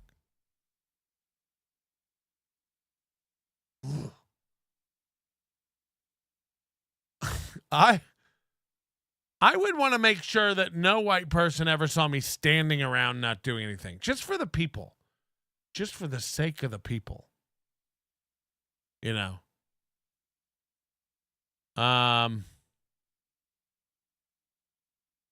But yeah. And DK is reminding everybody the best post office package, next time we do them, we'll earn a prize. Let me give out that address. Send in your stuff to Patrick. Nobody likes onions. 4948 Mountain Vista Street, P.O. Box 13932, Las Vegas, Nevada 89121.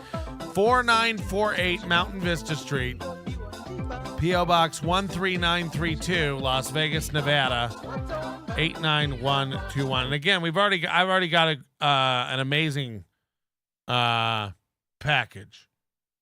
And I was going to do it Friday. We're going to wait one more week. DK is going to buy whoever has the best package a ticket to Hackamania. So get it in.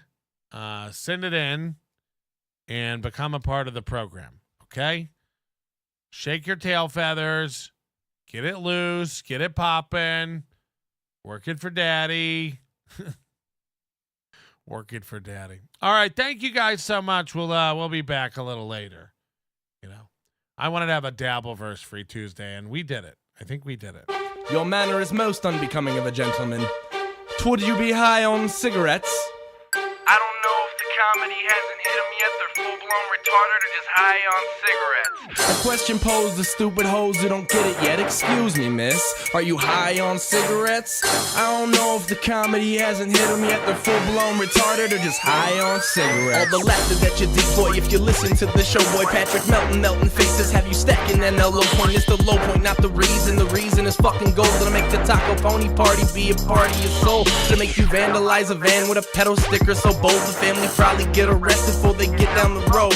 Or stupid motherfuckers just got NL loaned. Other radio shows are